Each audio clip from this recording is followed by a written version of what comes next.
Well, hello. Hey, howdy. I'm Ken, local Fox. If it's your first time here, I'm a very low-energy streamer thanks to a little thing called sleep disorders. I focus on RPGs, mostly first plays, though do play other things, and I love to play old favorites on stream when I can. We're continuing Disco Elysium today. It is session... let's see. Session 11. Alright. When last I played, things went bad. Things went very bad. I got shot, as did a number of other people. I got better. They did not.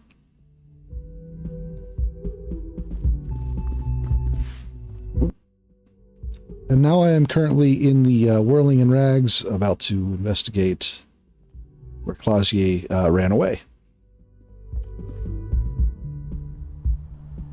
All right.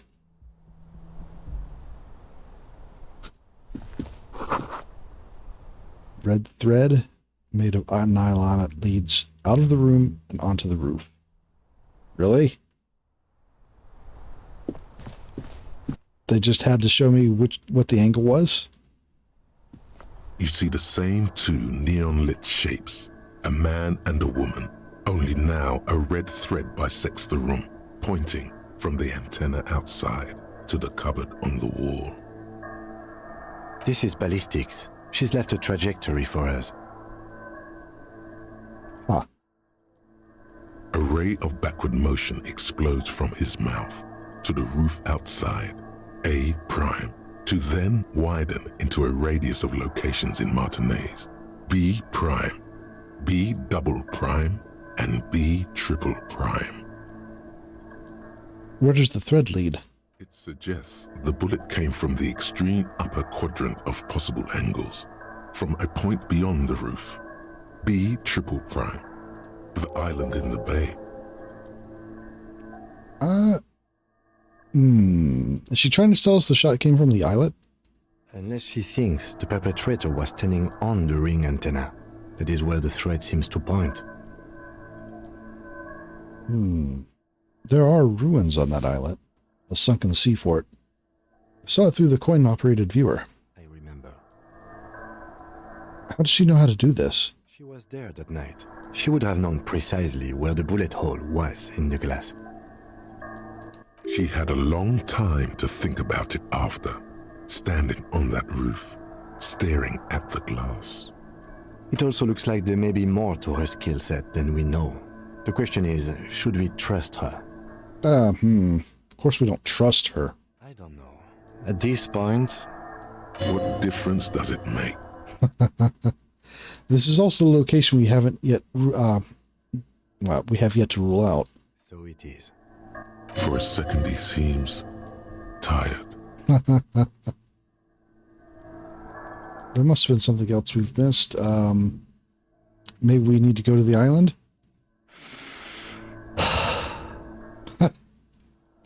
He doesn't seem too happy about the concept. The wind blows in the open window. The lieutenant sighs, looking into the cold distance across the water. The lead is flimsy. You might as well go around Martinez, looking under every rock and talking to every person. But what else is there? What else is there? No. Okay. No go, go, go. Let's see. I'm going to the island. Are you in? Of course. I'm in.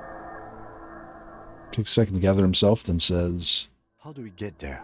Joyce Messier had a sloop, but she's gone. Lillian the netpecker. She's tarring her boat. Ah, yes, of course. The village. Let's go. All right. Step out here first.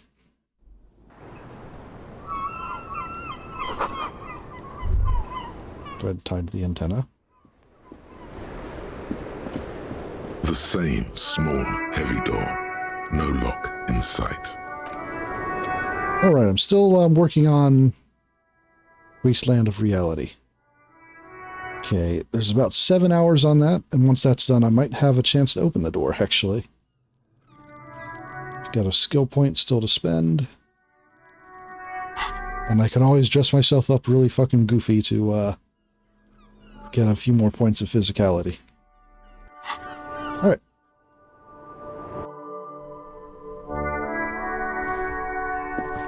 A red thread. Oh, that's not really where I meant to go.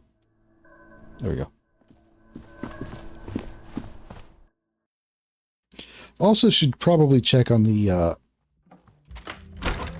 people downstairs. The cryptozoologists and such. Nope. Does not seem that they're here.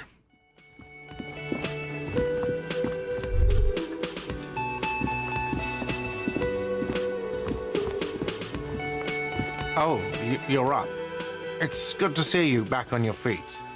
Did you like your room? Let's see. Cleaned it for you. I did, thank you. Big improvement.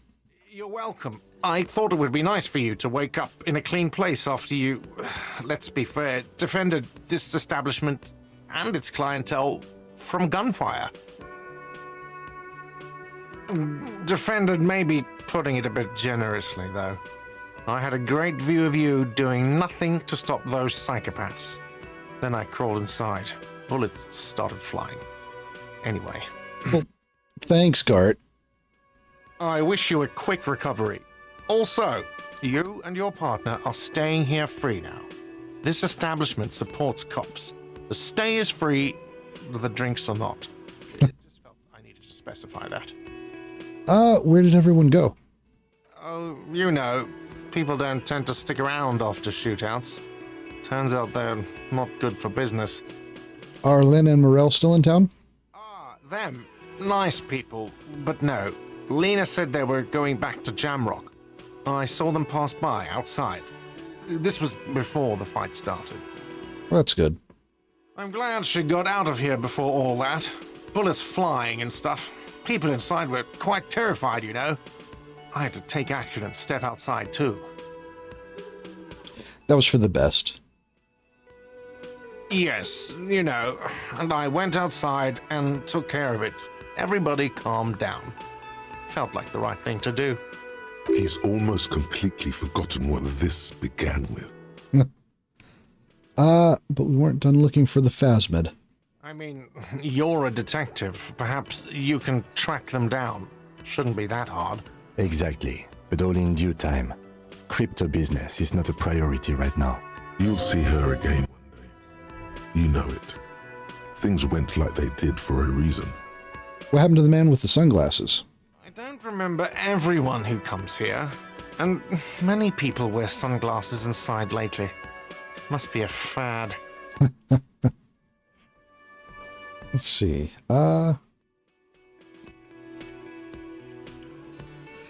Okay, so I have to mention, when it happened, you right out there on the balcony. Yeah, I was. Yeah. That's because I'm a badass. Oh, yeah, absolutely. If you say it is as... if you say it as two different words like that, it sounds like you have something wrong with your ass. Yeah, I guess you are a badass. Yeah, I don't know. Clients were panicking. And also, I guess I sort of found out that I don't give a shit if I die. Oof. He means it. It's not just boasting.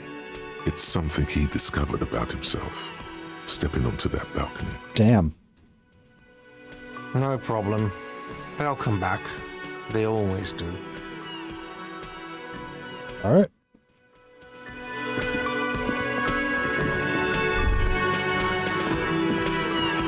You see, it could be connected to...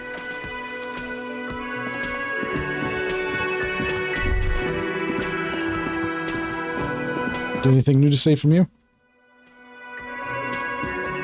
Nope. Nothing new from you. Ooh, okay. There's only a couple of you left, huh? Seeing you approach, the bruised man clenches his fists. Oh, it's you. Didn't think we'd see you walking anytime soon. Elaine, look. It's the cowardly cop. The fuck, man? Huh? What? Our condolences for your losses. Okay. Is he okay? Does he look like he's okay? He does not. His unshaven face is almost grey, and he reeks of piss, sweat, and booze. Let's see. How badly was he hurt? He wasn't. That's the thing. Titus, Theo, Dennis, Angie, Elizabeth, they're all gone. But he got away without a scratch. Let's see.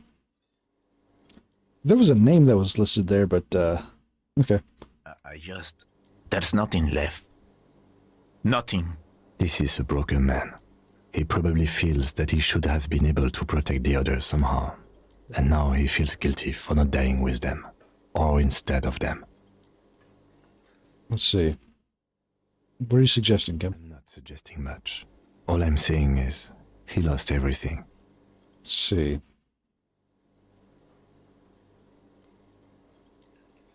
Shit is tough, but you need to get off your ass and finish this. The fuck? These are all terrible options. You'll get over it.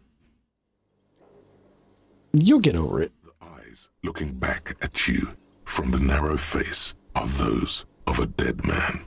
He's not gonna get over it. Great. Okay. Any idea what happened to Glacia? Damn songbird of misery, that one.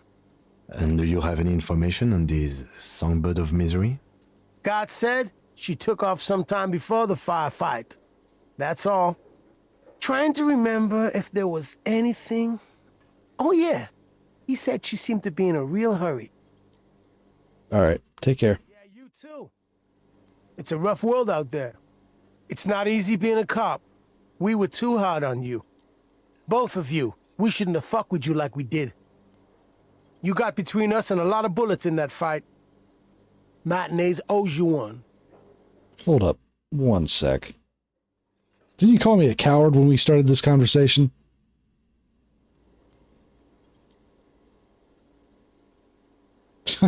All right.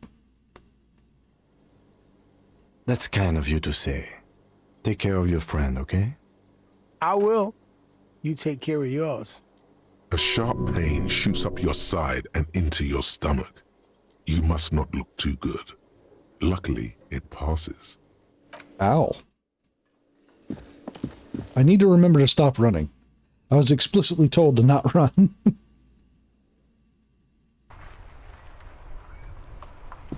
I see.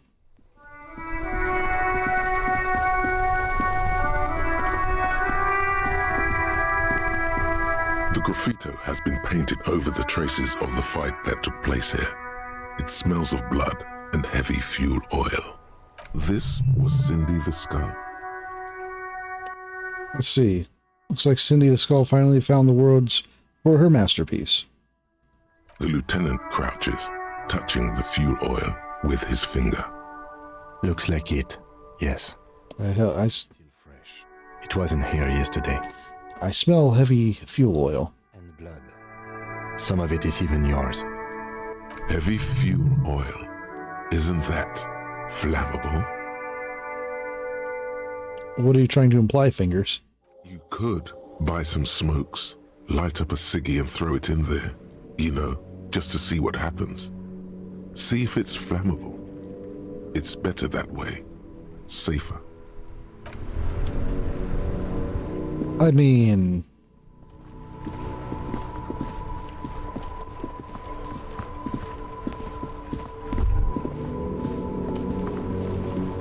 Alright, let's see,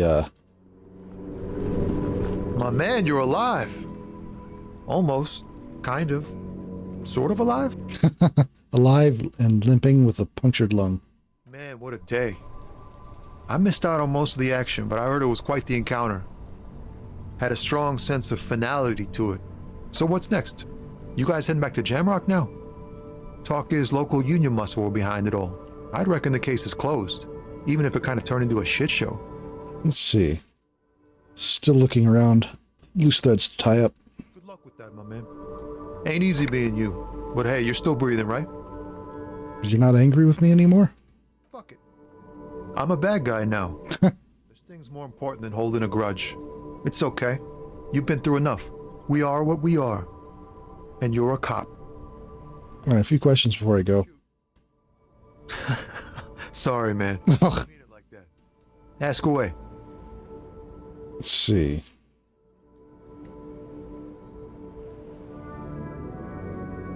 Sure, I met her on my investigation. She's called Ruby.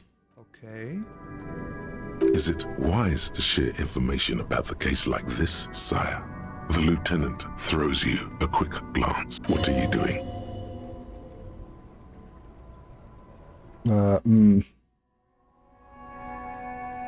What are you doing? Okay.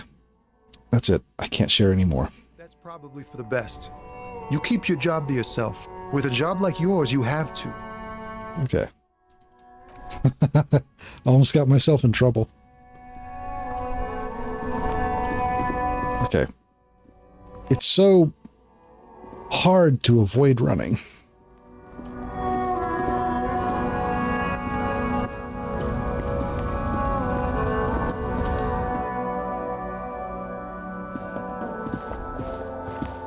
A colorful Again, I'm obliged to inform you that both alcohol and cigarettes damage your health. Here you go, mister.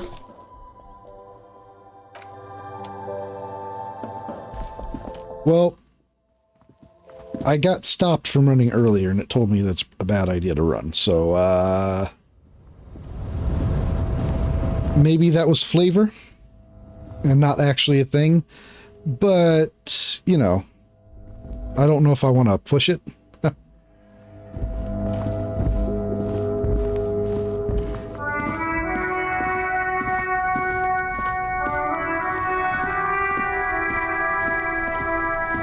Okay.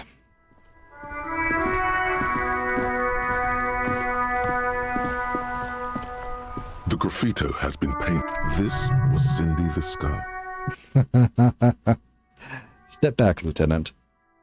The fuel oil catches fire immediately with a low hiss, a bright orange flash across the surface of the lettering. The falling snow turns to vapor above the burning message, mingling with the black smoke. You've been police, Martinez. The lieutenant has taken a small step back. He looks at your face illuminated by the flames and nods silently. Then the fire falters. The flames warmed him too. Not at all in a bad way. Let's go to that island. Slowly, the flames subside, the fuel burning out. The air still smells of mazout and springtime. Didn't want to leave a flammable substance, you know, lying on the street like that. Oh, geez, she's still out here? Every snowflake is like a little gift from the sky. The girl keeps her hands folded, hidden. Why is that? Hey, why do you keep your hands folded? What do you mean, sir? She knows where this is going. You don't need to be worried. I'm here to help. She looks around anxiously.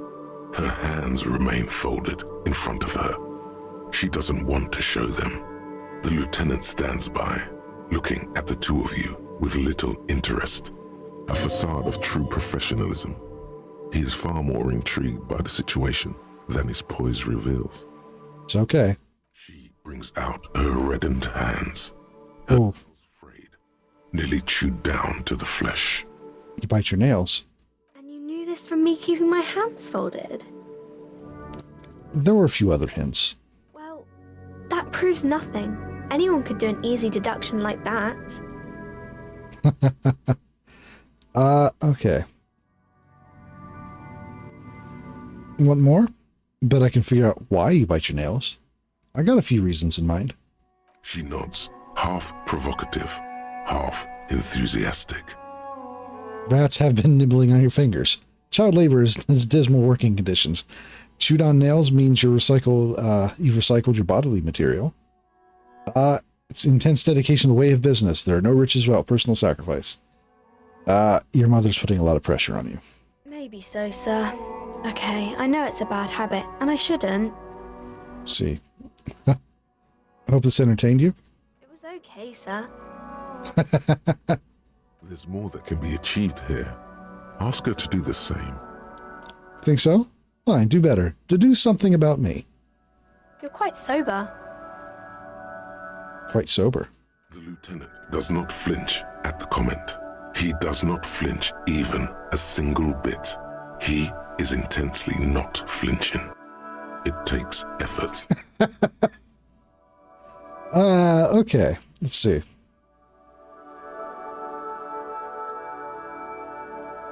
I'm also sad and my head hurts. How do you know that I'm usually not? Because you usually aren't. Oh. I'm also sad and my head hurts. I'm sorry, sir. I hope things get better soon. There she stands, swaying on her feet, assaulted by the early spring breeze. She smiles at you. The whole situation suddenly feels familiar, somehow. There's something you're missing. Why does this feel familiar? Uh-oh. It's a white check. I can retry it. Suggestion.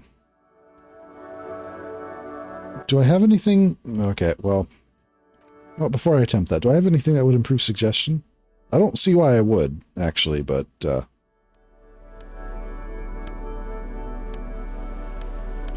now I got something that takes suggestion away.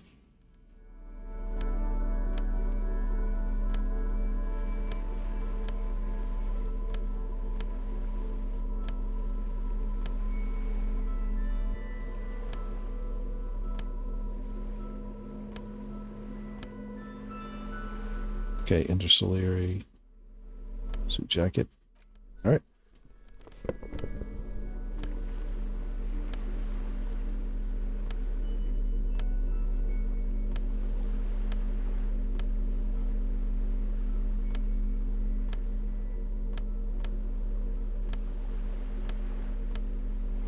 It's perception negative. Okay, no, that's right, that'll do. Is anything removing suggestion? No, the pants add to it.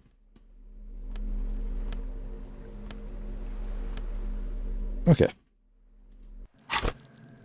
Got 2 skill points. I can up a suggestion if I fail this check, so... Alright. Hi, Ace Detective. Are you here for more books? Alright, let's see if I can do it at a coin flip. You have absolutely no idea. Familiar? How? You must have forgotten something you heard again. Oh, great. We'll just, go ahead and do that. Hi, Ace Detective. Are you here for more books?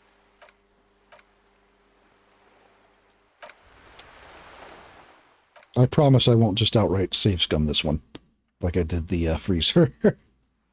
To be fair, the freezer was such a low chance, and it just...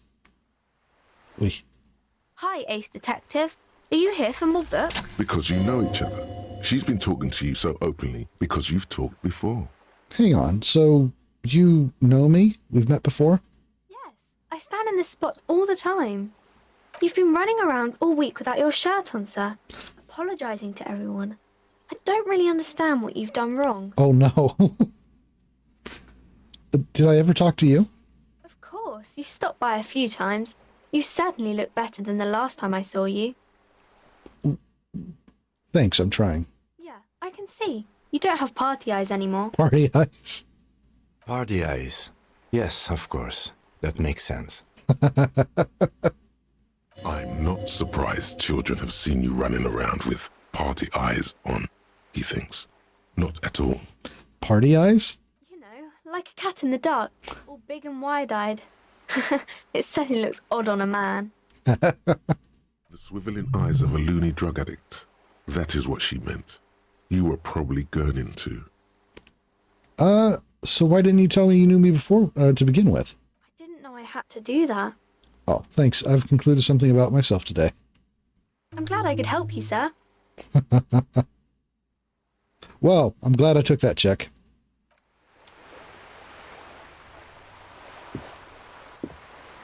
Okay.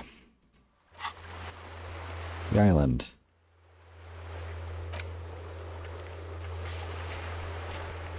Ask him to tell you about the case. I don't think I really need that per se. Also, I should check on the church. I was told to go ahead and come back here. That Waste Island reality is really taking some time.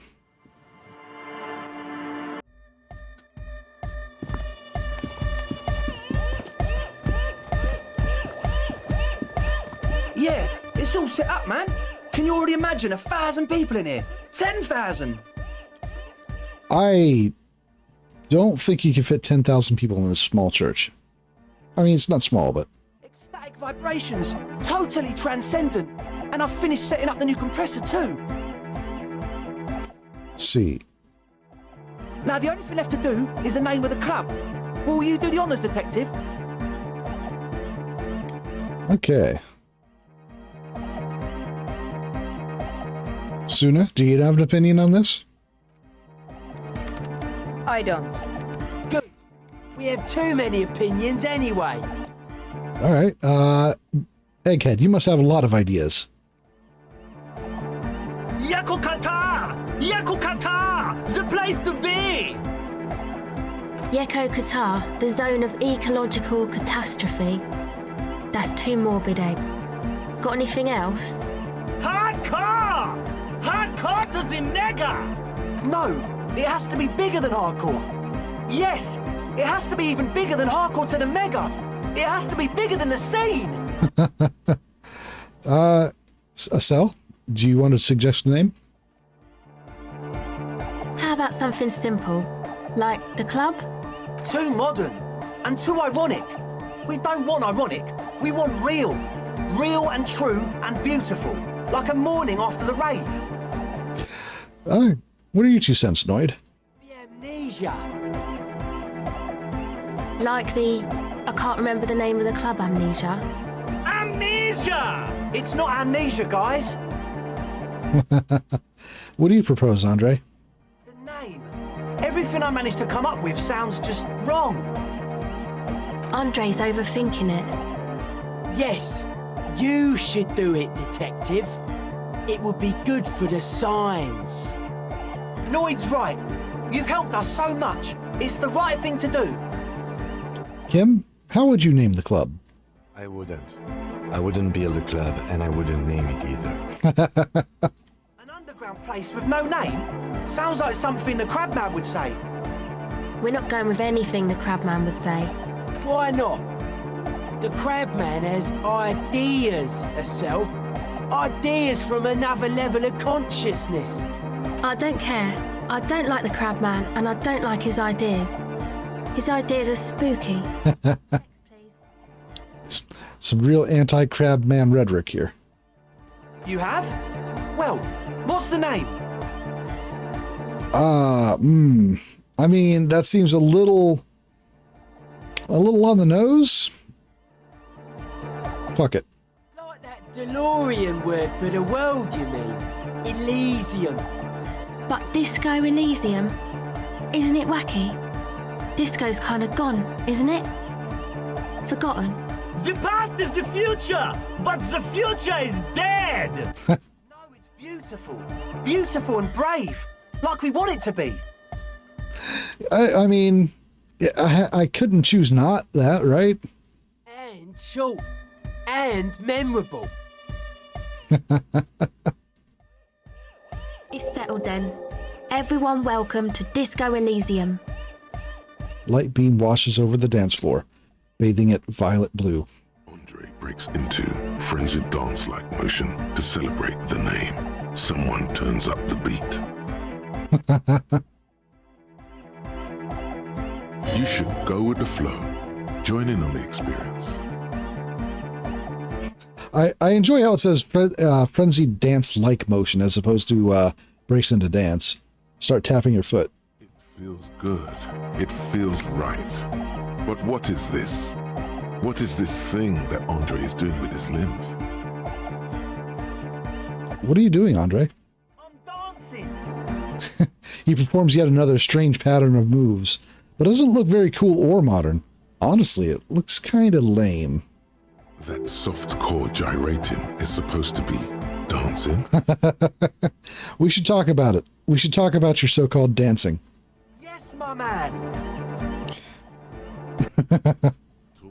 What is there to talk about if you can express yourself with moves? Let's see. I've been meaning to ask you, what's with the hair? It's to express my individuality. Is that a bald spot? It's hard to tell for sure, with the fused together spikes, but it looks like he's balding. Is it important for you to be an individual? Of course it is. Otherwise, I'd just be another poor guy with no education and no money. General issue, man. Now I'm all that, and I have radical spikes. I can appreciate that. Fair enough. Maybe it was a bad idea. Anyway. Savoir-faire. Goodbye, officer. Do I have anything that increases savoir-faire? I sure am doing this a lot. It's fine. I'm sure it's fine. Minus savoir-faire. Minus. Plus.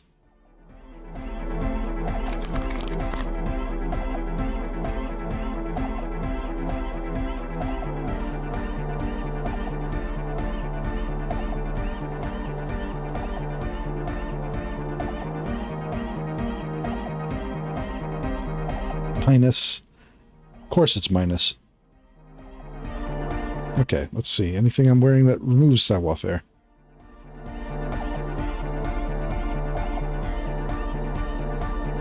Okay.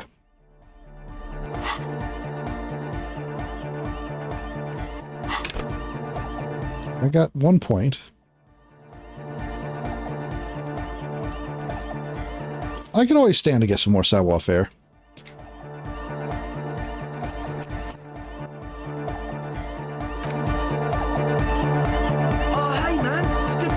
Oh, still 3%. I did, in fact, get shot in the hip. So,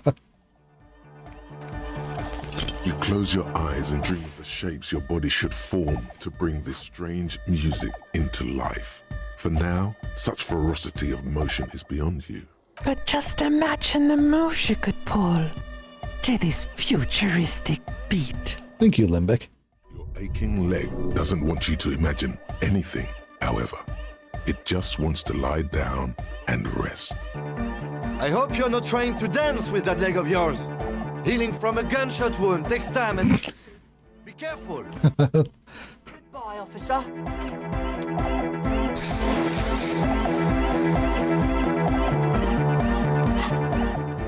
Okay,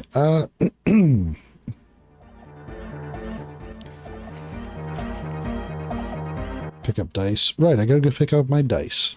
Forgot about that too.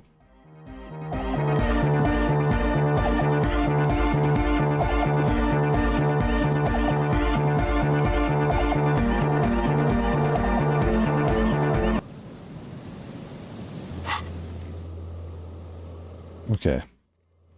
Let's get the dice first.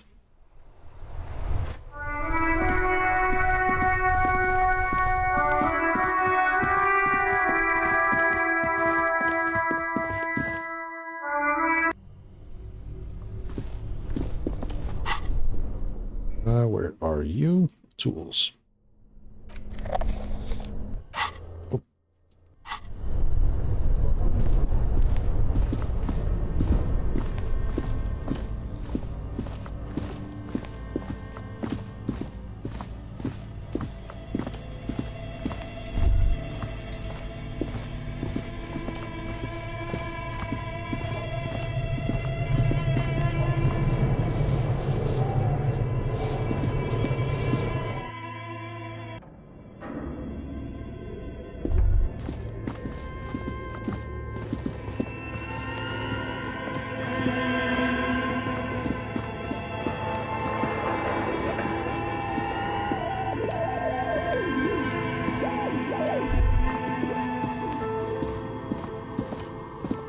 Okay. Oh, it's you again. Are you looking for a die? I came to pick up my die. Very good. That will be 7 real for 1 custom die. Here you go. 1 universal die for Wiro Untethered. It feels icy. Just holding this die in your hand sends a jolt of cold down your spine. Through the dark resin, you can make out a nugget of bone hewn from an alligator's jaw. Nice.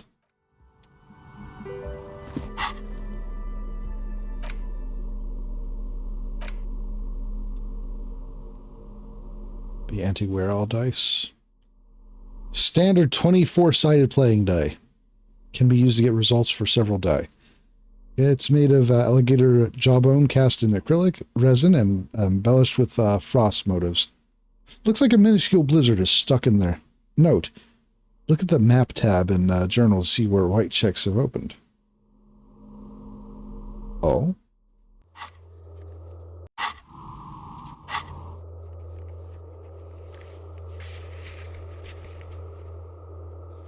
Did I get, really? Did that open things for me?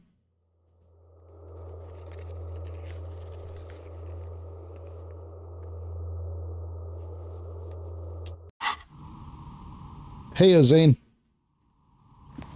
How's it going? Welcome here-ish.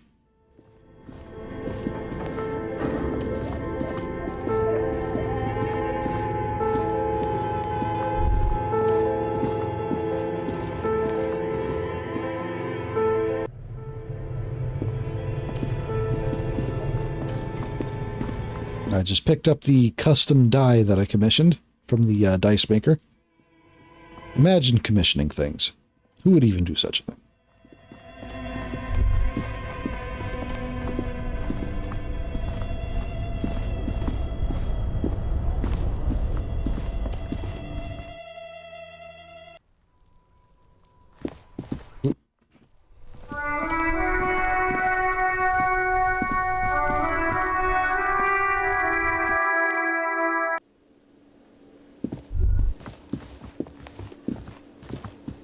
Oh, I guess he's... Okay, that check seems like it's just gone.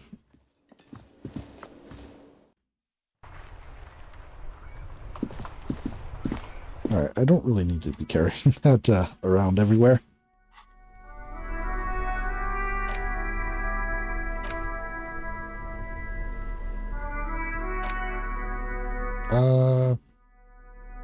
Fauna.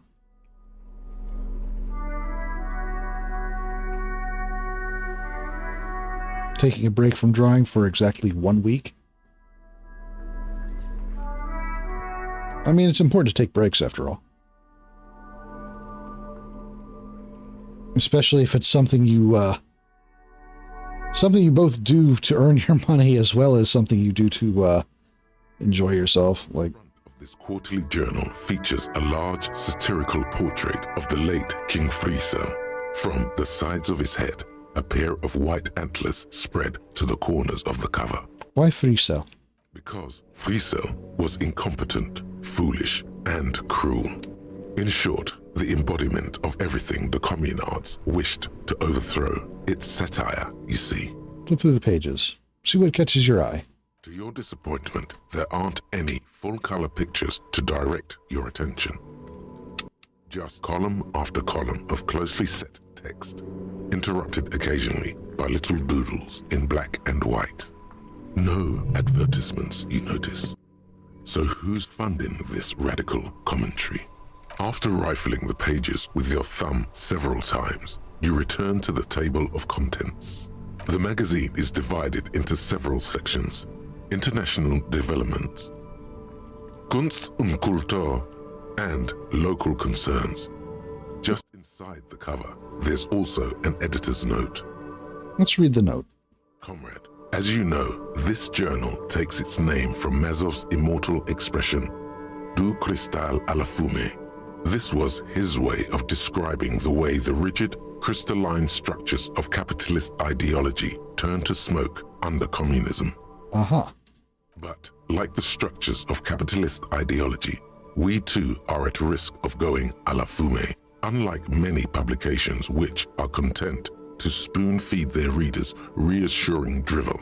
La Fume is committed to telling the radical truth, even when that truth may drive away potential subscribers. Only 4 issues in, and it sounds like they've already alienated their readership. Good going. Perhaps they've overestimated the market demand for this kind of commentary. So please, if you value our radical Mazovian perspective on contemporary politics, culture, and international affairs, please consider subscribing today. Yours in struggle, the editors. Kim, I think this may be a communist magazine. What do you expect? It was laying around the office of the Debarders Union. They're probably bankrolling the thing. You flip back to the front of the magazine. The table of contents unfolds before you. Internet and local concerns.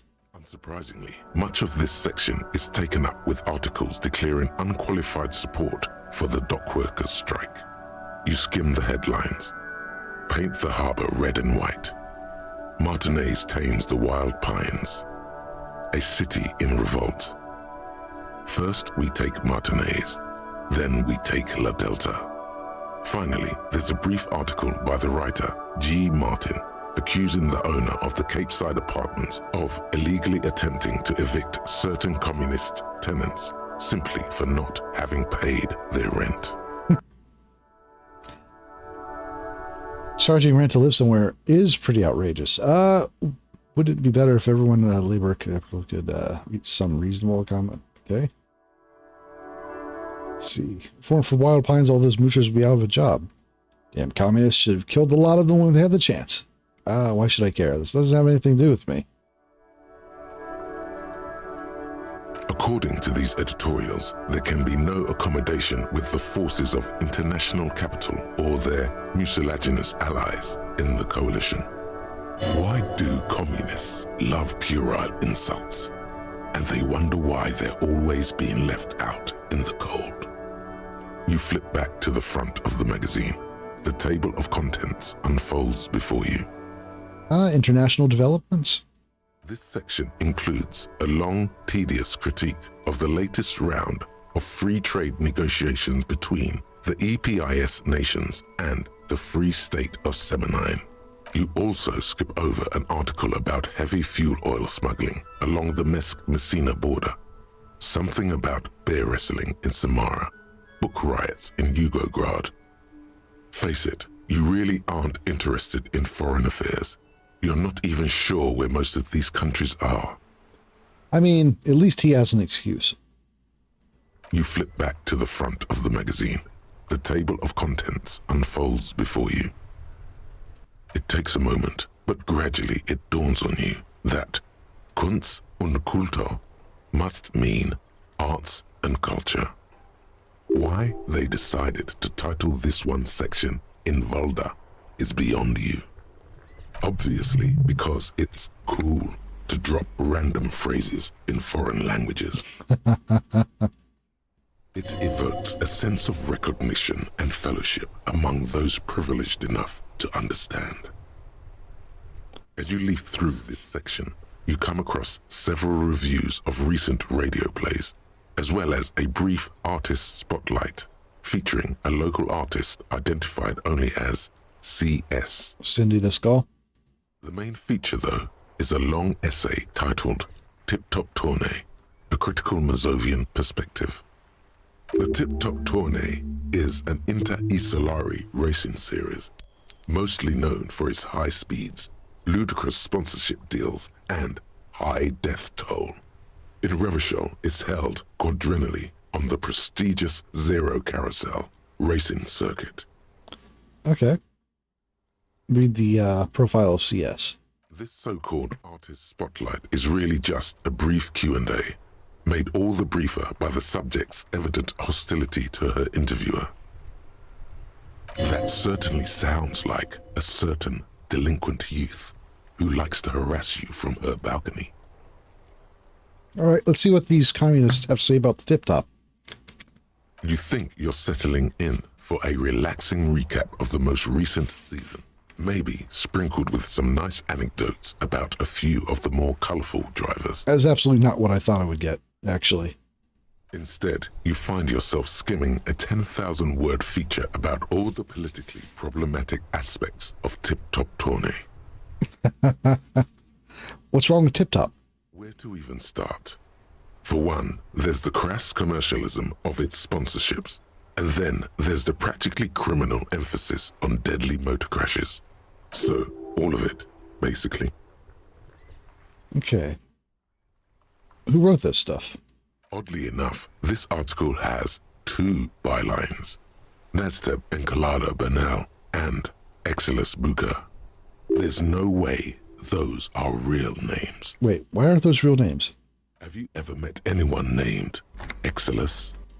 Come on, they're plainly pseudonyms. More than that, they're likely anagrams. What's so bad about sponsorships? Under capitalism, the article says, every pursuit has its price. Every pleasure, even one as elemental as the joy of racing others around a track, is reduced to an advertising opportunity. Thus, the so-called tourney becomes a competition between increasingly meaningless brand signifiers. Your discount laundry detergent racing against a pack of Astra cigarettes, or even a fritter. Right. But then he gets to see him crash. And that precisely is what's problematic about it. Were it not for the promise of random, spectacular violence, audiences would quickly lose interest. At the end of the day, it's the destruction of these 750,000 real races that you're really watching for. No, I'm pretty sure I like it for the racing. Sure, you think that, but subconsciously, visions of brand names being engulfed in flames that you crave. Clearly. It's the stilted language and overconfident tone that's the real giveaway here. You're almost certainly reading a recycled university essay, one that could probably use some edits. Let's see.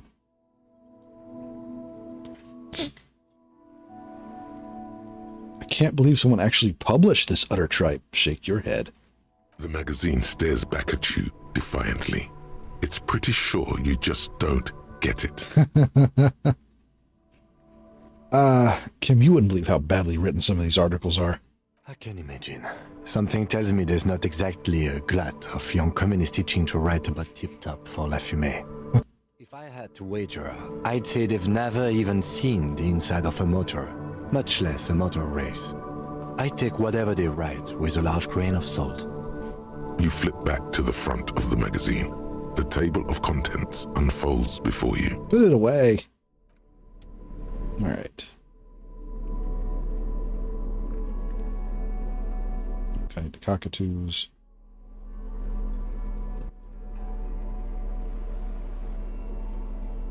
Medicinal purposes of the pale, the Ruby journal, Dick Mullen's book.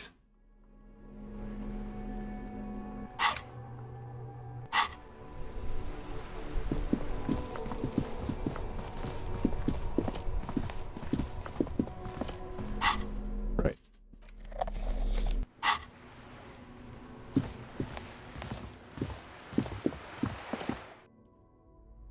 All right. Were there any? A small mountain of colorful board game boxes. There are numerous types of games for all ages. A lot of shelf space seems to be taken up by Wirral-related merchandise. Oh, screw it. Let's buy the board game. Since we're staying at the inn free now. If you say so, but you better stay away from those immoral occult rituals. Oof. So, I was not hit directly by the satanic panic that came about from the early days of D&D, but I lived in its peripheral. Like the following years. And growing up in a small town, as I did have to put up with a lot of the assumptions that kind of nonsense brought. Oh, and that actually reminds me, I had a friend in high school. He was one of our core friend group who like collecting magic cards and playing D&D and such. And one day he came home to find that his parents had taken his entire magic collection and burned it.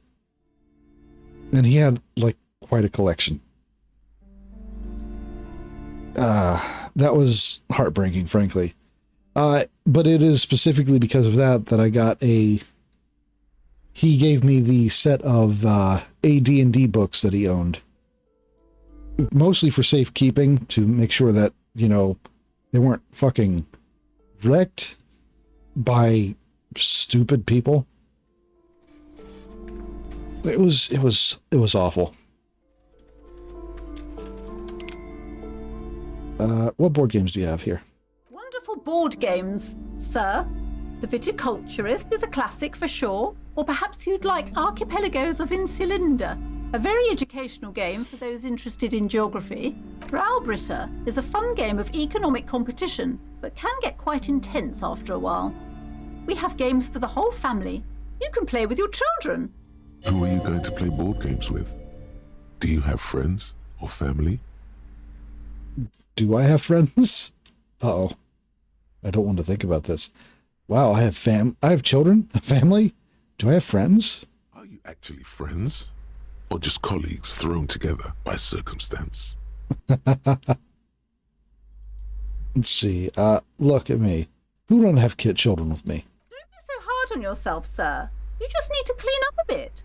And technically, friends are a bit like family. For playing with friends, I'd recommend Suzerainty. It's a civilization building game where you build a civilization, then set off to brutally colonize and repress other civilizations. It'll cost 12 real. I mean, I do like the sound of that. Let's see. So what about those Weird Al things? Lousy auras there. No, role-playing games are popular among those types. You know, who are into those kind of things. Personally, I don't like it. Not at all. Not at all. I've heard they turn people into occult enthusiasts. That they have rituals where they try to summon entities. Highly immoral stuff. You can still buy them, though. That reminds me. Zane, we're still on for the entity summoning on the 21st, right?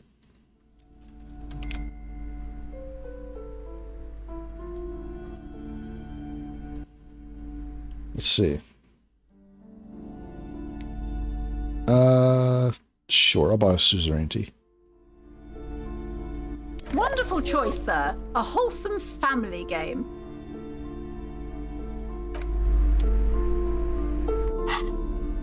Okay.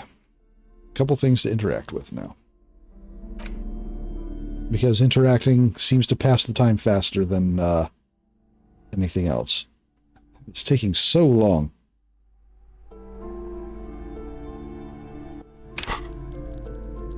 All right. Large letters on the front form a title. Wirral. The colourful box is illustrated with bucolic vistas. The cover art also features odd-looking humanoids. Some short, some taller, some with pointy ears, others with ephemeral wings. Examine the box. Text underneath the title in smaller typeface reads, 3rd edition, Mega Setting Supplements Module. The side panel adds, a sword and sorcery adventure board game with new maps and miniatures. Maybe this is a controversial take, but I've never liked box sets for RPGs, especially not the kind that come with maps, figurines, or board game stuff.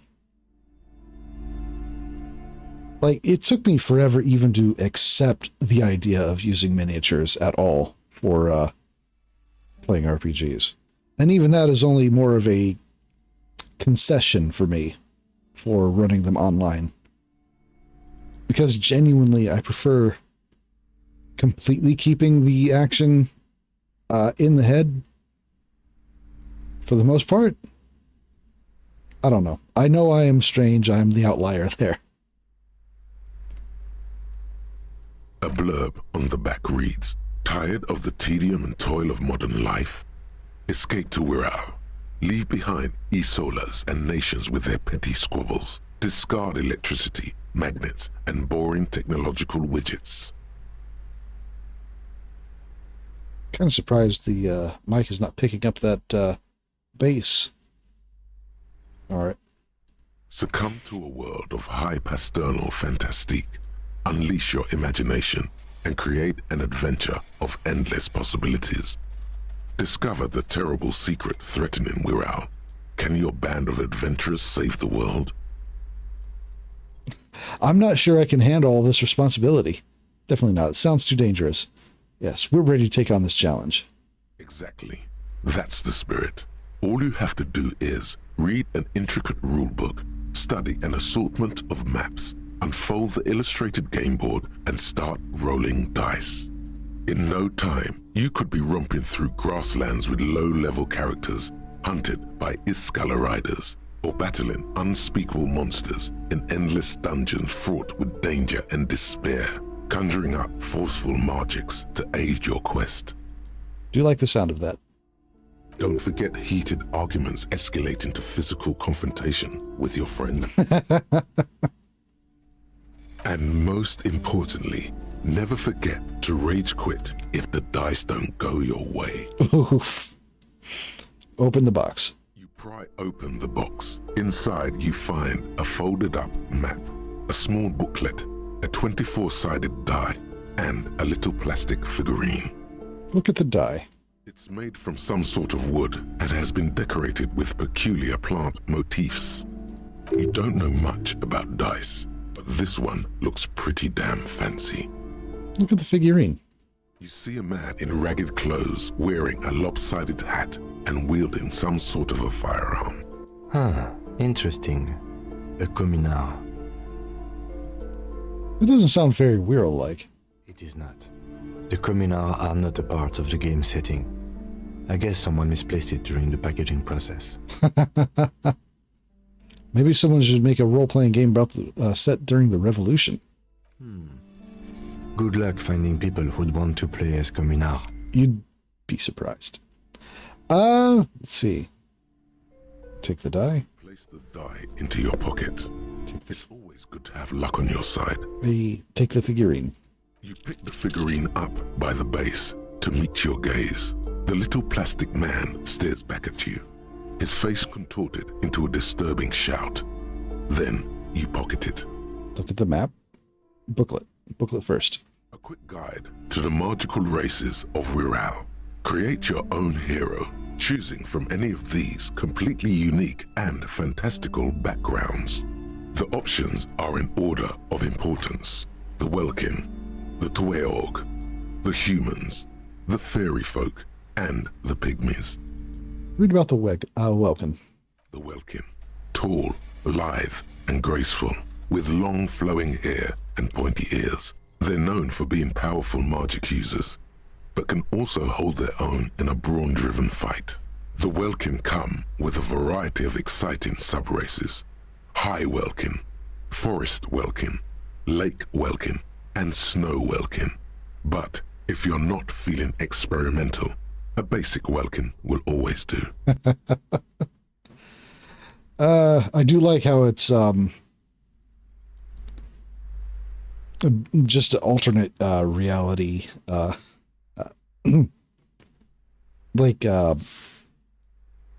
I'm so much more tired than I thought.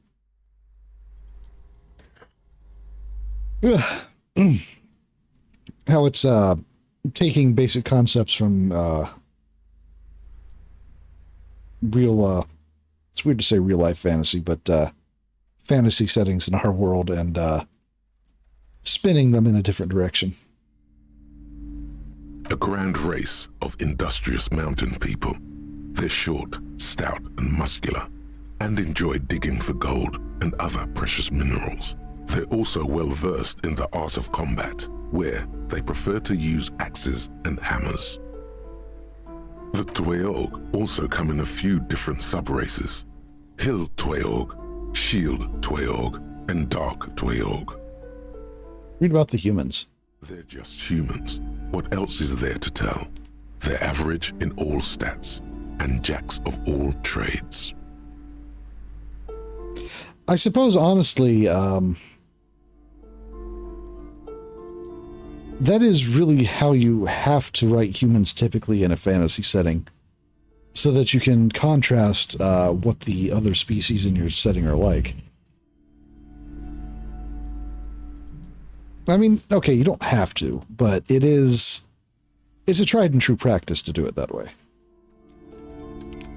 A very small race of flying people, known for being mischievous, full of trickery.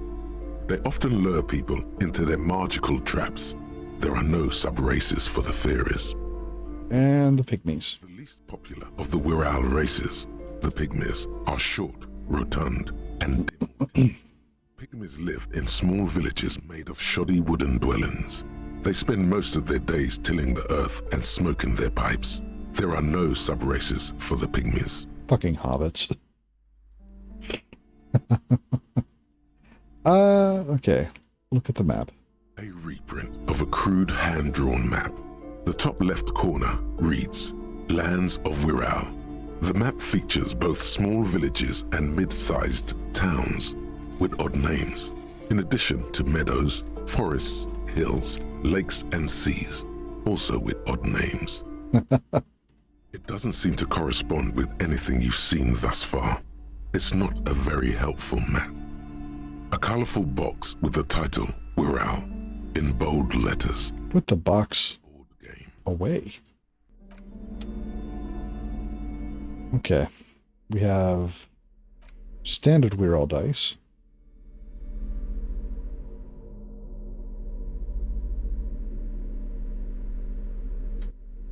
Excuse me. And a figurine.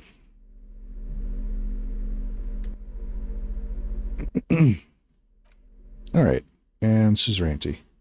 Civilization building board game. In your hands, you hold a brand new copy of the game, Suzerainty. It's snugly wrapped in a skin of plastic. The cover features a charming illustration depicting a mass of grinning laborers loading goods onto a ship, while a richly dressed administrator oversees their work. The exact location and time period are left deliberately vague, but it's clearly meant to represent the economic relationship between the Revacholian suzerainty and its many vassals. Leave it perfect and undisturbed. No, remove the plastic wrap. The plastic wrap rips off as easily as a bodice in a tawdry historical romance. Thank you for that. There's a hiss as the lid slides off. Inside, you find a thick, full-color rulebook and more than a dozen pouches of various wooden components. We sectionalizing board games now. Let's see. Read the rulebook. Welcome to Suzerainty, a game of economic strategy for the whole family. The rulebook is sumptuously illustrated and thick as a Gradian novel. Finally, a proper game to teach children about the importance of trade and economic global economy. The colorful illustrations depict cheerful workers picking apricots, hauling marble sculptures out of crumbling temples, and harvesting a strange magenta-leafed plant. Everyone is smiling. You begin to suspect there may be a political agenda to this so-called family game. Only one way to find out. The instructions are opaque at first and introduce many concepts you're not familiar with. Fortunately, there are many diagrams and examples throughout. You soon figure out the basic conceit. Each player represents an administrator for the suzerain of Revachol. Your objective is to increase the suzerain's wealth and renown by accumulating victory points. Fuck the suzerain. What about my wealth and renown? How do you accumulate victory points? That's where the suzerain's vassals come in. The game features 4 vassal nations, each one home to an economically important resource. Each turn, the player collects resources from vassals where they've placed workers. They may then rearrange their workers, fulfill contracts for coin and bonuses, or build structures back in Revachol. As you leaf through the pages, your eye catches on a sidebar labeled Advice for Beginners. Read the advice. Remember, there are many paths to victory in suzerainty, but successful players will find one strategy and commit to it wholeheartedly. How's the winner determined? The actual scoring system appears infinitely complex, with a series of tables and appendices required to compute each player's final victory point total. You skip that part for now. Look at the components. You open up a number of pouches containing wooden tokens. There are also several punch boards with other cardboard components that will need to be punched out before you can play. Punch out the cardboard pieces, one by one. Each cardboard token makes a satisfying tsk as you pop it out. Soon, a neat pile of cardboard coins and counters has accumulated before you. What? You're not going to offer to let me punch any of them out? Oh, Kim. Let's see. In addition to the worker and building tokens used by each player, there are also several piles of colorful resource tokens, each representing one of the game's 4 principal resources. From the Empire of Safre, orange apricot tokens. From Ilmarat, the ancestral name of Ilmara, gray marble block tokens. From the Seminine Islands, white sacks of sugar tokens. And from Supra Muindi and Sarah Maritza, magenta tokens for unprocessed cocaine leaves. Cocaine leaf? Oof.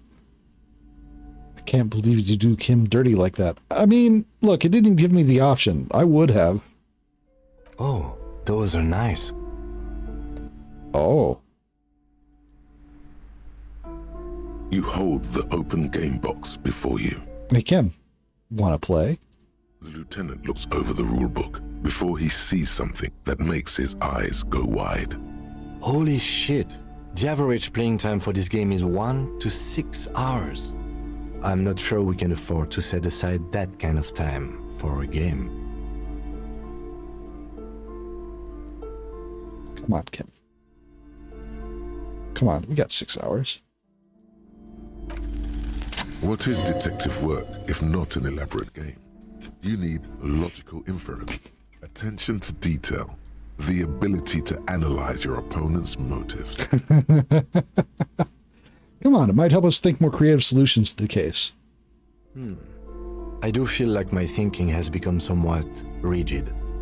Maybe a little diversion to keep the mind limber is just what's in order. Hell yeah, Kim. Kim is into board games. Yeah. See? He's doing the hard work himself. All he needed was a little nudge. Never mind that I need about 6 hours exact to finish this thought that has been plaguing me. All right, you've convinced me. How do we play? I read the rules already. I'll show you. You explain the basic setup procedures to the lieutenant, who seems to be a quick study. You each take your bag of tokens and counters and unfold the board between you. It's extremely easy to convince him. Yeah, it was. Like, I like board games too, but it would probably take more convincing than that for me. In the center is the crown of Revachol. Radiating outward are her colorful vessels, each one supplying some raw material desired by the suzerain. Like, especially new board games, it takes me a bit to pick them up. I'm not going to lie. Apricots from Safre, archaeological treasures from Ilmarat, sugars from the Seminine Islands, and magenta cocaine from Supra Muindi and Sarah Maritza. There's also a neat little log to keep track of your progress in case you need to put the game away and return to it later. The lieutenant goes first. He draws a contract card and moves several of his workers to the Safre territory of the board, and the others to the Seminine Islands. All right, Detective. Your turn. You have a few options available to you. Will you try to fulfill contracts right away or rearrange your workers to maximize production on future turns? Remember what the rulebook said.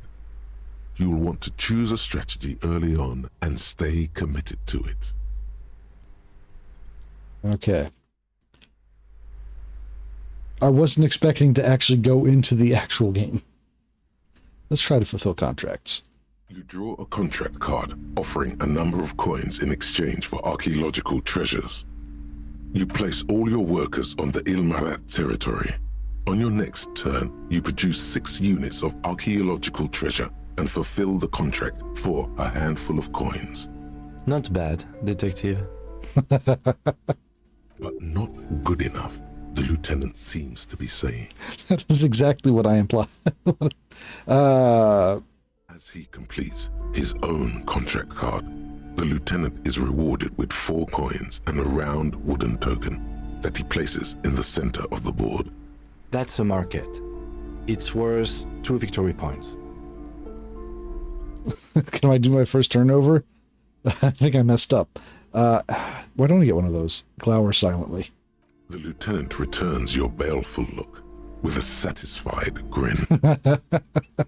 Come on, is that your game face? You're practically broadcasting your position to the lieutenant with that expression. Glancing over the board, you see several possible strategies. Pressing more workers into service would increase your economic output and help you to survive a possible conflict with the lieutenant. Or you could ignore your labor supply and focus on fulfilling contracts for points and resources. Those aren't your only options. You could also show your workers how much you appreciate them by investing some of that wealth in them. After all, they're the ones producing wealth for the suzerain. Well, sure, you can do that. It's just not a terribly effective strategy, but then it's up to you. Let's see. I think I'll press more into service. Using your powers of persuasion, you convince more workers to join your cause. After several turns, your worker tokens greatly outnumber the lieutenants. A vast army of expendable labor is at your command. Gaze on your workers like a harsh but proud deity. Too bad investing in your workers just isn't worth many points. What do you mean? Take a look at the scoring tables in the back. You see in Table 8C that investing in territorial infrastructure multiplies your final victory point total by 1, which is to say not at all. Whereas erecting monuments in Revachol gives you a multiplier of 5. Let's see. So you're saying I fucked up? Yes, precisely. Now it's the lieutenant's turn to respond. He moves aggressively onto the Safre territory. Soon, his workers are producing a steady supply of extremely valuable apricots. For several turns, you struggle to respond to the lieutenant's burgeoning apricot empire. Eventually, you relocate the majority of your workers to Supremawindi and Saramaritsa, where they begin producing a bumper crop of cocaine tokens. You draw a new contract card. According to the text, there's an aristocrat willing to trade a large supply of cocaine for a number of coins and access to a rare bonus. Amplified music worth 7 victory points. You know, this isn't unlike the situation the historical Revacholian suzerainty faced in Safre in the middle of the last century. I think that's the point. Tell me more. Well, the suzerain was looking for new markets for all the cocaine it was producing, and it settled on Safre. By introducing cocaine into Safre under exclusive contract, the suzerain created an extremely valuable captive market for an extremely addictive product. That's fucked up. If you could somehow get the lieutenant's workers addicted to your cocaine, you could not only make them less productive, you would also force the lieutenant to pay you for your cocaine tokens each turn. Can you even do that? Yes, you can. It's right there in the rules. You've reached a critical strategic juncture. How do you respond to the lieutenant's aggression? Sorry, Kim. You're not going to like this. Introduce the lieutenant's workers to cocaine.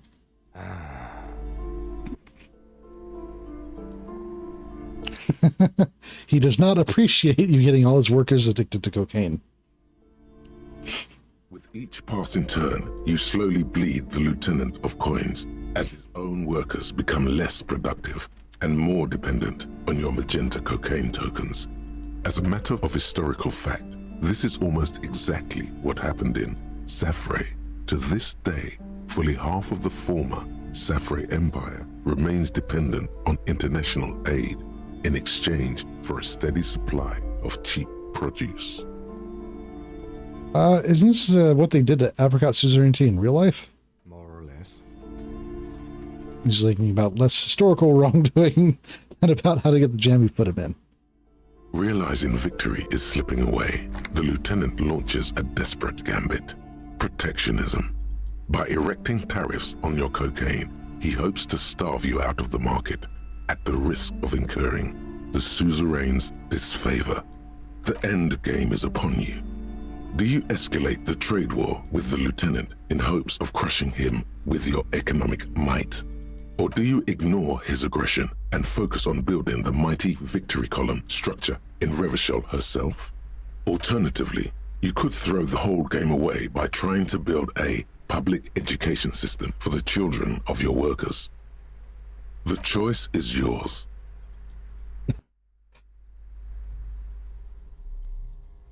I enjoy that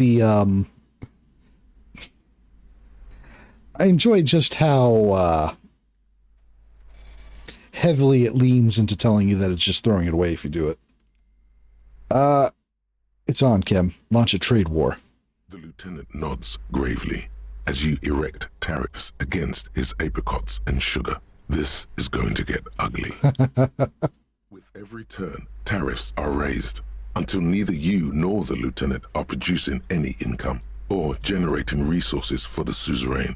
Even in the best of cases, it's impossible to really win a trade war.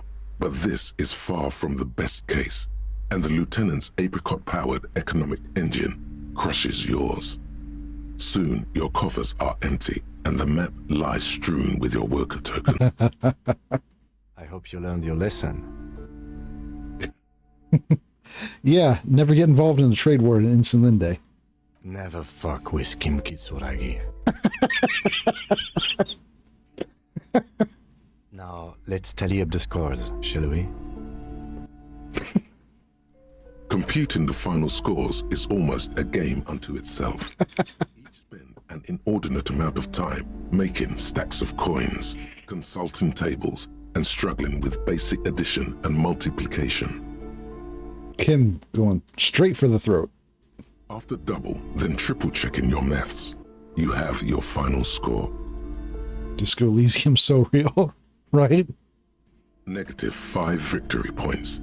You'll be lucky if the suzerain doesn't have your whole family executed for such a pitiful performance. I've got 15 points. He says with a slight smirk on his face.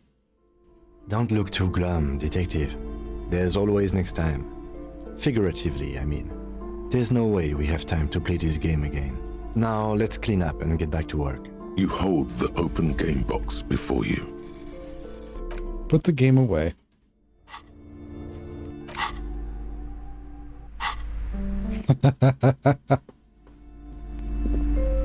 Perfect. Okay.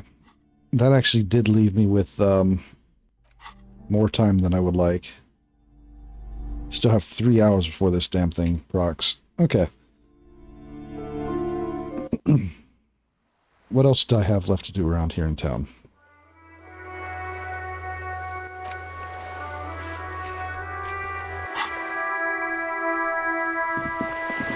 Let's find Cindy.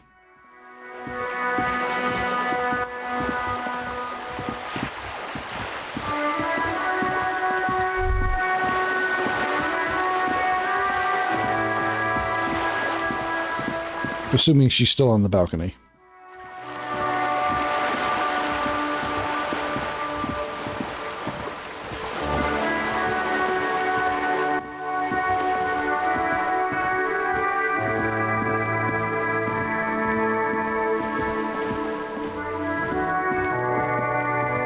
Oh, she's not up there. Oh, what's here? Oh, locked.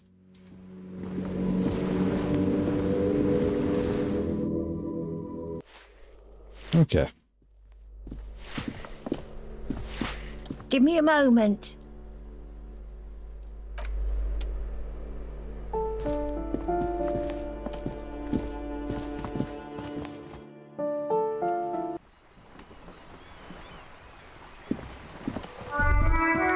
I think Cindy was staying here.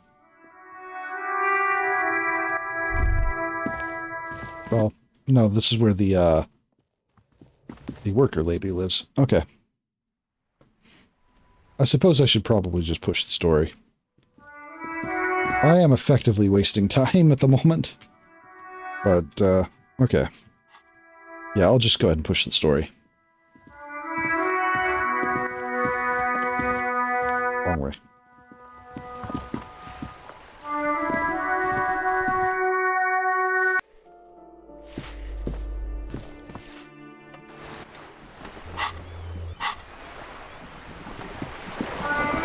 Wrong way.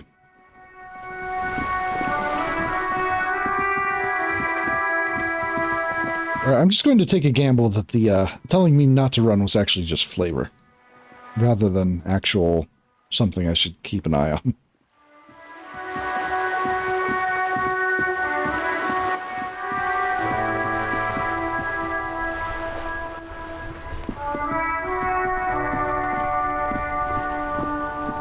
Officer, care to play a game with the lonely old man? The jolliness is gone from Gaston's face. Actually, never mind. Wouldn't be the same. Where's Renee? The prick is gone. I can barely believe it. But he's really gone. He is trying to retain his jolly facade, but the underlying sadness casts a deep shadow over his wrinkled face. Oh, man. Hell, most likely. He was an absolute Kent.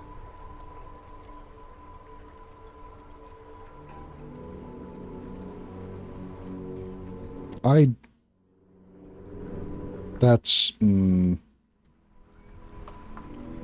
Sorry, guy.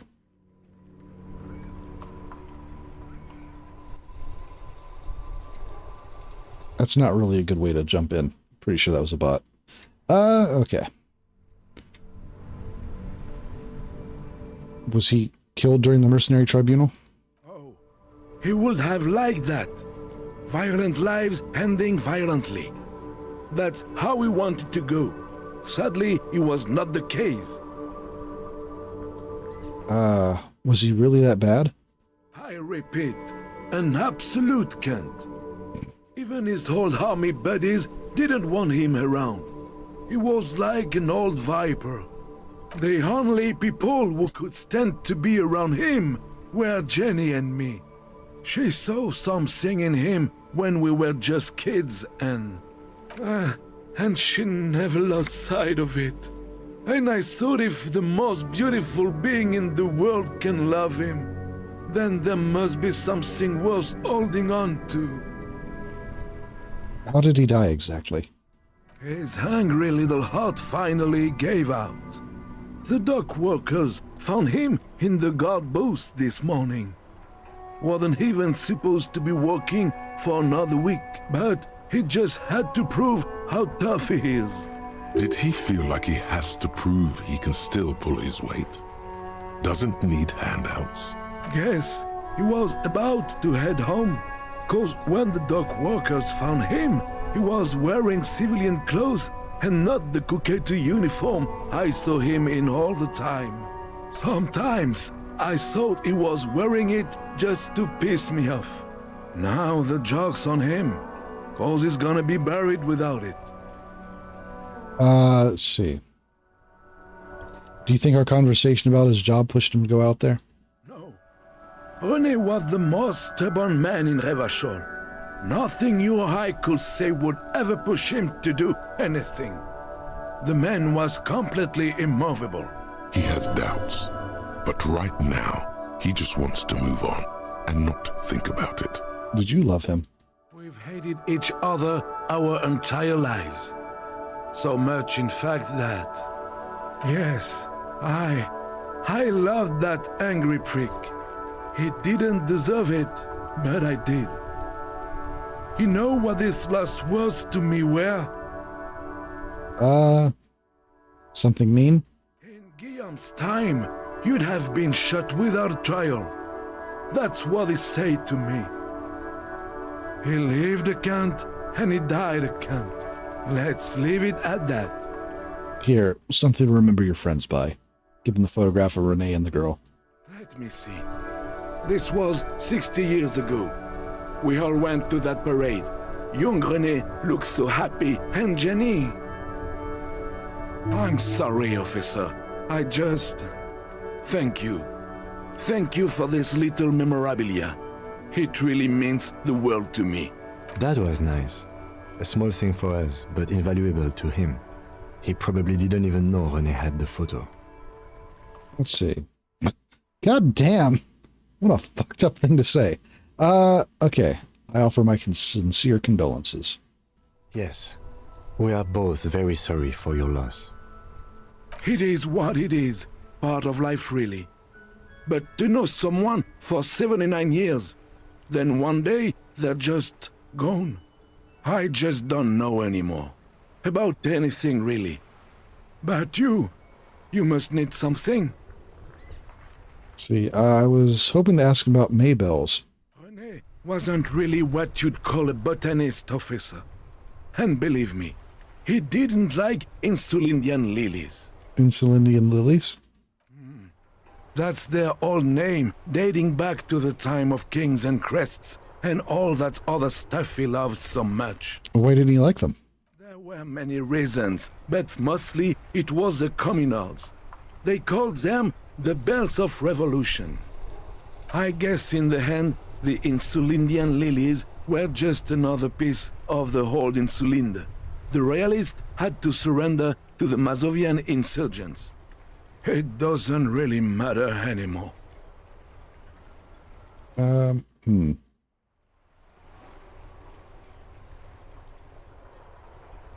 I guess, I don't think there was anything else really, was there? Yes. Okay. René. Yes. It is what I just don't know anymore. About anything, really. But you must need something. Bye for now.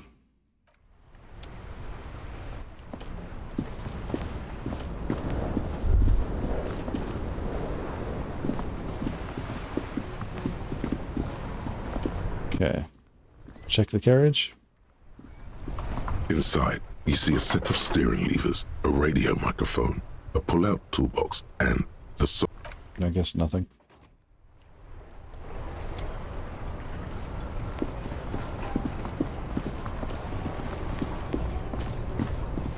Alright. Talk to you. Wow! Wow, what? Cop limping down the street, bleeding from the shoulder, face bruised, looking like hell? You know what that is? No. What is that, Silang? Cool! That's cool!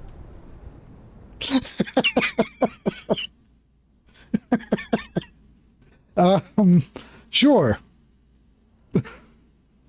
I think I'll be going now.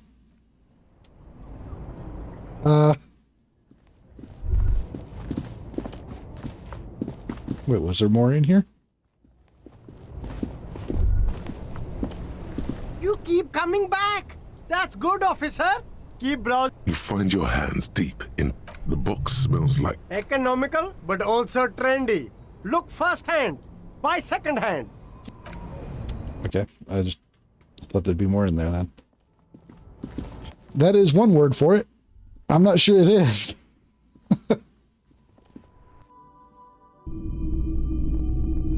All right. Between you and me, this is why I don't get involved in local politics.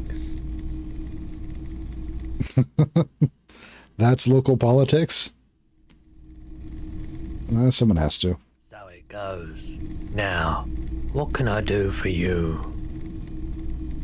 I guess nothing. Just checking to see if there's anything to actually come up. Okay.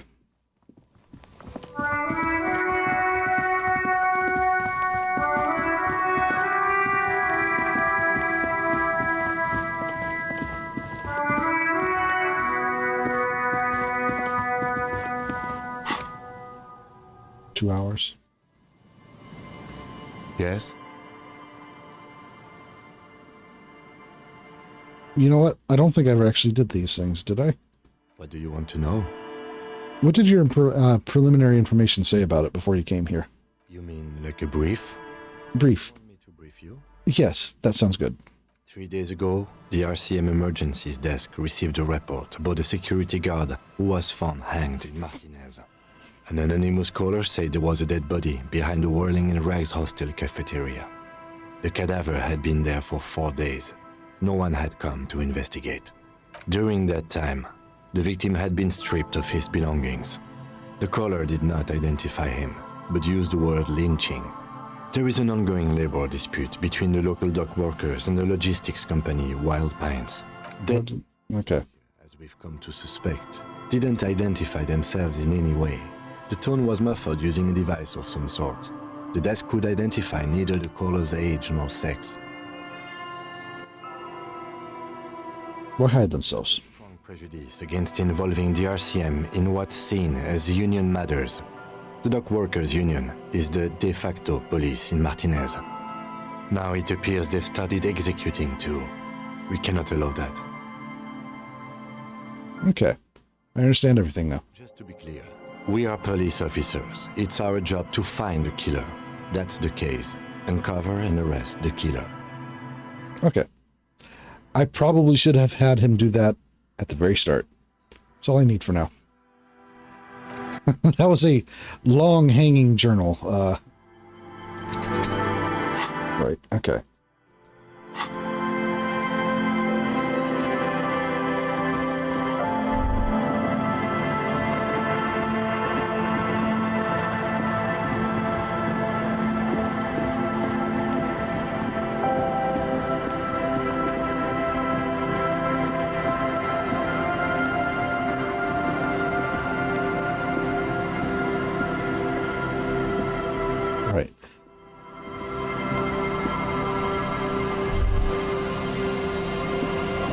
Oh yes. Also, it might have been noticeable when I started the stream when I was still in the pre-stream.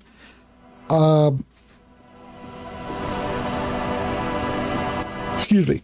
I don't have anything scheduled until the 21st when Zane is doing his next session of Akmaros.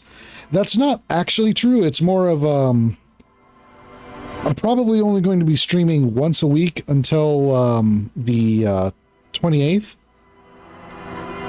Probably just streaming Disco Elysium on Thursdays.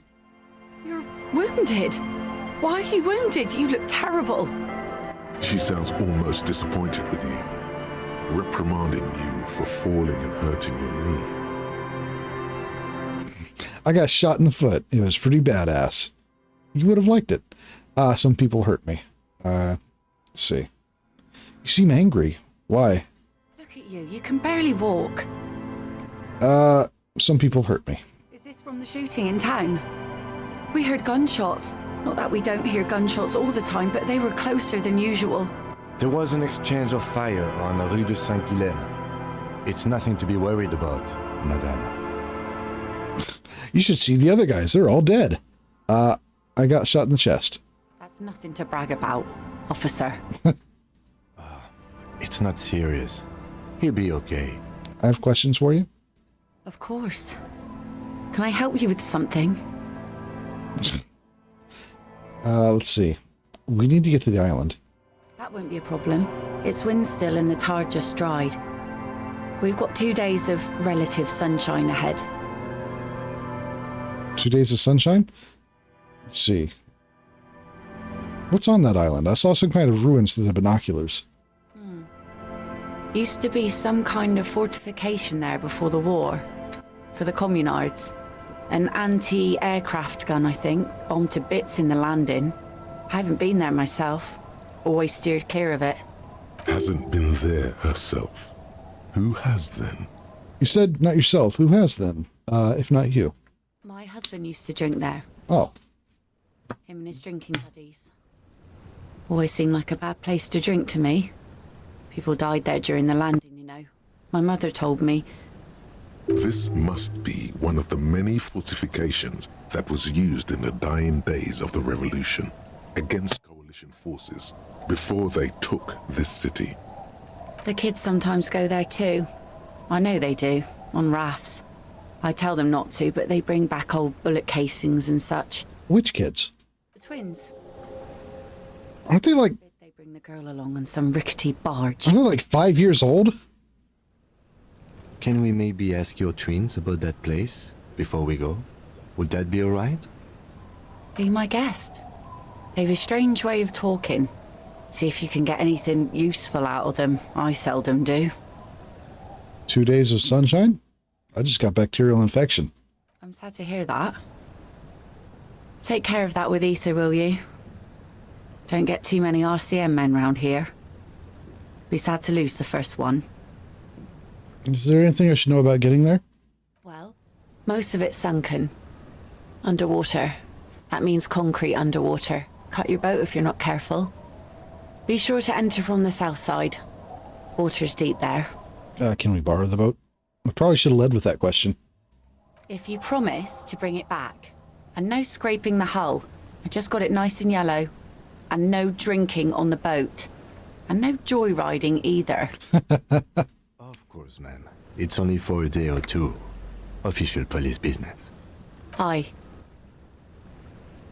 What if I want to rock? Nod along attentively. The crow's feet disappear from the corners of her eyes as she smiles at you. Thank you. We'll use your skiff to get there then. Please be conservative with the fuel, will you? Just filled her up, but it's a small tank. Be seeing you. Alright, talk to the kids first.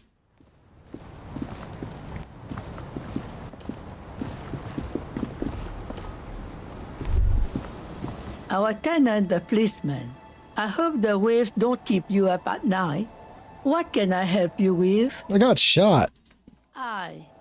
Even I can see that. I told you not to bring your trouble with you, policeman. We've got troubles of our own here. Though I suppose you took the worst of it. Turns out you were your own ill omen. I guess you're right. The men with guns were coming after me, or for me after all. I'm not sure those were the last of the men with guns either. There are always more coming for your kind, officer. Then we'll be ready for them. Goodbye. All right, kids. The scruffy-haired little boy kicks a stone while the other watches him do it. Okay, kids. You've been to that island, right? On that island? Yes, that one. I need to know what's there. That's, nothing. It's just a seafort and some plants. You can take a raft there. It's great. and we make a fire. We make a fire. Oh no. Gather the sticks for the fire and bullets. Or not real bullets, empty bullets. We make a fire. I guess if you're going to make a fire, it is best to do it on a deserted island. Bullet shells. There are a lot of them left over from the war, but this could be important. What then? There are lights. The fire guy comes and asks us to put the fire out. They must mean a human being on that island, but it's cut off. Someone lives there? Yes. Let's go with yes. Why is he the fire guy? Because he asks to put the fire out. Why does he ask you to put the fire out? I don't know. He doesn't like it. He don't like people to be there. You shouldn't go. Yes.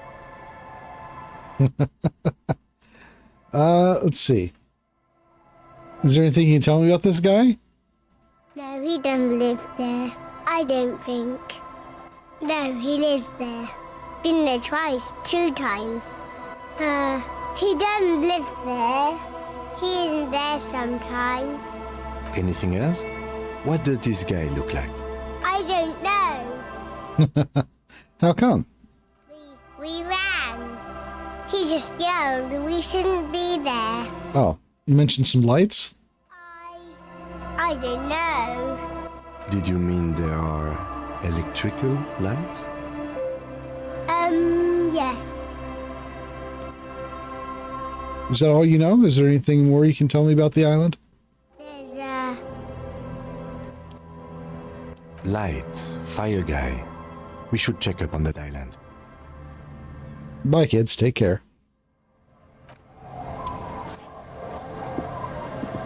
Uprock. Hell yeah, Uprock. Go to the island. Down rock. Now that's just absurd.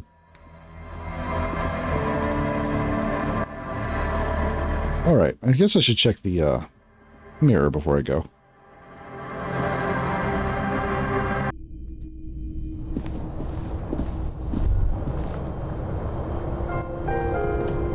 No, not there. An old mirror hangs on the wall. You see your reflection in it. The expression fixed to your clean-shaven face. Okay. You're still not accustomed to it. Having the dice adds to checks. That's nice. Not to be for now. I am going to try, actually. Electrochemistry. Alright.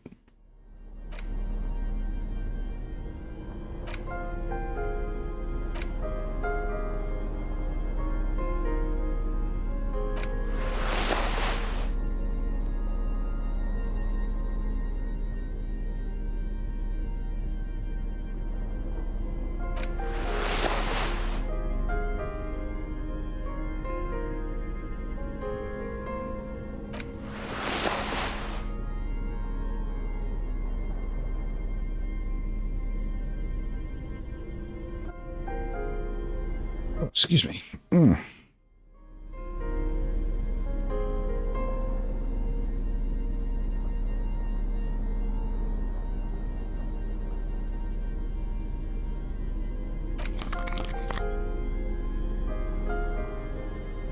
Okay. That gave me a +3 to electrochemistry. What does that raise my percentage to? An old mirror hangs on the wall. 17. Oh.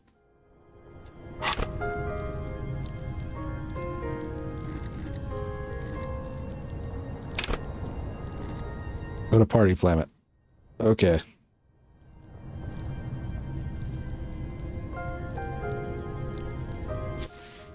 You know what? Let it go for now. Save. See if I can get rid of this damn expression. An old mirror hangs on the wall. Still not happening. It won't come off that easy.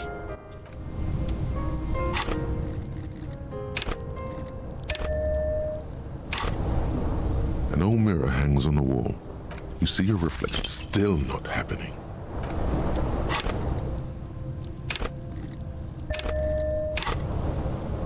An old mirror hangs on the wall. You see your reflection in it. Still not happening. Wow, okay. And, oh, that's... Really? Okay. Must have just been a quick save. You know what? Yeah, fuck it. Hangs on the wall. You see your it's like something snaps in you. A nerve ending. A thought. A sadness. Your face in the mirror is suddenly clean of the layer that had distorted it for God knows how long. Wow. I didn't expect that to work on the first save scum. Just like that, it's over. The running game of your life had become a A sad old man looks back at you. Oh no. His smile, his optimism gone.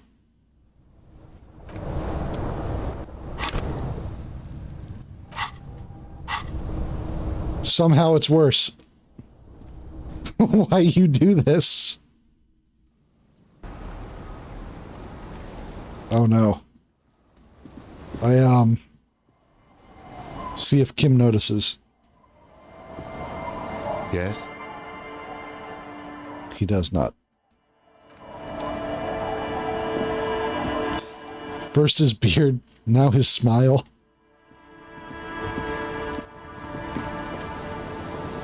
Oh no. I don't know if that gained me anything, but it sure has happened now. Okay, let's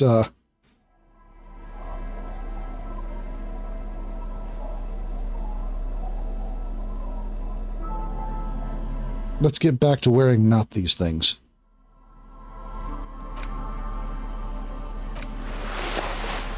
Okay, shoes. Those are fine. Fingerless gloves, no. Phone.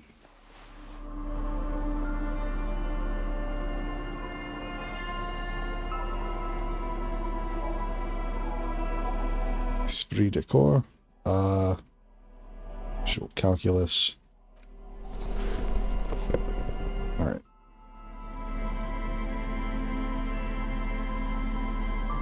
Right, the glasses. The glasses gotta go. Visual calculus.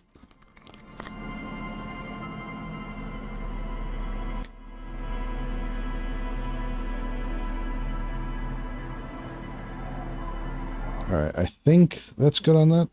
Okay.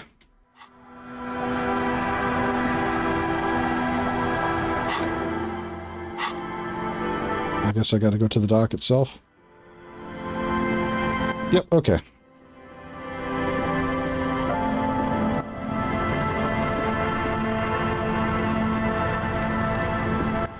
I have taken everything from this man. I've taken his booze, I've taken his drugs, I've taken his cigarettes. I've taken his beard, and I've taken his smile.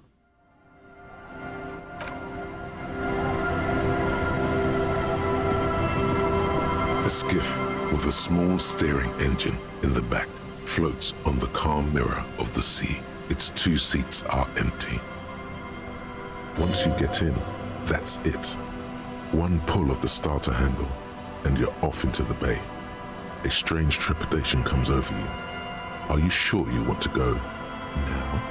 Have you made all the necessary preparations? Closed all your accounts?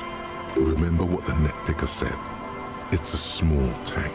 You won't be going back and forth on this. Okay, I'm not ready yet then. If it's going to be ominous like that about it.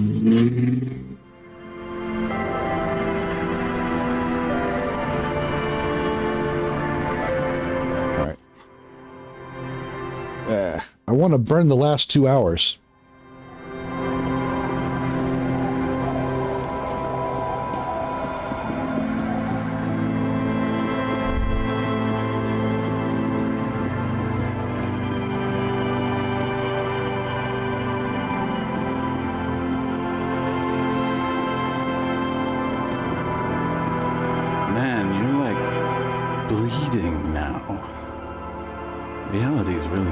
You up.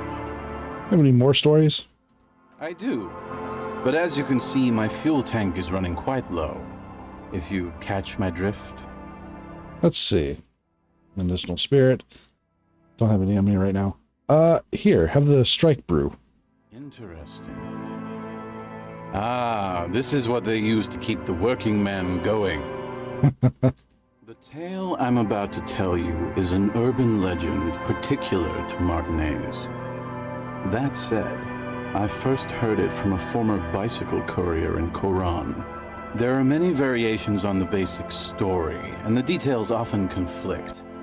What everyone agrees on is that nobody knows the exact nature or identity of the phenomenon. Are you telling the story of the headless... Shut the fuck up, Rosemary. Summer of 44. 17-year-old Gertrude Het is walking home from a late shift at the harbor. It's almost midnight.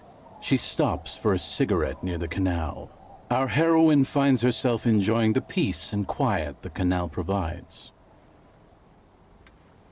What she doesn't know is that her peace is about to be shattered. From behind her comes the clattering of hooves. Startled, she turns around, and what does she see? The horse? Well, yes, but it's the man on the horse that's of interest here. A man... The pause is long and dramatic. Thank you, drama. With no head on his shoulders. Wearing a found tracksuit, searching for the legendary found cap that went missing when he lost his head. Wait. Let's see. I thought he rode a bull. I thought that he rode a headless pig. Well, there are many versions of this story, the most peculiar of which has the headless found rider riding on the back of another headless man.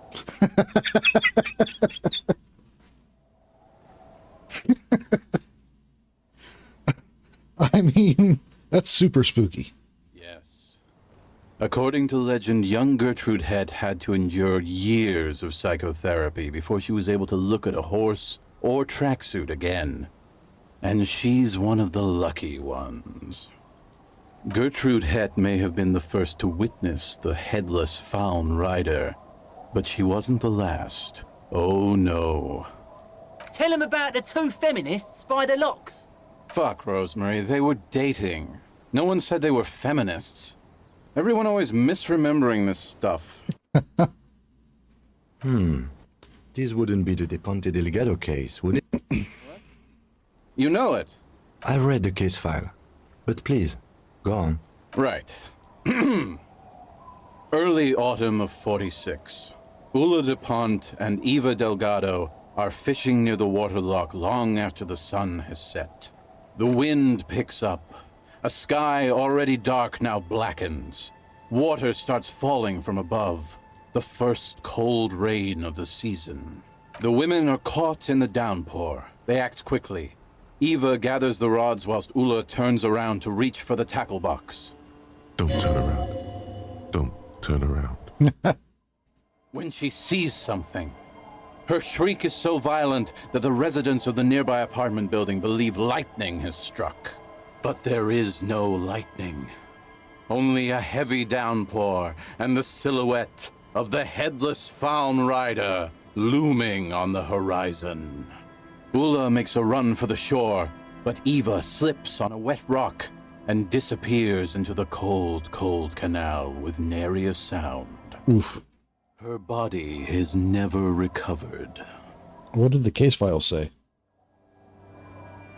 Naturally, Ula de Ponte became the prime suspect in the disappearance of Eva Delgado. De Ponte maintained that it was the so-called headless found rider and that she ran, fearing for her life. During the investigation, it became apparent that there was a love triangle, the third party being some small-time businessman. I don't remember the exact details. The leading theory was that an argument broke out on the jetty and De Ponte pushed Delgado into the canal, then cooked up this stupid cover story. A small-time businessman marrying... No. She committed suicide before she could be taken into custody. Ooh. They found her in the bathroom with a rifle, her face slowly peeling off the ceiling. God damn. Not a pretty scene. Man, that's some grisly detail. Oh well. Here's to another case closed. Anyway, that's the story of the headless found rider. It's... Crazy, huh? I've seen some weird shit on this case. A headless jockey in a tracksuit fits right in. Hard to argue with that, I suppose. That's the reality situation for you. You think you got a handle on it, then blam! It throws some wild shit at you. Who was the headless rider before he... That's why it's critical to stay well hydrated. That's true. Who was the headless rider before he died? Well, Tequila, that's part of the legend. No one knows for sure. There are a couple of possibilities, though.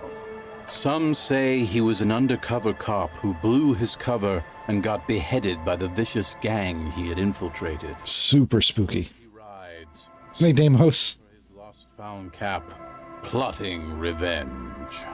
How you doing? O headless brother, where art thou? Others claim he was a professional jockey who veered off course during a steeplechase, ended up in somebody's backyard, and got decapitated by an exceptionally taut clothesline.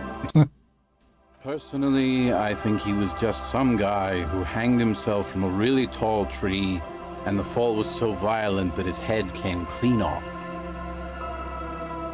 Standard vet visit, I hope? Shots and checkup and such? Coincidentally, at that exact moment, a horse happened to pass under him, and his beheaded corpse mounted it, where it remains to this day. But then, no one really knows. I like the idea that the corpse just climbed on the horse because it just happened to be there. Basic checkup, that's good. For some reason, this does strike you as the most plausible theory of them all. I have to agree. Your theory sounds most plausible. Isn't it? All the pieces fit together perfectly. That's how I know it's right.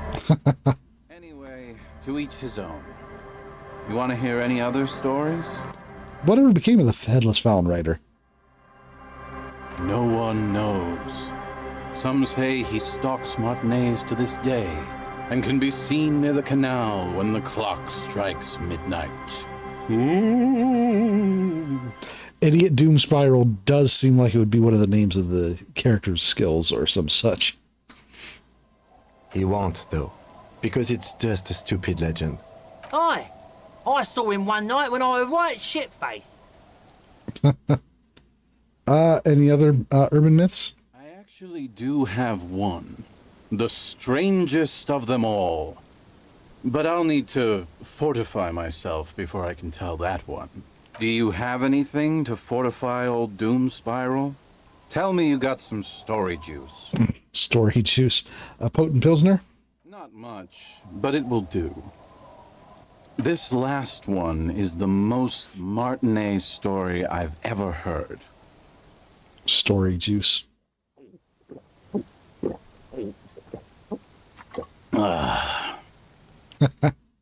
I've never heard it mentioned outside of here. At first, I thought it was a joke, to be honest.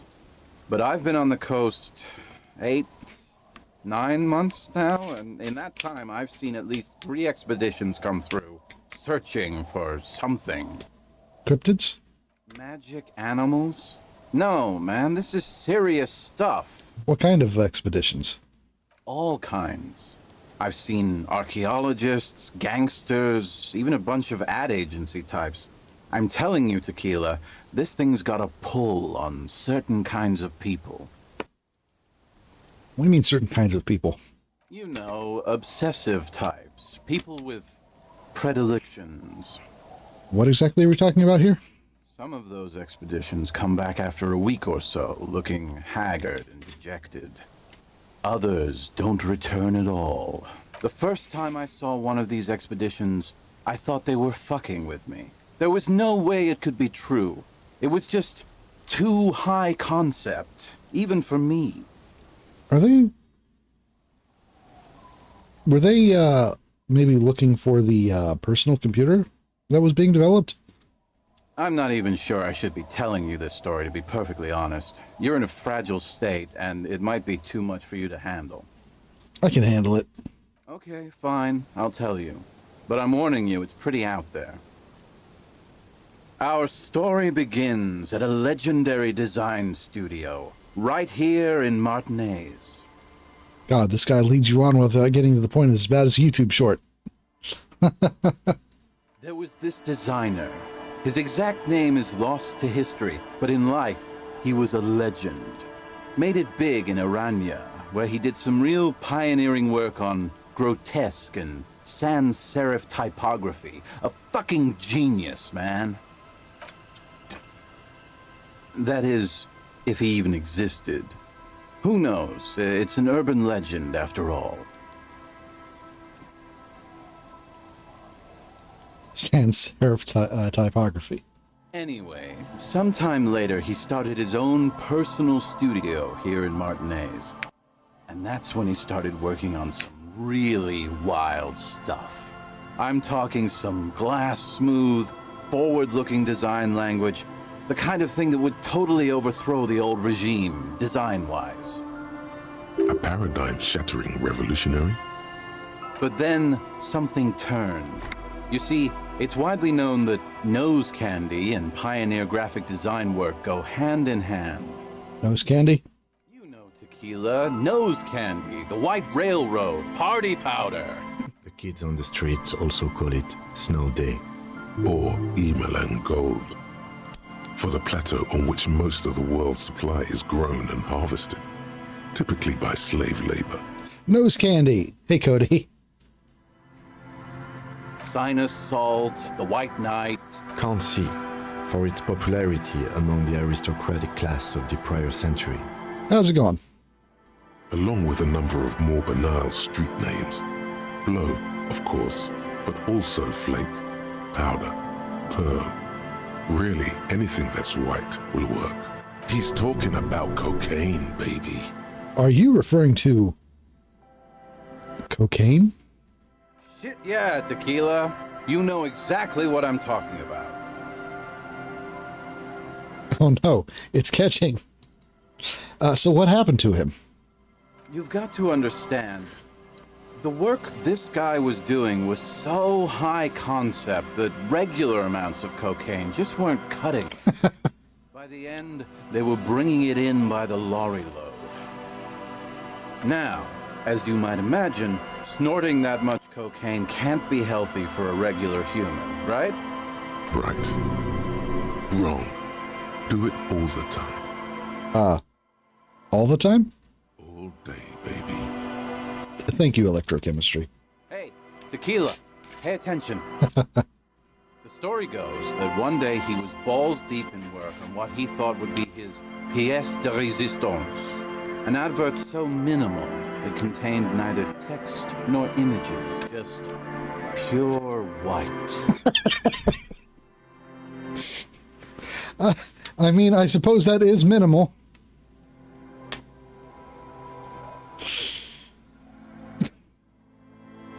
Apparently the idea was too high concept even for this genius. He dropped dead right at his desk before he could finish. His last words are recorded to have been, "It's as white as a blizzard of cocaine." What a fucking stupid idea. What a loss for the world of design. I know, Tequila. I know.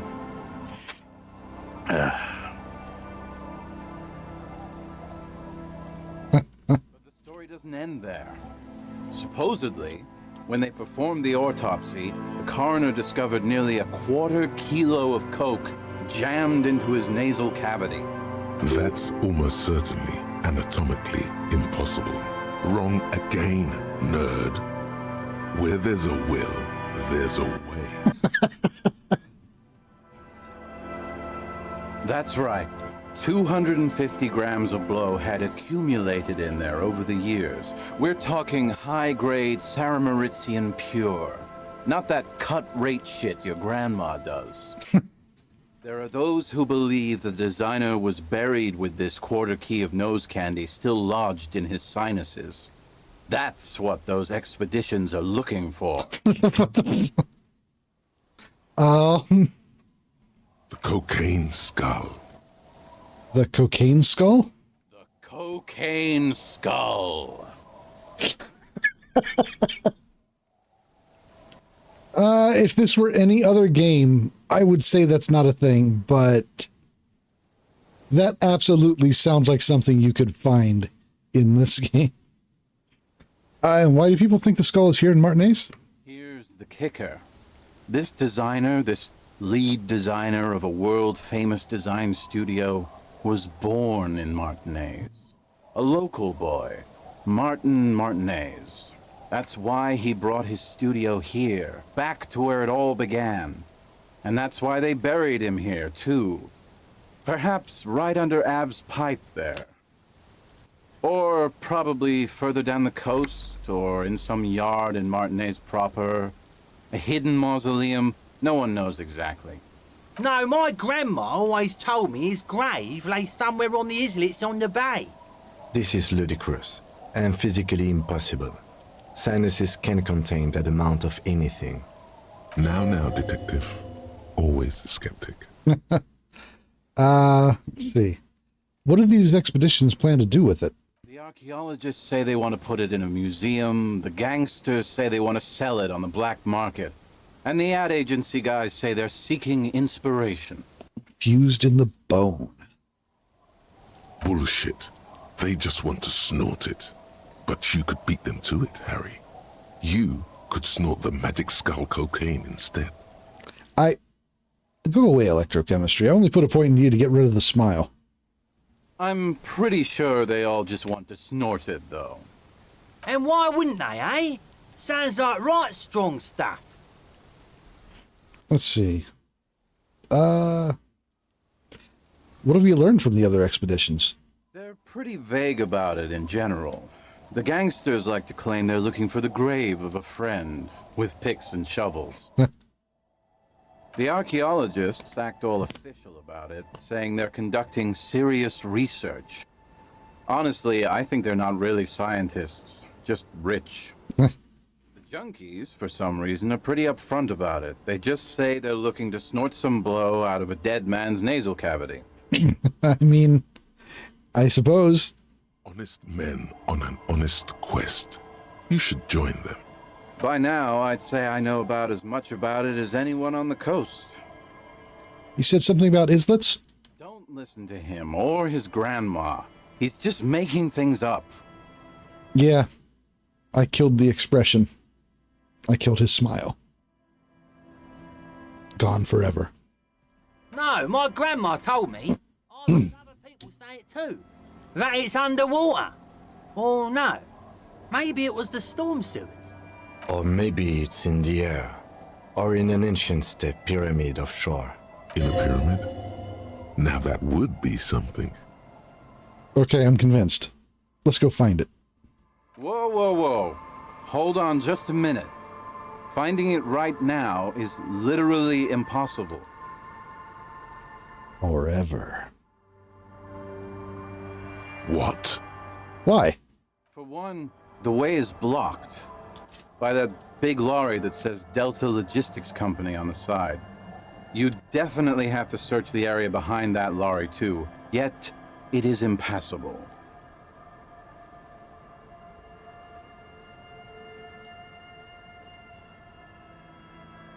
I got an ad for MacBooks coming in here advertising the better batteries and confirmed that I've forgotten to charge my MacBook for upwards of 3 days before it nearly died.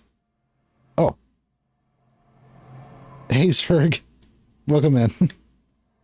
Hope your day has not been injurious. And second, outfitting an expedition like that is expensive. It'd have to be a big production to do the cocaine skull justice. You need new gear, people who know what they're doing, all kinds of provisions. It's just not feasible within the economic and temporal frame of our current setup. Matter of fact, unless a bunch of money just falls out of the sky, we might never know what's up with that skull.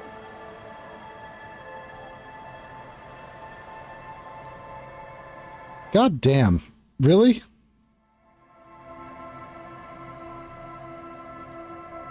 That's fucked up.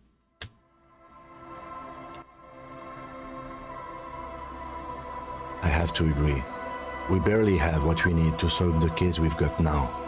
We can't afford to run around chasing after quasi-mythical pieces of drug paraphernalia. Jesus Christ. Yeah. Deaf in a wheelchair and getting punched. That's just goddamn.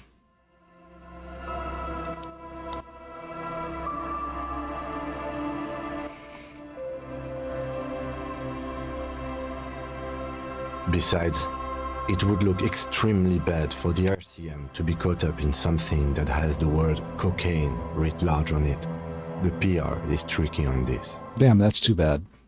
Wait, maybe there's another way. Maybe up around the coast? Don't give up now. Yeah, well, that's the reality situation for you. Who knows, though? Maybe someday we'll get our chance. Are there more stories you can tell?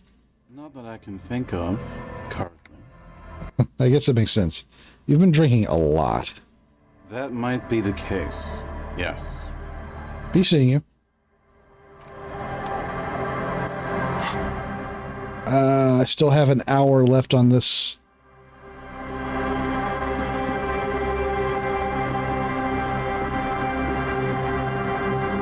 Do I have anything to burn an hour?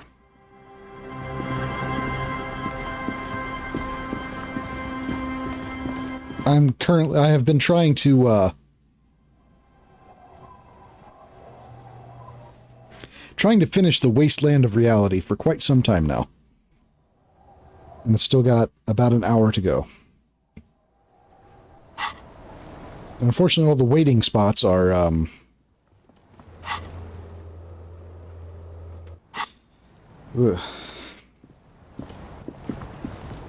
Anyway, I hope after the, ordeal with the cops and, having to deal with that whole situation, that the rest of your day was relatively okay. I hope. Because, damn.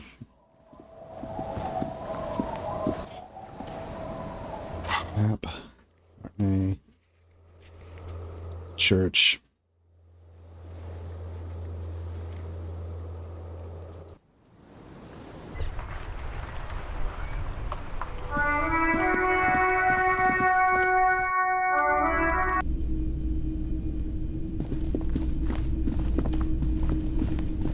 Alright, let's see.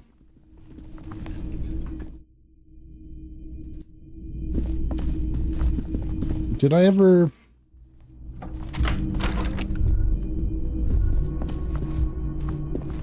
Alright. The fan stands still. Pull on the light bulb? The lights are on. Okay. Wonderful. Alright. The bathroom mirror has been wiped completely clean. You see the reflection of your face in the mirror, such as it is. A regular, clean-shaven police officer. A regular one. Okay. Chain cutters. Interfacing.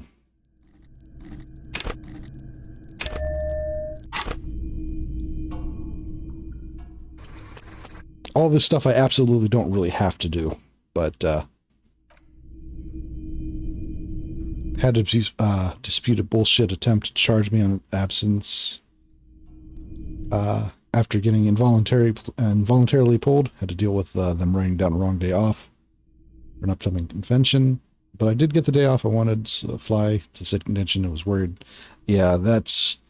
Well, I'm glad you got the day off you needed. The bathroom mirror has been wiped completely clean. You see the reflection of your face in the mirror, such as it is. A regular, clean-shaven police officer. It sucks that you're getting, like, that kind of bullshit. Clean-shaven. Yeah, I had him shave. I shouldn't have, but I did. I didn't realize he was going to take the sideburns out, too. Should not have. I should not have. The faucet is quite terribly mangled, but you just might be able to twist its parts into place. You handle the chain cutters deftly, applying just enough pressure. The faucet regains a recognizable shape. The steam stops. Rip sideburns. Told you that you needed those chain cutters. Everything is connected. Everything has a purpose. The mirror begins to clear slowly without you having to wipe it. Leave the mirror be for now. Okay. I've got 2 skill points ready to shoot at any time. Which, let's be honest, I've mostly been using them to instantly reset white checks.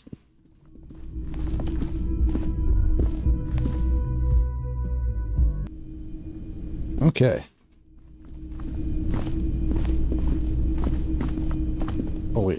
the door upstairs. Got in Clausia's room. It was a 3%, I think.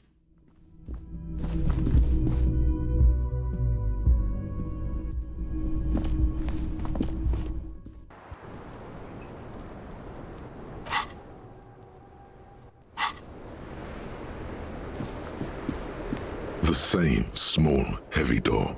3%. All right. Let's, okay. Endurance, interfacing.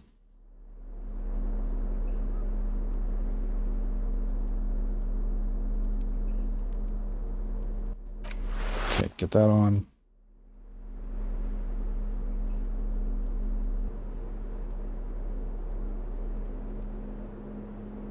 I swear it's probably going to be just about every time this happens. Physical instrument, minus on physical instrument. I don't need minuses on it.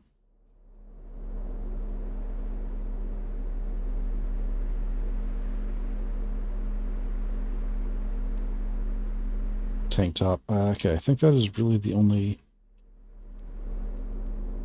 Okay, physical instrument. Wearing anything that lowers physical instrument. No. Doesn't look like it.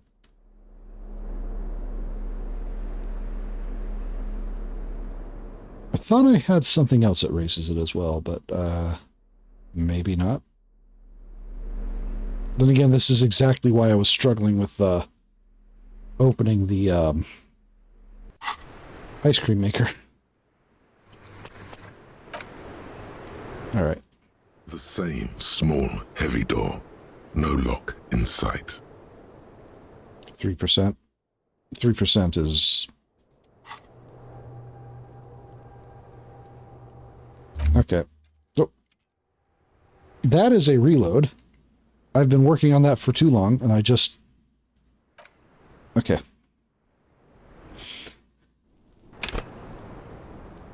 Wait. Wasteland... Okay.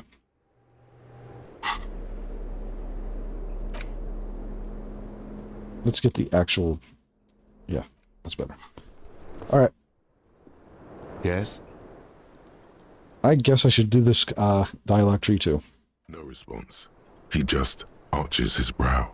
He's having trouble processing it, believing it even. I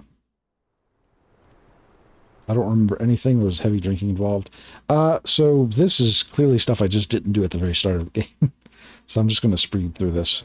There is a sudden, harsh edge to his voice. What's wrong with personal affairs? Not a fan. RCM deploys a self-styled structure. So what should I concentrate on? The case at hand. Heard this is a medical situation. Really? Talking serious, unbelievable damage there. I saw myself in the mirror and I have no idea who I was. This psychodrama is unbecoming of an officer. Clearly, he prefers to think you're malingering. He cannot fathom that. Okay. Some sort of major brain damage has occurred. Or on an unprecedented scale. Then you should consider seeking medical attention. You can use the radio in my kinema to call your station's Lazareth. Was there anything else you wanted? Lazareth. Yes?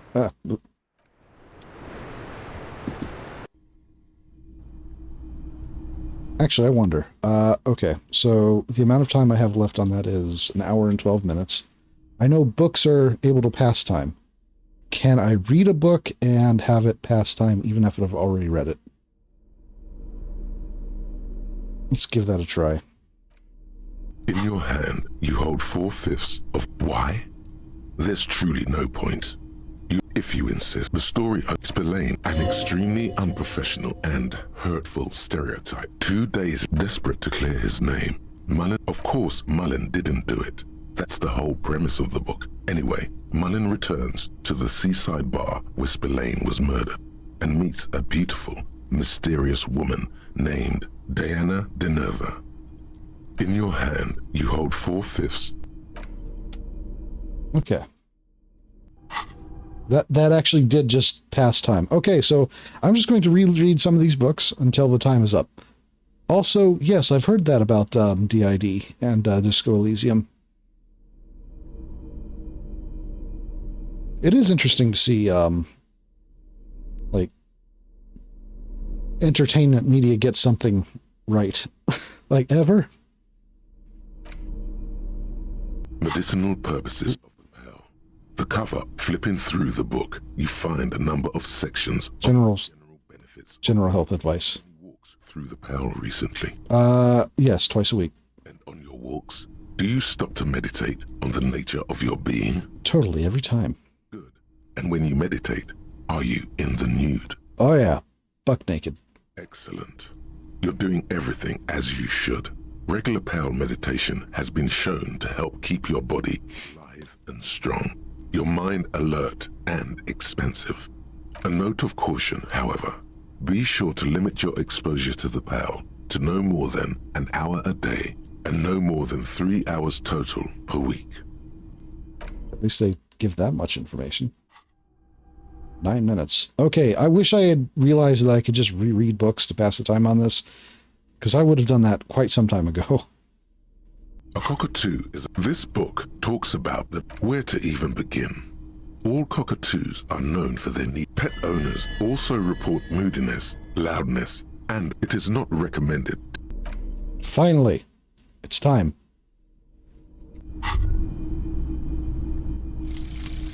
Wasteland of reality. Congrats, you're sober. It will take a while for your body to remember how to metabolize anything that isn't sugar from alcohol. So you're going to be pretty ravenous soon. Eat plenty. You can expect your coordination and balance to improve in a couple of weeks. In 2 months, you might start sleeping like a normal person. Full recovery will take years though. It'll be depressing, and it'll be boring. Don't expect any further rewards or hand claps. This is how normal people are all the time. Okay. Boring, sober, insomnia. Return to self, no positive effects from alcohol. Okay. Well, at least it's only a -1 on physical instrument, instead of -3.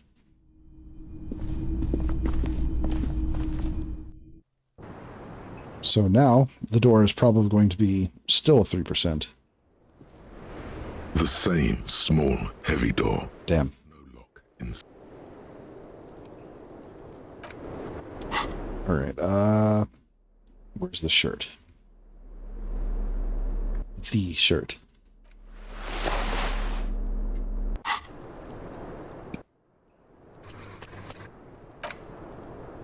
Alright.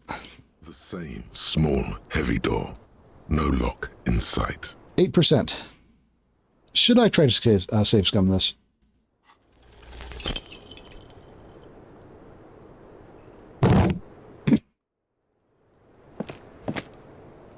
You give it another, more... I don't see how this is going to give new results. There must be another way in there. How? Through the kitchen door, perhaps. Let's explore rather than destroy. I mean, sure, but I was exploring already.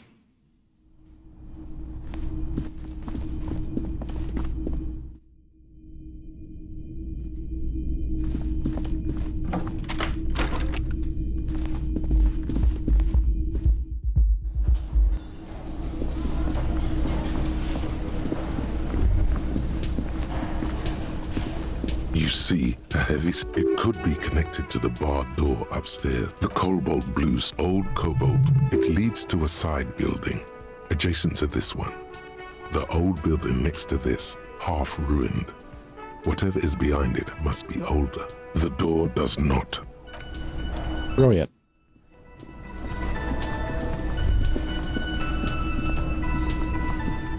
You led me astray, Kim.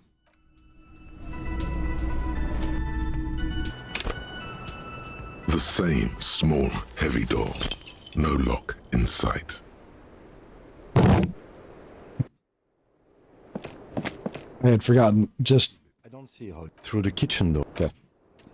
I had genuinely forgotten how visceral that sound effect is. I'm not going to keep this up for very long. Small, heavy door. No lock in sight. I just wanted to honestly mostly just be done with You give it a Wasteland of Reality. Okay, this is the last attempt. And then I'll move on to the boat, like I should have done a while ago. The same small, heavy door. Yep, okay. In sight.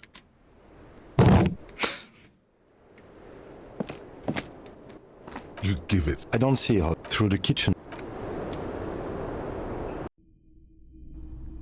Okay.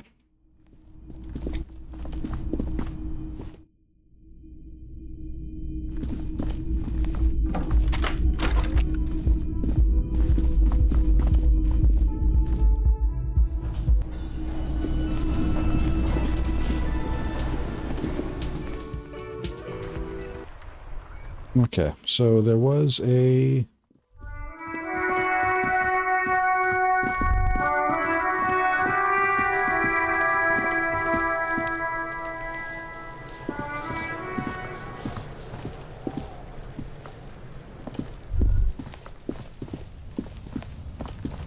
Oh? Oh yeah? What's that? Well, no. Nothing through here, then. I've already been through this way.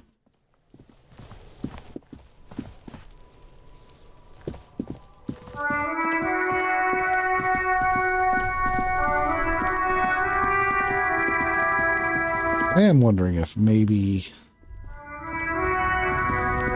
the Fritta warehouse, perhaps? No. Alright, I've got to stop procrastinating on this. The main thing I was worried about before moving on was the wasteland, so we're good. I've tied up most of the loose ends I'm interested in tying up.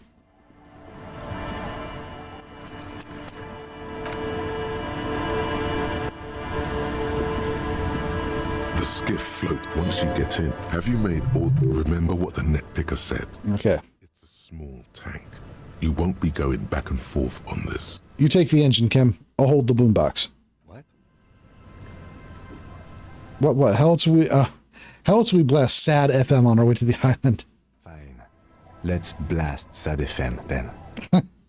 Sad FM is a radio station specializing in sad, slow rock songs. You seem to know its frequency by heart. Get in and ride to the island.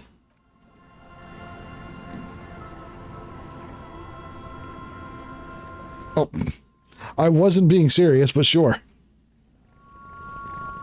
Glad to know that it took me at my word. I should have known, actually. 1, 2, be free.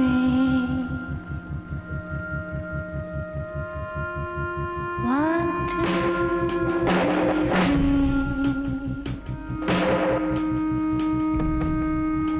It will last forever.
That's the wrong disco. Comes to a slow stop. The lieutenant turns the engine off. Then there's silence. Nice. I wasn't expecting a little jam out there, but hey. In the silence, a sputter of wings. A flock of quails takes off in the distance. Later, Gator. Let's go. Okay. Climb out. Alright. That looks like an oil slick. Sat FM is where it's all about. Yeah. That's true.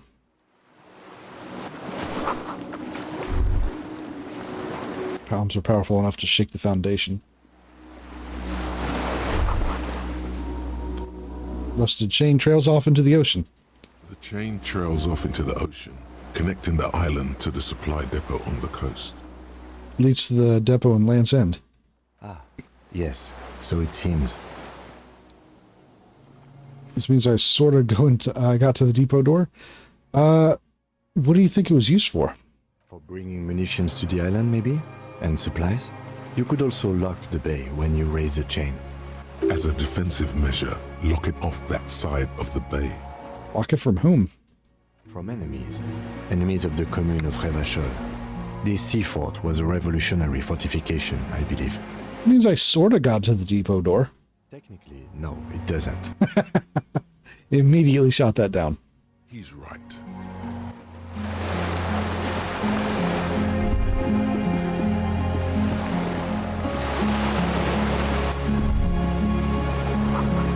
Tires are falling apart. They're at least 50 years old.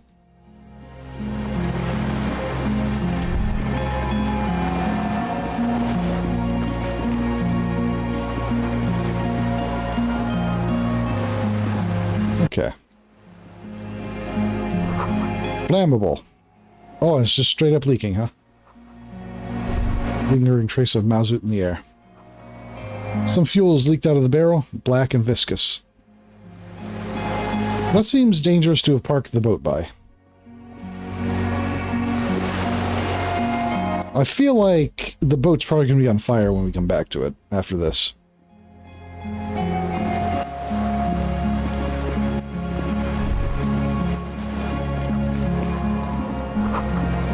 The barrel says ICM. You see a little star specks in it. I see.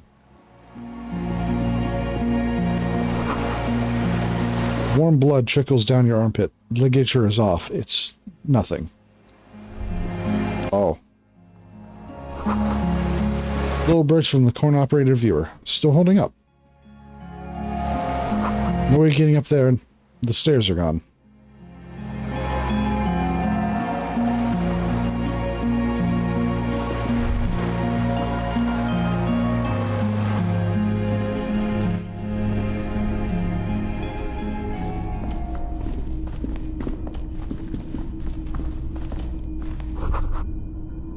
There's once an armature rest. Twin cannons attached here. Medium distance, large caliber.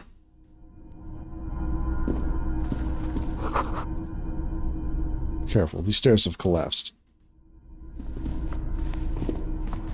Okay, so I have to go around for that. Alright.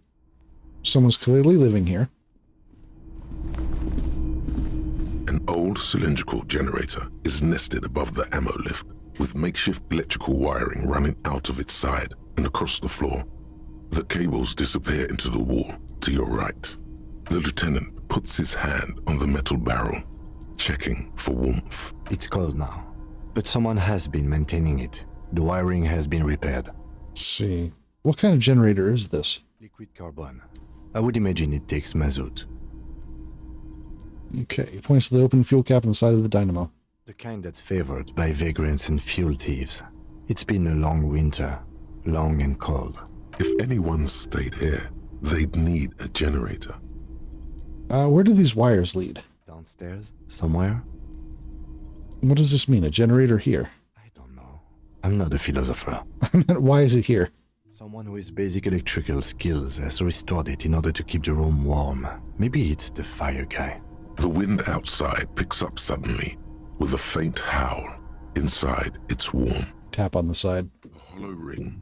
The canister is empty. Dust falls from the generator and down into the ammo lift.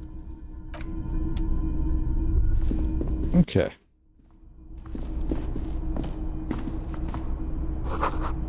Books, mostly fantastique and historical fiction. Dishes stained with sauce and fire. A survivor's kitchen.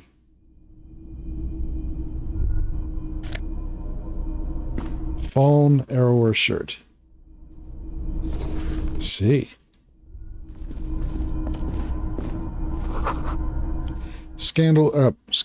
You see candles planted on a broken rangefinder. Harrier, this is not a good time for that. You were shot in the hip. Stop stretching.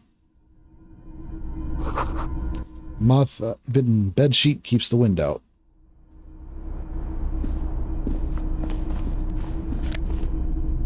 Oh. Army surplus winter scarf. Oh yeah, scarves. +2 to empathy. But negative on the composure.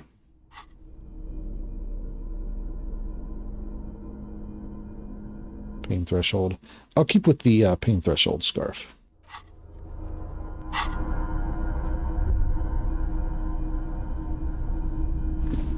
There's a greasy old spring mattress in the corner, resting on piles of soft cover books.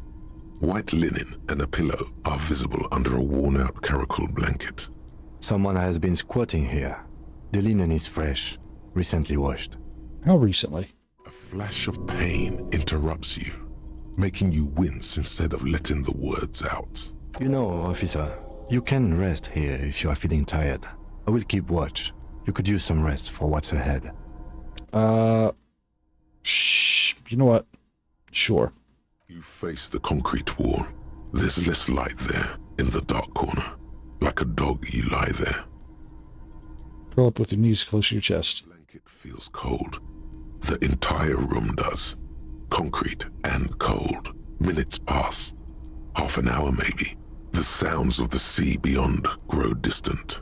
Your eyelids close until you feel yourself standing up in the darkness, right next to the mattress. Slowly, the world begins to hatch from the blackness.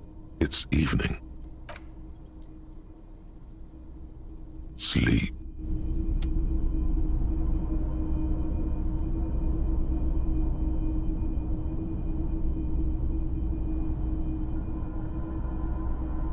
Considering all the running I did on the way here. Uh-oh. Where's Kim? The lieutenant is no longer here. Go outside to the beach.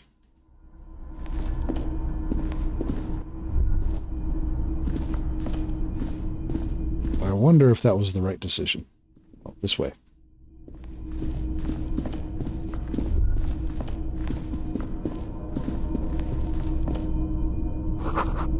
Door is still here, closed. Feels strange somehow.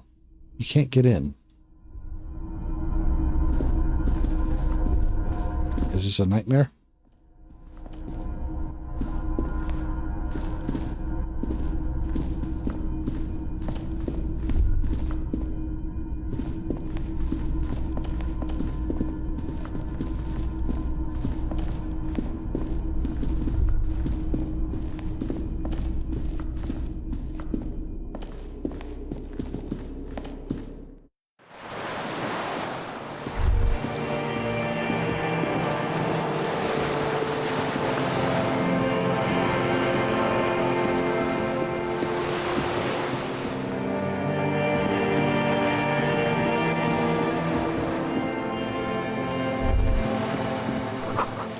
Go down to the chain. There's something there. At the chain, huh?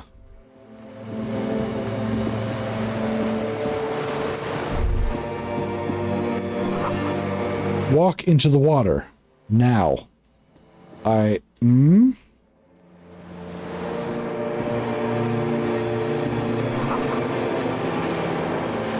see her footprints in the water.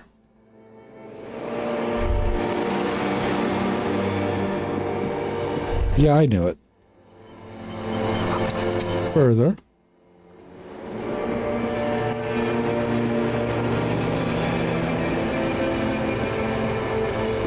Damn, Harrier.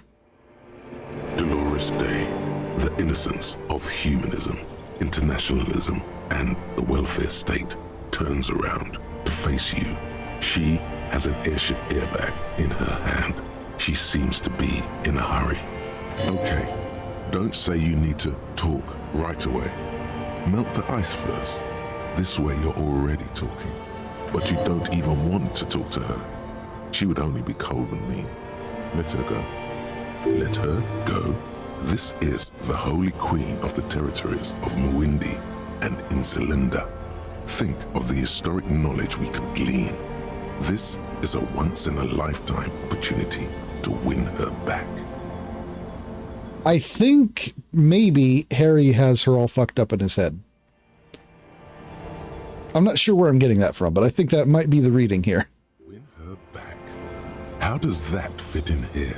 And what is the Holy Suzerain doing here anyway? Let's see. Something's off. I was heading to the aerodrome. I just don't have time to... She means she doesn't have time to tend to your emotions. You don't have time to tend to my emotions? She sighs and looks over her shoulder. What are you doing? Stop saying things like that. We need to have one more massive epic showdown. Hey. How are you doing? I'm doing really good, actually. Both professionally and romantically. I've come to a fulfilling and peaceful period in my life. Well, how are you doing, Harry? I'm in my head. I miss you. I'm in my head too. We're all in our heads. Do you miss me there? Sometimes. Not as often as I used to. So much time has passed. More than it seems here. This is everything I always warned you about. What's in the bag? Just my scepter, my globe cruciger, a spare silk gown, a toothbrush, travel documents, the crown of immortality. Aren't you already wearing one? Oh, this. This is just a wreath. The crown of immortality is made of rarefied light, mana and raw palladium. It was passed on to me by the rulers of late antiquity. Damn, Harry really does have them mixed up in his head. She looks at the suitcase, not knowing what more to say. Then, over her shoulder. Anyway. Where are you going? I'm going to Morova. To live there, in Grad. It's 1 million kilometers away, Harry. Might as well be another lifetime. Can you stay for a moment? We need to talk. We need to have one more massive, epic showdown. No, Harry. No. I don't want a massive, epic showdown. I want to go to the aerodrome. I have tickets for the 10:20 flight to Morova. Really. We don't have anything to talk about anymore. Every combination of words has been played out. The atoms don't form us anymore. Us. Our love. Our unborn daughters. Oh. Oh, damn. It's all gone. I have to go to the aerodrome. I have to leave Revachol and you. And you have to be alone. In hell. Forever. That's just the way it is. Jeez, okay. Damn. Oh God, whatever you do, don't try to kiss her yet. Not after that. And yet. I get the feeling you're not really Dolores Day. I don't know what you mean. Dolores Day? You're the X something. Wasn't I Dolores Day just a second ago? Now I'm the X thing? You're confusing me. Look, I have to be at the Lausanne Aerodrome at 10:20 p.m. I still have a light rail to catch. I haven't even bought the tickets yet. Let's see.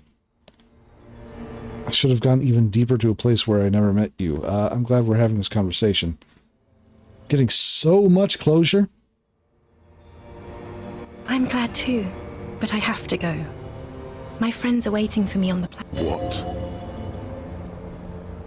It's impolite. Okay. Consigning, you know what's impolite? Consigning a lieutenant detective of the Revshol Citizens Militia to eternal damnation. I am impolite with you, Harry, because you are the past. Me and those friends will have good times together in the future. This is how human beings operate. If anyone ever says this is how human beings operate, you might want to consider maybe they're not a human being. I was wrong. You don't have power over her anymore. You shouldn't have said that. I am wrong about everything. You should go on without me. You're the morning. I don't understand. No, I meant mourning. I'm grieving, but you're not even dead. Oh my God, Harry, stop. I don't want to hear anything about the mourning. Mourning someone who's still alive. Any of that. I can't do that anymore. I'm not 80 years old, I'm 32. People my age are not supposed to mourn. Heard you before, you're the voice on the phone. Oh, Harry, you shouldn't have done that. Do what? Call me like that. You ruined it. There was still a chance. You should have waited longer. She would have called you instead. It wasn't me, it was my hand. My fingers called you. They shouldn't have. They really shouldn't. I was in Morova already. Safe. In the warmth of the night. Wrapped in my future love. There, I think of you less and less. Whole weeks go by without me remembering you. Months already. Soon it will be years without the hurt. I sit there in Morova, in the holy gratitude of my bliss. I put my hand on my belly and smile. The air gets cold around you. She looks down on her stomach, then up at you.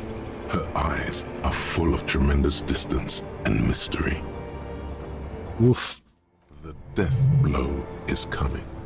Black-eyed dogs wander the alleys. Apple trees hang their bony limbs low over the patchwork of roofs. Red and black. Revshol West, the evening sun. She's left and bloomed, far away from us, our vast soul. Your name? It's Dora. That's what the voice said on the phone. Dora. Short for Dolores. Dubois, yes. Dora Dubois. That's why I think of Dolores Day. Why what? Are you Dora Dubois? Oh no. No. We're not doing that again. That was not the death blow yet. You saved yourself. For now. Keep stumbling around and it will happen. Let's see. You're just an evil ape. We're all just evil apes. You don't have to hate the world. Can't you see how kind and beautiful everything is? I don't have time to deal with your pessimism. There are so many people at the stop at this hour. They're all going to the aerodrome. Beautiful world, beautiful aerodrome. See? The weight is you and your hate. I can't. Okay, that's the one I have to answer? Okay. Yes, Harry. I am. Things have gotten much better for me. Now that I am the ruler of the known world. Oh God, it's already so late. I have to go, Harry. A tiny golden watch with red straps around her bony little wrists. I bought you this figurine of the Headless Fawn Rider. I don't want it. It looks expensive. I don't want it. I thought you liked figurines. That's not what figurines do, Harry. But then the figurines don't do anything. She looks at the Headless Fawn Rider between your fingers and doesn't know what to say. Maybe this revolutionary figurine then? Maybe you can take this revolutionary figurine. It's got a little musket. Amalgam Dolores Day sure is a thing, right? No, please. Please don't give me anything. Okay, I won't give you things then. I didn't ask for things. It's too late to give me anything. I would have liked the Headless Fallen Rider back then. Let's see.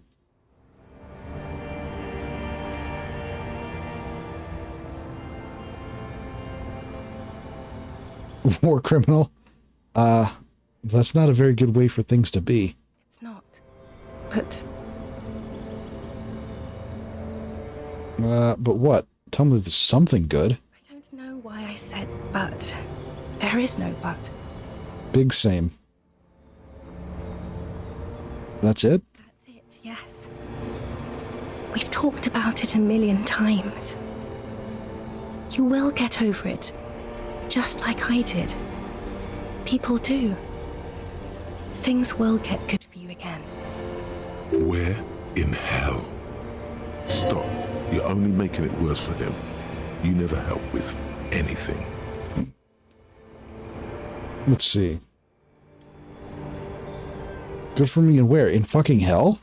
Oh yes. She'll come around now. I made her love you again, Harry. Are you stupid?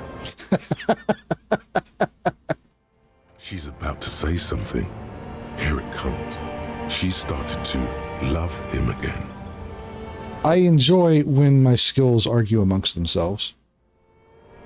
Her innocence, Dolores Day, fiddles with the handle of her airport bag. She has a pained expression on her face. It's agonizing. See? She isn't saying anything. I don't understand. It was, she herself said. We were bad for each other, okay? I was bad for you. Can you not see I'm bad? I had to stop. I couldn't just turn into a bad person. You will get better. It just takes some time. For you, I think it will take something like 20 years, maybe? It was hard for me too, you know? I used to think I couldn't live without you. But I can.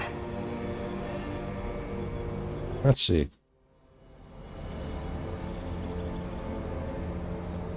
Okay then, super okay. I still have other things I need to know. Let's see. Yeah, I think it's best to... What other things? We've been through all the things, Harry. You really going to force me to go through all these? Something vast soul. We both said a lot of things. We were very young. It was her. I can feel it. I can see it in her tender, long fingers, in her wrists. Her hand wrote it, said those things. Actually, you didn't say it. You wrote it in a letter, a handwritten letter. I kept it in my paperwork.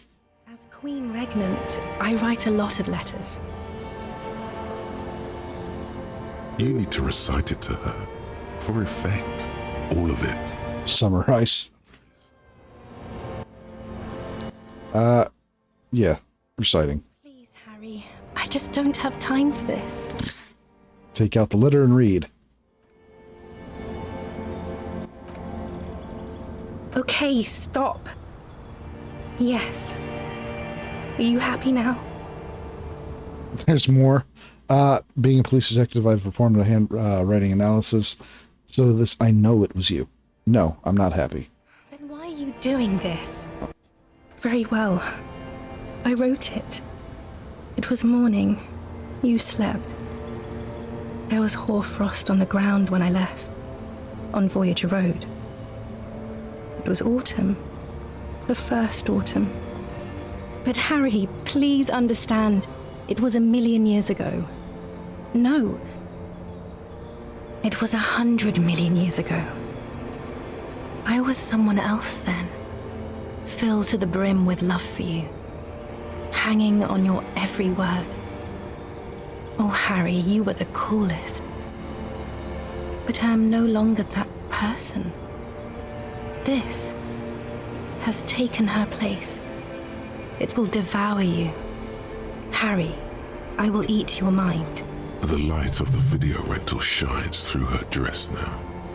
A DeLorean figure, cut in black, moves below. It's still her. Her legs, her breasts, her hips. What now? I was cool? The coolest. With your leather jacket and your boot-cut pants, smoking in the bus stop. I wanted you to be the rest of my life that day. And you were. Some of it, at least. You were my first kiss, my first time to have sex. That's a weird way to phrase it. The first and worst time I fell in love. I will always have that with me. It's a fact. But that is all it is. It's like a ticket stub, Harry. It doesn't do anything anymore. Let's see.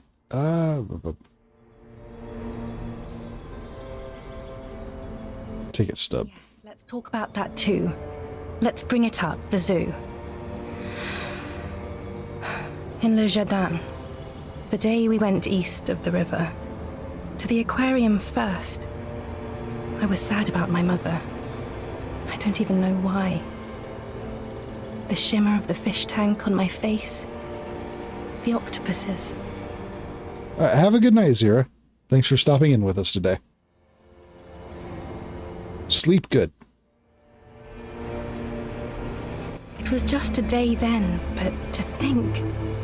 Were we there now, you could touch my hair, kiss me. Talk to me about anything, go virtually anywhere in the world. Not like now. Now our interactions are limited to pain and regret. Trauma skill point. That's sharp and precise. So sharp. No, it's all you. I always loved you for it, but it could not save us. It could not make me stay. In the end, your mind just told you precisely how bad things are. And who would want to stay around for that? Oof. I'm wondering if that is dressing down the skill, that I put in. Or if it's, I wonder. Because I know this game absolutely reads your skills and, judges you for it. Let's see. Where's this Voyager Road? It's here. We are on Voyager Road.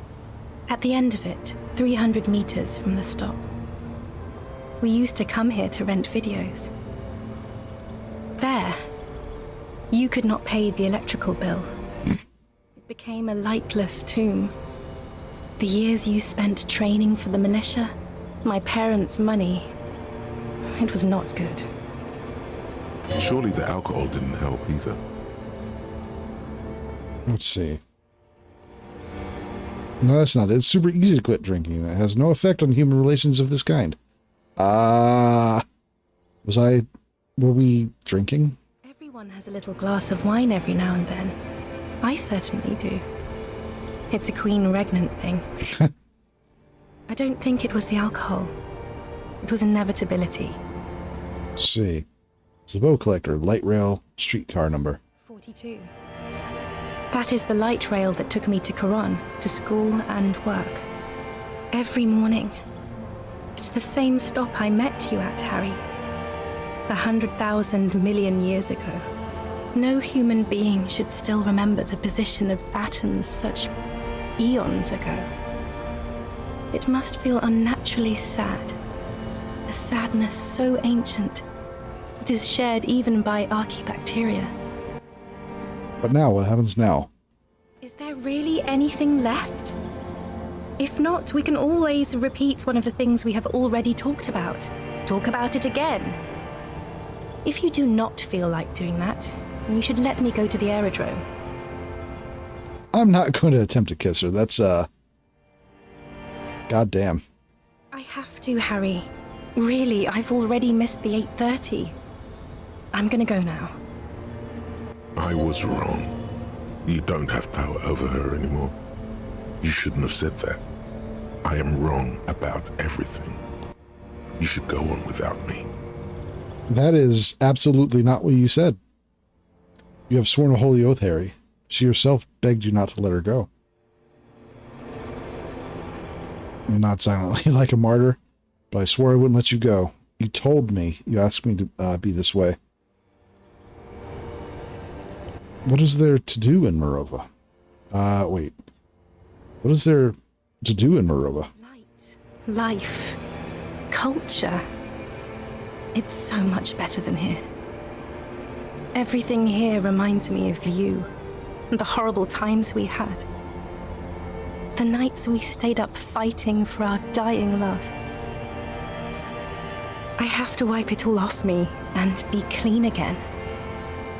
I want to be a good person again. Not this. Not what you made me into. This is rough, buddy. I'm getting trauma skill points off the experience I'm gaining from being torn down. Okay. You know what? I'm done. Nod silently. No, you don't. You're just being a martyr. And I'm really going now. The time is up. I must be on the 10:20 flight. I'm going to say we'll never see each other again. Probably not. You will see me. How can that be? Oh, Harry. This is a dream. Can't you see? I'm already in Morova by now. Who knows how long ago this happened? A year? 2? 5 years ago? How will I see you again, then? Right here, tomorrow night. Once this dream starts happening, it keeps happening. 3 times a week. Damn. And Harry, it really, really looks like it started happening again. There's the video rental. I'm suffocatingly beautiful. And young. And I smell of tutti frutti chewing gum. Like I did that time when I asked you for forgiveness. After leaving you the first time. So long ago. I like this. God damn it. This is intolerably bad. Oh yes. This is real darkness. It's not death, or war, or child molestation. Real darkness has love for a face. The first death is in the heart, Harry. What a goddamn way to phrase that. Fuck. Okay. See you tomorrow.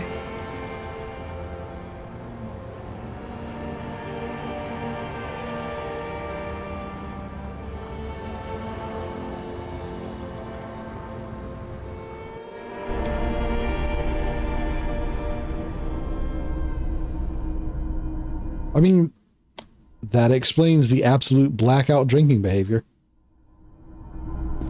You're up quick. How was your sleep? Let's solve the fucking case.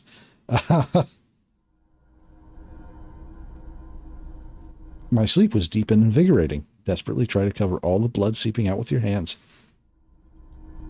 Swallow the blood and conclude. Comb the entire island centimeter by centimeter. That's the next step in the task chain. Spit out the blood, and get back to work. You're a badass like that. How was your sleep? My sleep was deep and invigorating. I was just thinking maybe you've torn your stitches. Are you ready to move on? Can I not tell him? Just spit the blood out and get back to work. Okay. He's still worried. You must have really thrashed and squealed in your sleep.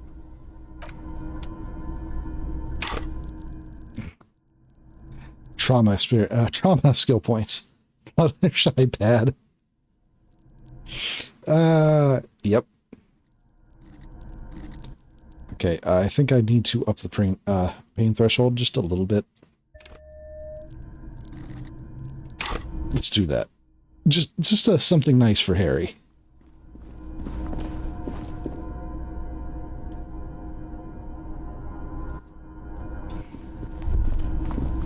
Right. Chair.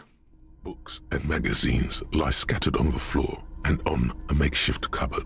They are not particularly well organized. Most are soft covers, serialized fantastique and detective stories from the 20s and 30s.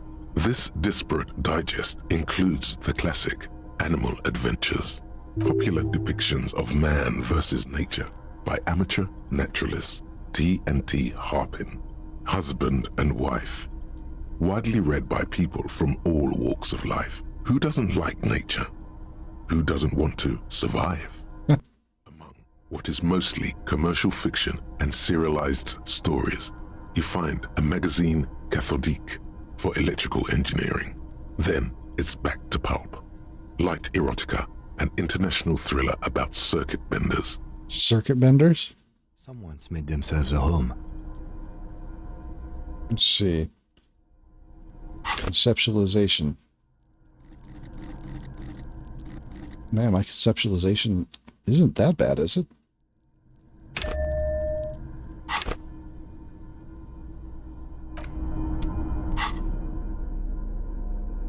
Oh, why am I still wearing that shirt?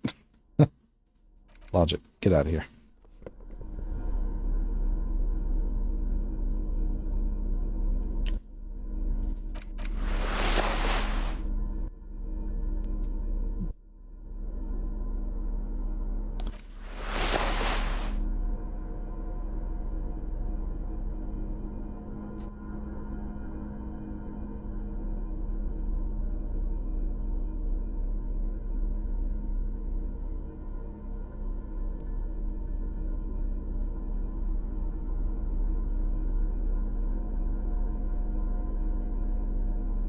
Okay. Anything removing conceptualization?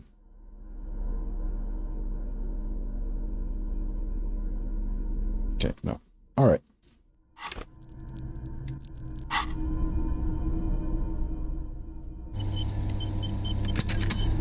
No amount of virtual hugs will heal Harry. I mean, at least he is starting... Serialized fantastique and detective stories. Animal Adventures, a magazine for electrical engineering, and an international thriller. Also, light erotica and some historical novels from the century past. All right. At least he is, I don't know. Yeah, I feel like he needs time, more than anything else. Not that you can tell. This is a digest of someone who's dead bored. Most of it is for... Maybe it's a little old... The print in some of these is pretty small, though. This... That's a coin flip. Coin flip gets retries. Soft covers, serialized, oh yes, under the bed. Like so. Rather extensive collection of critical theory. That is, dour, life non-affirming left-wing literature, published by small imprints such as Abattoir Firm and Ouzia. It's not exactly like reading.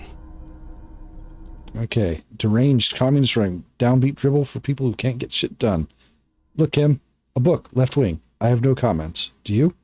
Ouzia. Humanitarian sciences. Stands out. Not a lot of critical theory around in Ravachol West anymore. Your incendiary remark has failed to provoke him. Incendiary? Wasn't there some in the communist students' room? A student in the apartment building seemed to have some as well. Well, yes. That one student did. The little books seem inconsequential next to the big pile of frivolous entertainment covering them. What do you think that means?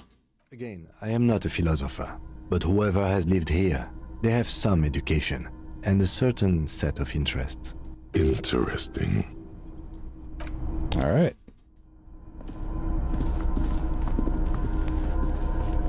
Lockers. Money. And magnesium. Great blast door weighs over 10 tons. Rust peels off of it. You see a small metal door nested inside a larger one. A heavy steel blast door. What's on the other side? Conventional keyhole above the handle. It's very small. Another part of the island, probably. The lock looks like it could still be usable. How do we open this? Maybe this is one of the doors we don't open? He's right. It would be better to open its big brother. A powerful engine hangs under the ceiling. It must control the blast door. Let's see. You're right. We opened the big one. Do you see controls anywhere?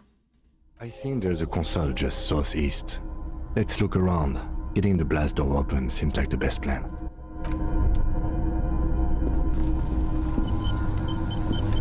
What? Okay.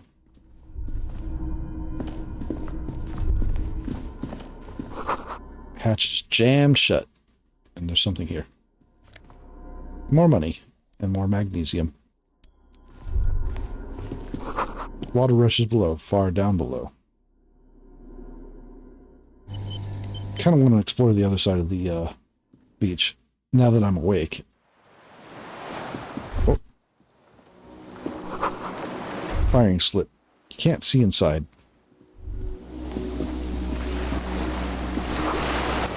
Must take a direct hit to take out such a huge chunk.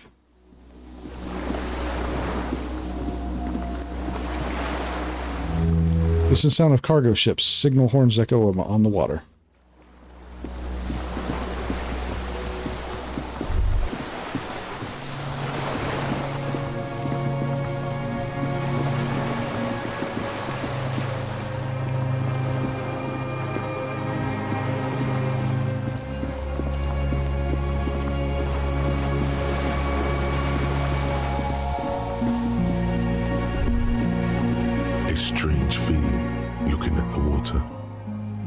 Should just wander off into the sea, leave it all, and walk in. It's cold. Yes, cold and still. But love is warm, like the inside of her mouth. No, no, no, no, no, no. Yes, yes, yes, yes. No, no, we're not starting with that.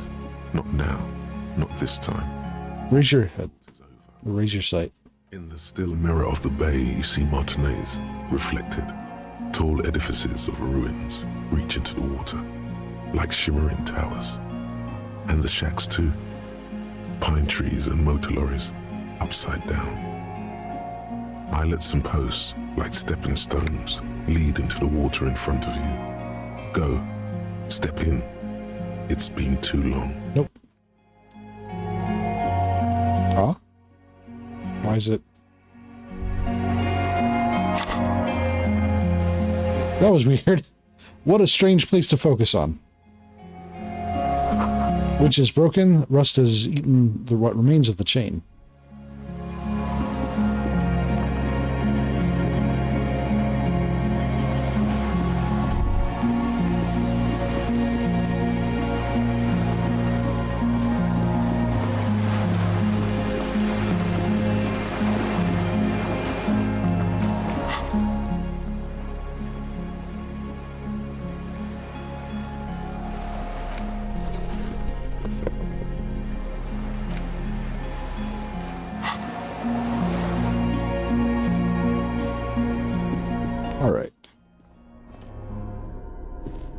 Green paint flicks off the monoblock aluminium cabinet. There are rows of switches on the front panel, a frequency band, and even a keyboard.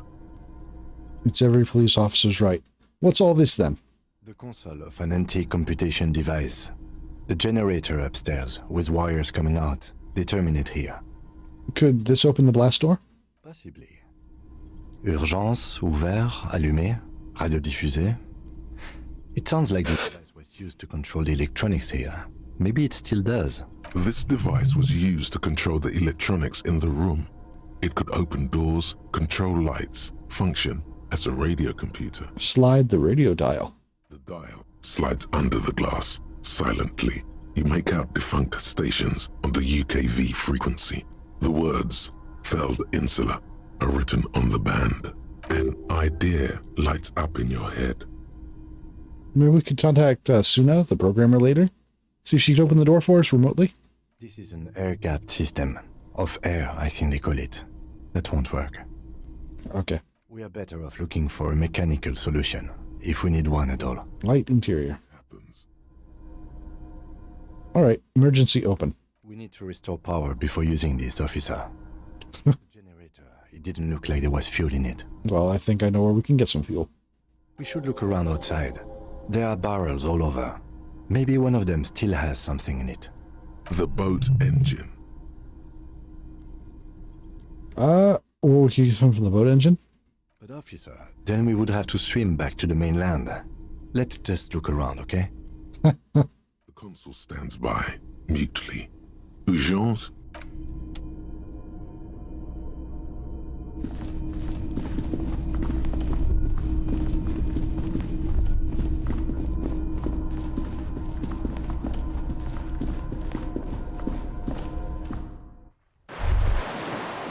ICM? This feels familiar somehow. Let's see. A white star. Point to the star on the label. No. An upside-down star. With its horns in the sky. The symbol of the commune. ICM? Indian Citizens Militia. It's the official name of the Communards Army. The black and white army of the revolution. Sounds an awful lot like. Sounds like the Revachol citizen. Yep. Why? The RCM may descend from the ICM. May? It's impossible to say. It was chaos after the war. The name was good for getting people to join us. Revachol West was mostly workers and criminals. Nice political thoughts rush through your neocortex. It's going to be hard to say them. Carrying around all that weight on a busted crutch is making you pant.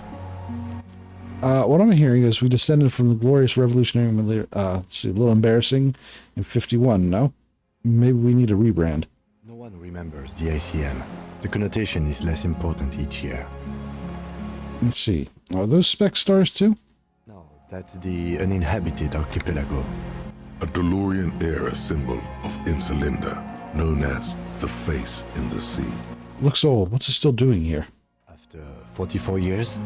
That's not nearly enough to hide what happened here, Lieutenant Freighter. One of these barrels was still leaking fuel, as you saw. The city is full of things like this. Old bullets, guns, fuel. Now...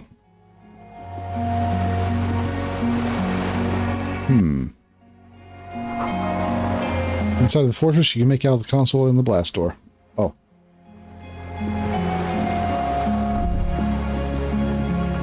Now, I don't know what kind of fuel they're using, but fuel doesn't typically last 50 years. Fuel begins to degrade after, like, only a couple. Barrel's empty. There's almost nothing inside.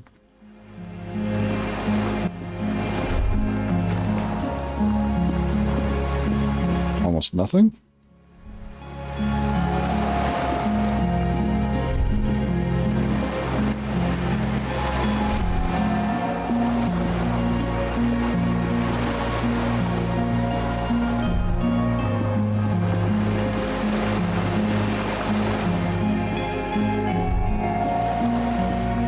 Alright, I guess, look over here? No, wait. We're over here already. Look out on the beach again. The most obvious answer was empty, despite having a very obvious leak. Enough that after 50 years is still staining the water in the area.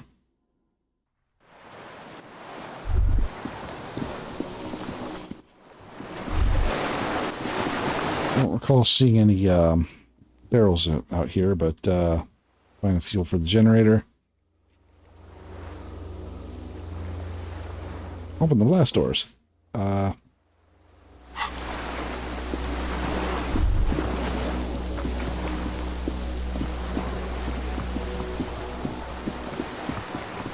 Yeah, no. I might have to just wait. The depot has supplied this chain, has long gone from the coast. Yep, sure has. Oh, nothing this way.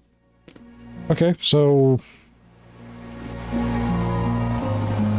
Am I not going to be given another option then to just take the gas from my boat and hope for the best?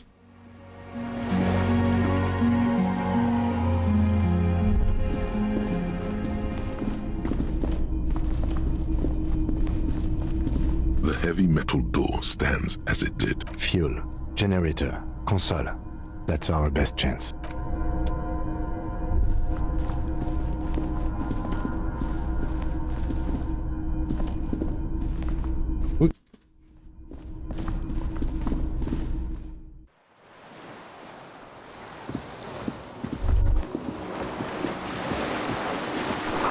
Not enough fuel. We'll have to look elsewhere.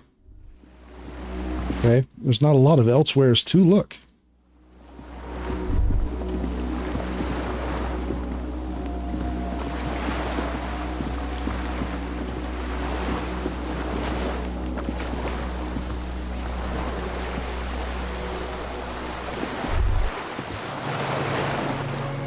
Yes? Nothing.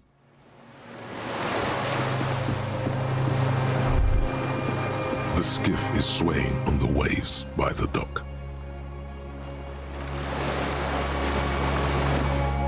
I wonder if am I just missing something?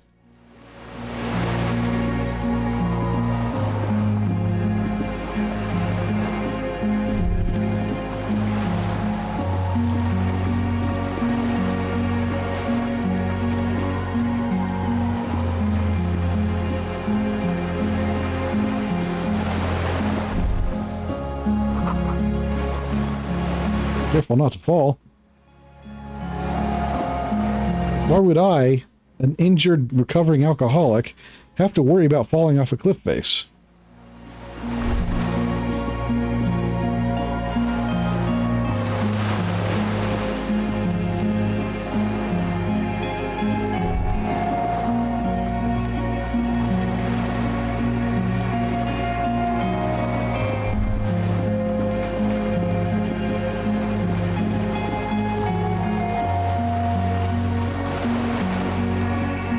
Okay, but seriously, where should I go?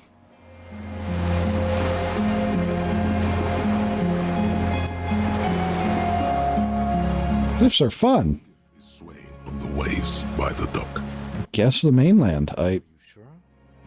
There are things we still need to do here. Oh. Yes, there are things we still need to do here, but,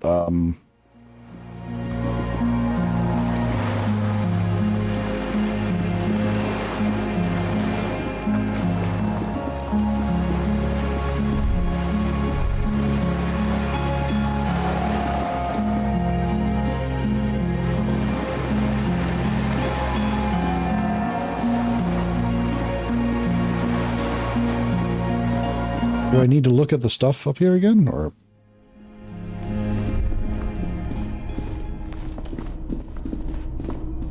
This old cylindrical generator waits with its... No, nothing there.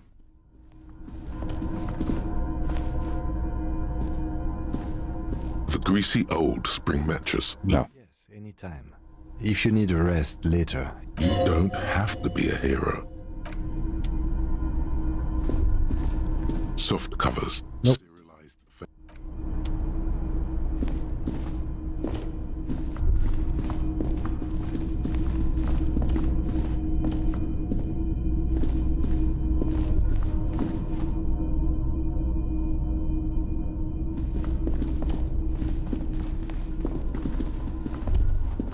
All right, I'm going to give the, Yes? That's not really what I meant to do, but,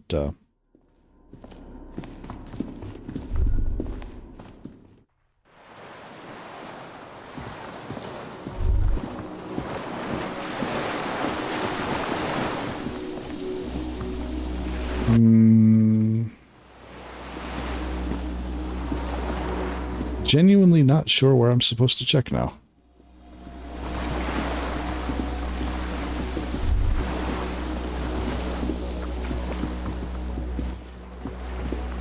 Okay.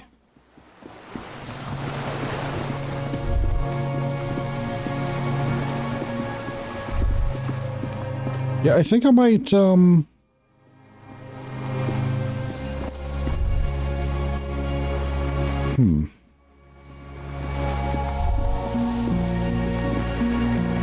I'm just kind of...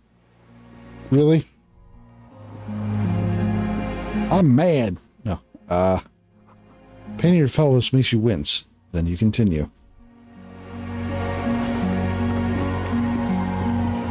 See, this has always been my one problem playing isometric CRPGs. With the background, does not look like it's traversable. Like, I know that this is traversable now, but to me it just looked like a part of the wall.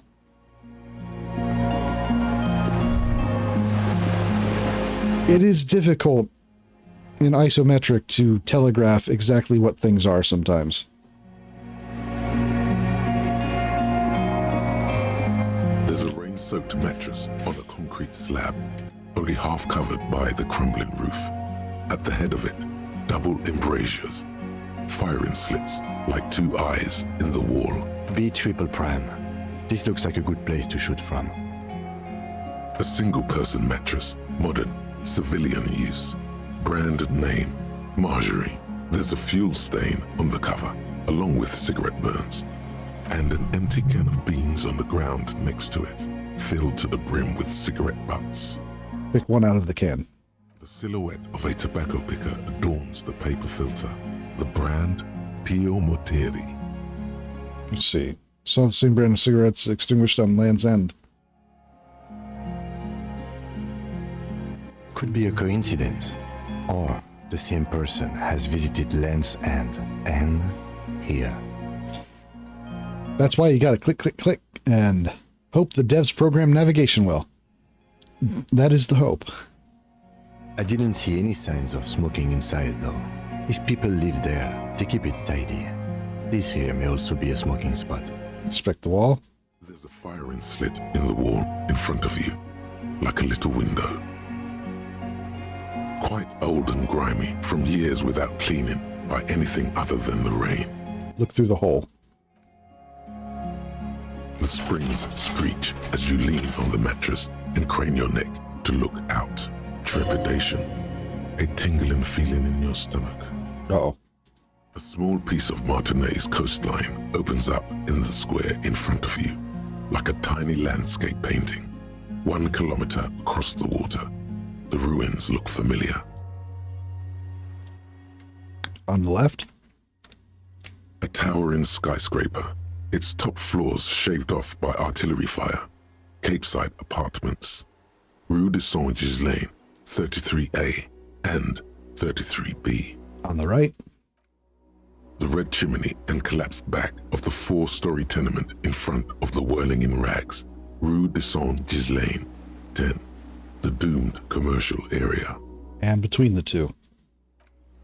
The box-shaped silhouette of the whirling in rags. Its sloped roof, a tiny fleck of light catches your eye on the rooftop. Sunlight reflecting off the upstairs window of Clausia's room. Motherfucker. What does that mean? Do you have line of sight to the window? Yes, there's an opening between 33A and 10. I can see the roof. I can see it. Through the scope of a rifle. The shooter would be prone, lying on the mattress, barrel resting on the embrasure. Cheek against the cheek rest, hand on the hair trigger. On a calm day like this. Kim, I can make it. I can make the shot. Good. I think we have it, detective. The origin of the shot. This is the sniper's nest. Affirmative. Booyah, master cop work. Why didn't we come here before? No, finally. In our defense, nothing pointed here. Many leads pointed elsewhere. You're right. He looks north, over the fortification, then at the mattress. Could the shooter still be here? Where? On this island. He does not answer, just nods. With his back hunched, he looks around once more and says, "We should move now." Weathered artillery map showing the coordinates of Bay of Revshal. Old medicine cabinet newly stocked with Duramine. Yeah, I'm going to take that. And let's get our fuel canister.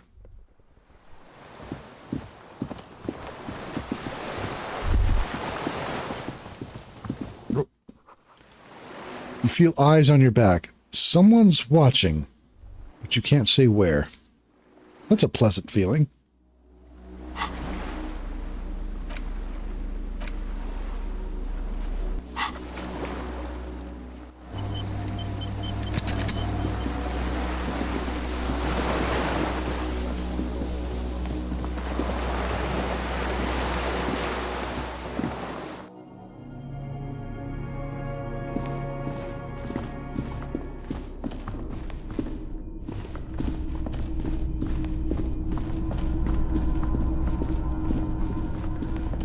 Alright.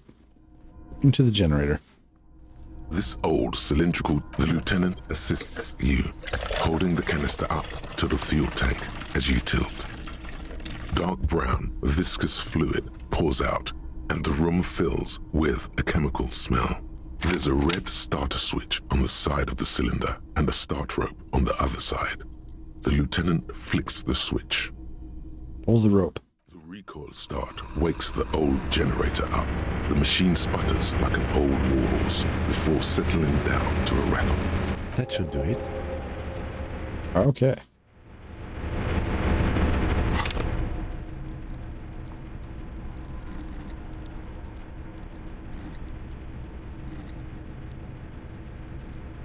Okay, let's see.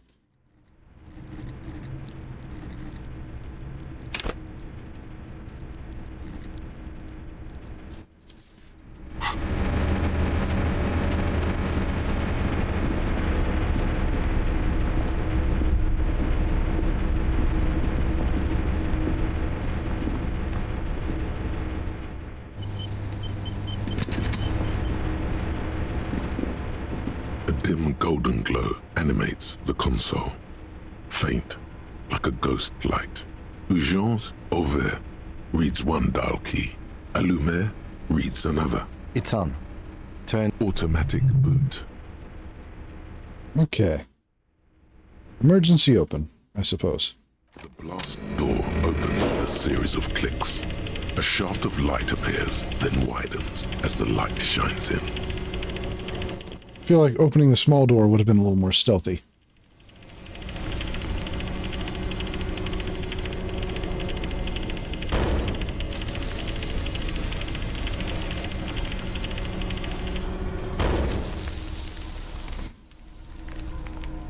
Ghostlight? I can't believe Disco Elysium stole Ghostlight from Wallara. It's a... Before outside, we were walking across sand. I felt someone watching me. So did I. Not back there, but I felt it since we came here. What's there? I don't know. What if we get in another fight? Don't worry. I have a gun. I don't have a gun. Extra good that I do. Well, let's go.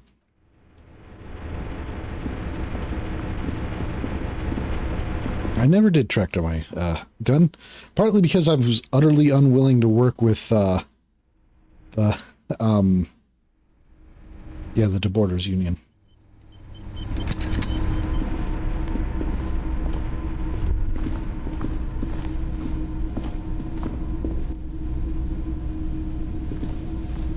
At least for something like that.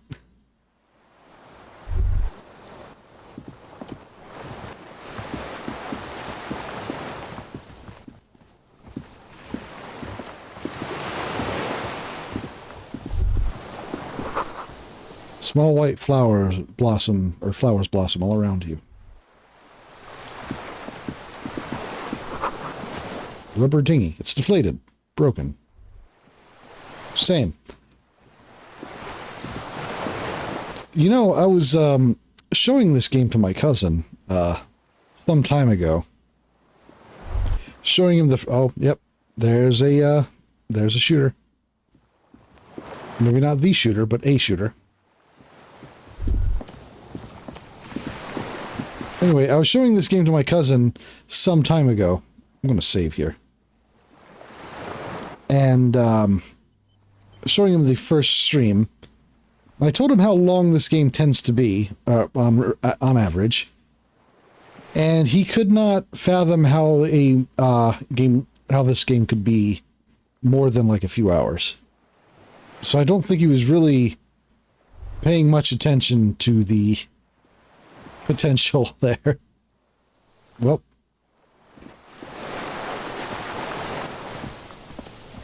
It's a mystery. Wearing tracksuit trousers, leans on the frame stock of his rifle. He gathers a big ball of spit in his mouth, then spits it out into the extinguished fire before him. He raises his black eyes, hooded by creased eyelids, to meet yours.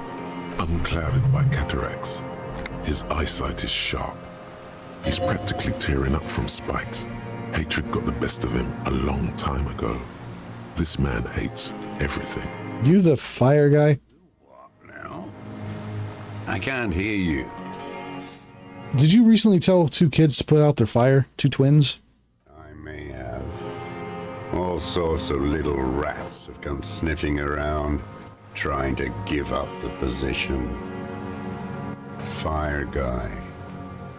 Regressive bourgeoisie henchman. Can't even talk like a grown-up. There's something different about the recording for this character. You change your eyesight. My eyesight? Yes. Helps me see all the shit. Did you close the blast door? I did. And you opened it. How? I fueled the generator and used the console. I should have burned that console down. How'd you know I was coming? Reactionary rock and roll music. Playing on the water. I mean, I knew that was coming, but... Told you we shouldn't play sad FM. It was not rock and roll, it was sad FM. Sad FM, huh? I always hated that station. Phlegmatic, counter-revolutionary dirges. Sadness is a mental illness, a weapon of the bourgeoisie. Wow. Okay. The fascists were right about rock and roll. It is degenerate, hip gyrating, mental illness music. Fun guy. Nice gun you got there. It's not nice. It's a piece of shit. But it gets the job done. Is that a Belmagrave? It's a 3-Angong 446. Southeast Samaran made. Exotic. Must be defunct too. No modern rifle manufacturer of that name springs to mind. A Samaran rifle. How did you get hold of one? It was sent to us by our brothers in the Signal commune. Military aid. It has stayed true to him. He can still make it sing. The Signal commune? You heard me. It's good now. Like chalk wiped from the board. He's right. Almost no one remembers there was a third metastasis of the world revolution in the Safre Empire, extinguished in 06. It's not wiped from the board. I remember it. They wouldn't like hearing their name in your mouth. Damn dog. Good. Let's see. I'm with the police. Sir, I need you to put down that gun so we can talk further. Let's see.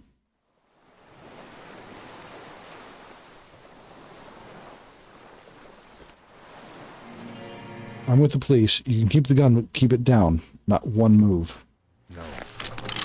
Oh, okay. Put it down now, sir. Oh. Or you're gonna blow my brains out before you question me. To hell with it.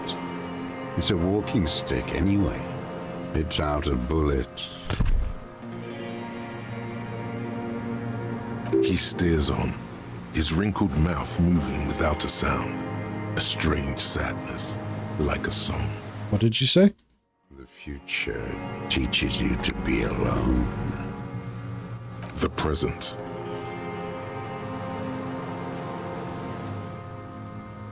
Hmm?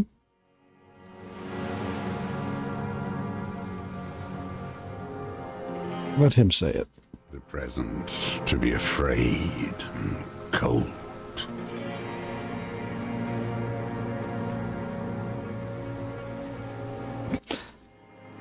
those words the future teaches you. Real music. Real projet cult. That's La Rêve not your rock and roll misanthropy. Chanson de soldat of the black and whites. Marching song. Forget about that for a moment. You need to address that remark first.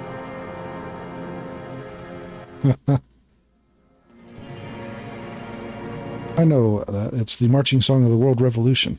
There you go. 103. In Grad, they sang Brave Children, favorites of history. And in Sinyao, it was some Samaran shit, I guess. How does it go, the song? How did it go? Something about shooting rabbits. I don't know. I can't remember. It doesn't matter. It's gone now. He waves erratically with his hand, annoyed that he can't remember.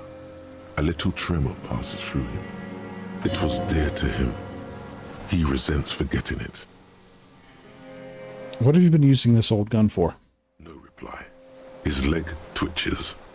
You went in too fast. Over-eager. He sounds like he hasn't gotten to speak to another human being in a long time. Especially about politics. That's what you should do first. Who are you? My name is Josef Lilianovich Dross, Political Commissar of the 114th Anti-Aircraft Division of the 4th Army of the Commune of Revachol. I am a deserter, a partisan, and a prisoner of war. This is my termless surrender. There, behind them, across the delta, the INSACOM building. Coalition government, Insulindian mission control. The commune of Revachol? Do you mean the ICM? You're a holdover from the... From the Insulindian Citizens Militia, the army of the revolution. I was recruited in Jamrock in 07, trained in the École de Contrôle Orient, and consigned to emergency defense duties in 08. I left my unit on the eve of the landing. When I returned here on May 14th, the commune had fallen.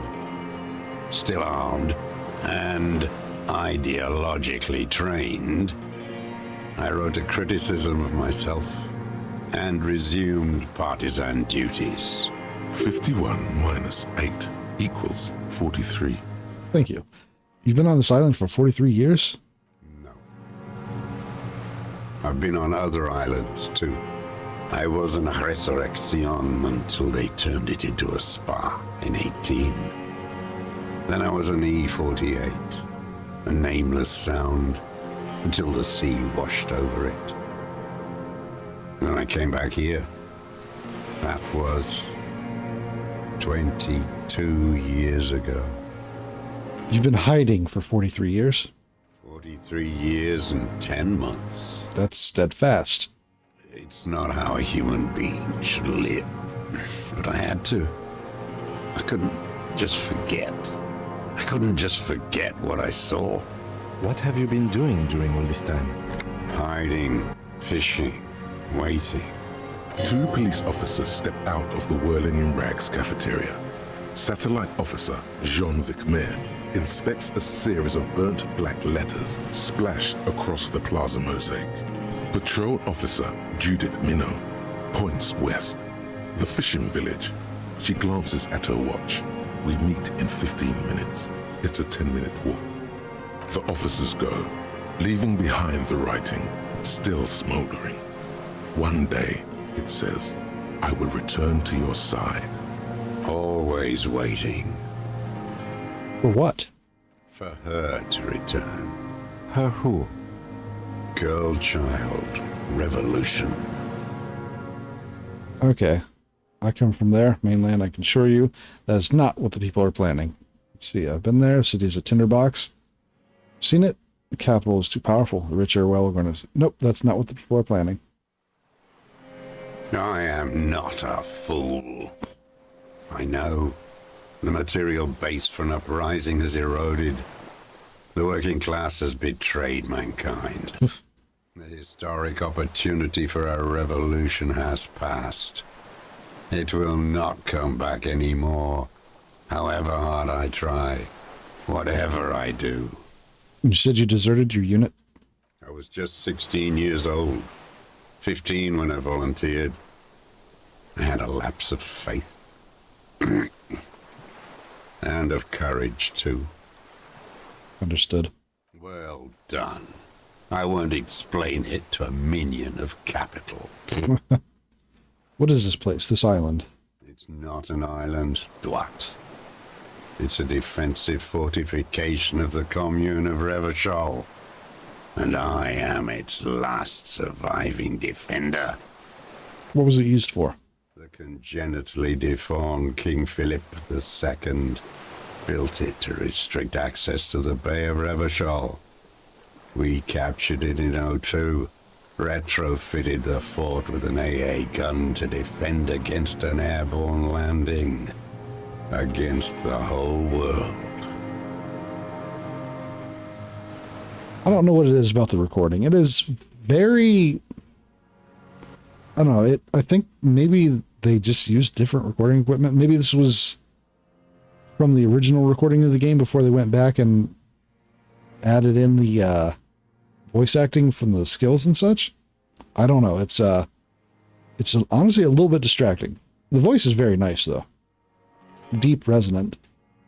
Coalition military called it Operation Deathblow. I later found out on the radio they called it Deathblow. You're one of them. Tell me, who speaks like that? We had 50 million people on Caillou alone. First, I'm not one of them. Sure you are. You're RCM. Answer me. Who calls an operation against 50 million people Deathblow?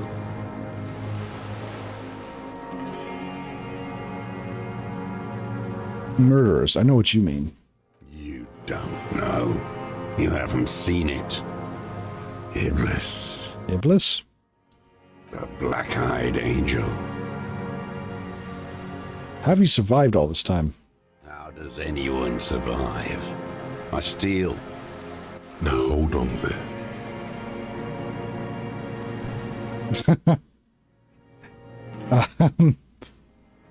Okay, so I need to distract him, apparently. Or at least get in his head, so I guess, sure. You're insane and grotesque. Everyone steals. Vegetables, supplies. It's the life of a dog. How is your health, Mr. Dross? I've been throwing up blood since winter. Red, like beetroot. Been passing it in stool, too. He does seem frail. Gaunt for his age. More like 75 than 65. Trouble putting on weight could mean cancer. Ugh. The RCM can provide medical services. You need to be looked over. I need to die. You don't have medical facilities. You have guns. That's all they give you. Toy guns. We have Dramamine and other opioid-based painkillers. You must be in pain. I have been running out of that stuff. This is a serious situation. You need to be looked over and see what we can do. There's nothing to look over. The triage is in, and it's black. Administer morphine. Moribund. How have you coped mentally? I haven't. I have holes in my brain. Years missing. Others filled with pain only. A decade of I don't even know what. Inferno? Let's see. I also live in hell. At least you know it. The traders of this city turned the lights back on in the 30s, after the fighting stopped. Ruins, glittering in the dark like a fucking merry-go-round. It's disgusting. Are they not heartbroken? How could they have moved on? How have you concealed yourself all these years? It was hard in the tens. I didn't have partisan training. They were searching for stragglers, those bloodhounds. Floodlights on the water at night. There were posters, campaigns. We communards still hoped, and they needed to snuff that hope out. The East capitulated. Martinez and Cold City were turned to dust.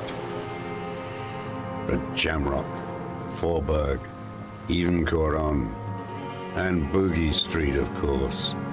Those fucking kips had Marsov coursing through their veins. And others too. Some cordons of Revachol was still fighting. There were cells. I tried to contact them. Soon they all went silent. The frequencies dead. How did you get here between here and the mainland? At night, I used a dinghy. I only went after dark then. When I got to the city, I stayed underground. Patrols, you lot, the commons too. They'd started snitching. In the city, you move underground? From bunker to bunker. Not anymore. No one cares now. I don't even have to hide. They think I'm another antisocial vagrant. I could walk straight into that town if I wanted. I just... Let's see. There's a bunker in the Feld building. Have you stayed there? The propaganda bunker. I used to, but not anymore. Propaganda bunker? They stored leaflets there. Broadcasting equipment, too. Made broadcasts, I think. Propaganda officers. I buried them with their leaflets. They killed themselves. 2 young boys. A lot of our boys did. I spent some winters there. Never liked it. Kept thinking of them. No need to go underground anymore. It's better in the ruins, on the ground. Okay. The weapons cache and... Okay. So you finally found it. There must have been a small squadron's worth of arms in there.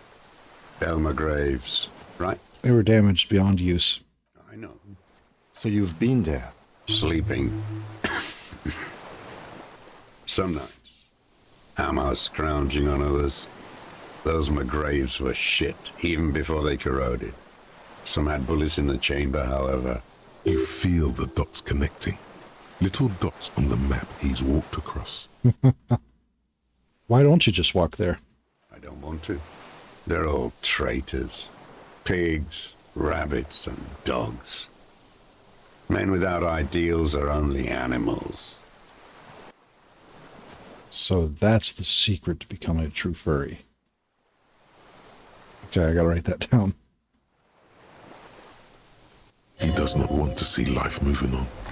People forgetting, drinking, laughing. One more question. Do you smoke Tiamitri cigarettes? I do. Ever smoke on the mainland? Point to Land's End. Good. Plenty of tar. I like that boy on the pack, too. Reminds me of the last century. More skill points. Tell me another thing. An old man looks inland at the city, the ruins, the motorways rising above it, the new bâtiment twinkling in the evening sky. You said this is your termless surrender? The RCM. The coalition-appointed mob that enforces bourgeois morals in Revachol. That's right. We're the good guys. We enforce law. We keep the animals from killing each other. I know what it looks like, but I have secret plans to... Okay. With the RCM. Let's leave it at that. You represent the Moralist International, the enemies of humanity who took this city. I represent their adversary, Le Parti Communiste d'Ancelonde. Take me to them as a prisoner of war. I have relinquished my weapon. I can no longer serve. No superiors can relieve me of my duty. You bulldoze them all to a mass grave for trying to free humanity. A spray of blood from his mouth on the black charcoal in the fire pit. Rene, the royalist on the coast, said, See, the communards signed the Revacholian Instrument of Surrender. Liberal reactionaries signed that instrument. Traitors who should have been burned alive. I answer to the Communist Party. Is that part of why you've been here all this time? Because the party didn't surrender? He just wipes the blood from his chin. Understood. I don't think you did. You live in a delusion. Radio shows, speed racing, and sporting goods. It's not real. Not my sporting goods. So you're a communist soldier from the Communist Army. No, I am not a soldier. I am an ideological officer. I belong to the party, not the army. So a soldier in their army. Gotcha. Okay, you were trained. Understood. Like you belong to the moralist party. There's nothing serious in this world. It's a farce. Composure. I have 3 points to spend here.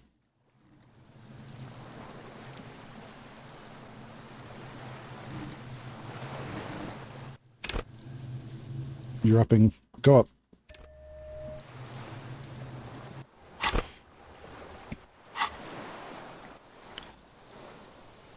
Okay. 42%. What strikes you about this gaunt man is not the stomach pain, or the cough, or the malnutrition.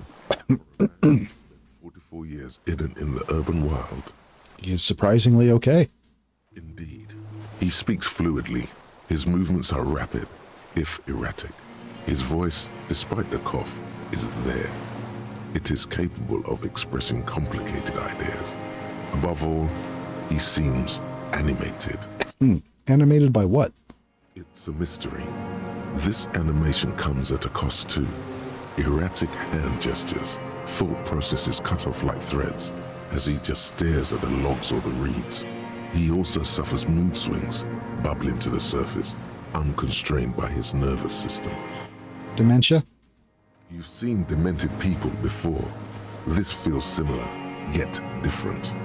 When his thoughts move, they are lucid, keen even, not senile. Mr. Dross, are you okay? How is your memory? No, I'm not okay. I shit blood, and I'm surrounded by insane people. There it is again. Erratic hand motions, bouts of rage, and the stomach thing too, of course. Pick up the gun laying in the sand. His gaze follows your motions. The rifle feels surprisingly light in your hand. Frame stopped and patched in places with tape and wire. Inspect it closer.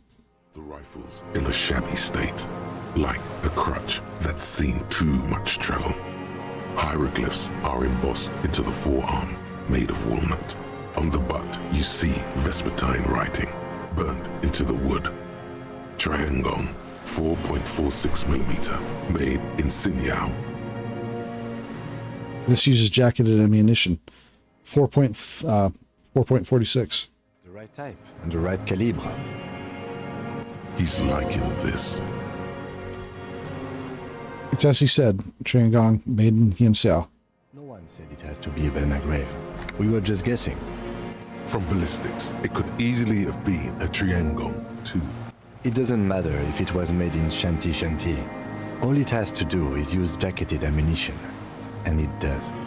The old man keeps following your motion with his gaze. His right arm twitches suddenly. This looked very much like the murder weapon. It could be used against him to get a confession. In time. Calibre. Yeah. Hello, Kestrel. Welcome in. Let's see. fan of Disco Elysium, are you? What have you been using this gun for? What have I used it for? I've used it for killing people. I mean, that is traditional. Killing people? It's a gun. That's what they're for. You want a moralist euphemism? Defending your family and your property. I haven't done that. Love and hate this game. I can see why. I've used it to kill people. Interesting.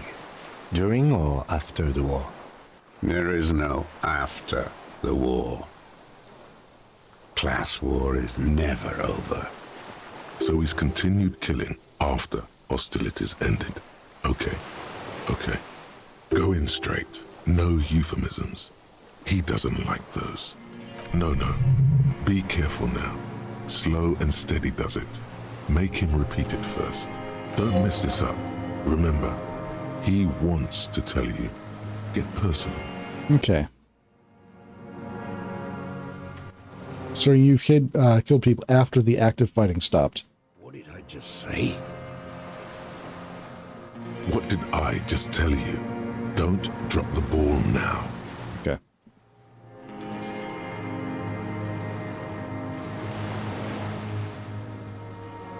I know you want to tell me. Have you killed anyone with the gun in the last week or two? Wait, so which one did I say then? Let's see. You relate enough to Harry that it makes me feel bad about myself? Yeah, I can understand that.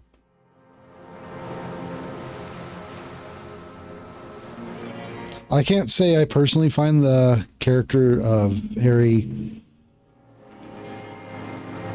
super relatable in his coping mechanisms, but there are certain things that definitely hit, and they hit bad, you know?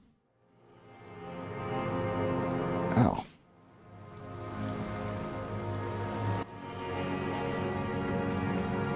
Let's see.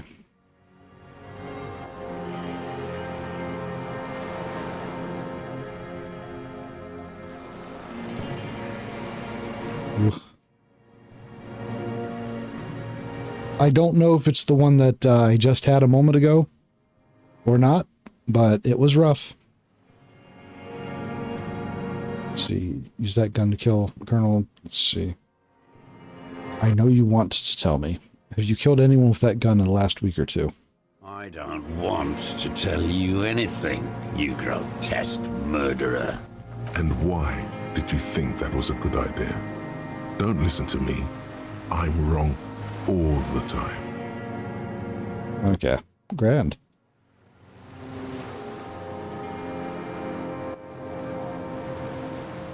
You're good. No worries.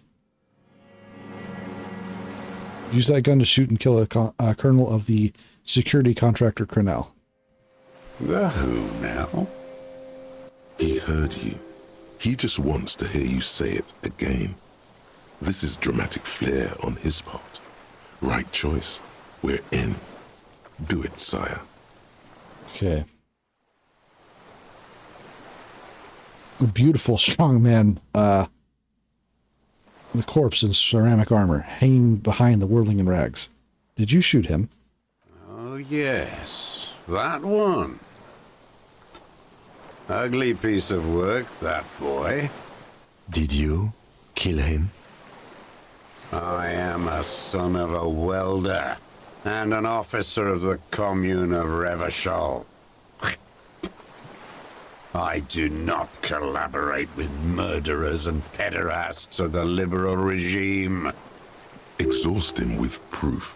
Pile it all on him. Get a confession. The gun. The murder weapon is the perfect opener. The scent of blood in the air. But what else? There was something you can't remember. Let's see. I don't need your cooperation. I've got this. Not a lot of guns around that use military-grade ammunition, are there? It's a real gun. Not like your musketeer pistols. You look like imbeciles. Why don't you ask them to give you real weapons? Going against automatic rifles with these toy guns. Of course you got those boys killed. Oof. He would have a good view of the tribunal from here. It's not just empty boasting. So he saw you. Okay. So what? Don't let it divert you. Let's see. Stop changing the subject. We have the murder weapon. Point to it. You know what? You're right. I'm convinced this made the shot. Should we call it? You think we have the murder weapon? 4.46 jacketed ammunition, modified for range. We have it. This is it. I'm calling it. We have the murder weapon. This feels good, doesn't it? Tearing things up like this. When you have the murder weapon, you have the killer. Murder. This pushed him, but not enough. Just a little more. Okay. We've done the ballistics. The shot came from this island. I saw you poking around there, looking for evidence. You're damn diligent when it comes to dead fascies. Did you like the view? You had direct visibility. There are embrasures in the concrete, specifically meant for a top faller to use. And you had a long-range rifle in your possession. You've been here a long time, Mr. Dras. Too long. You clearly need medical aid.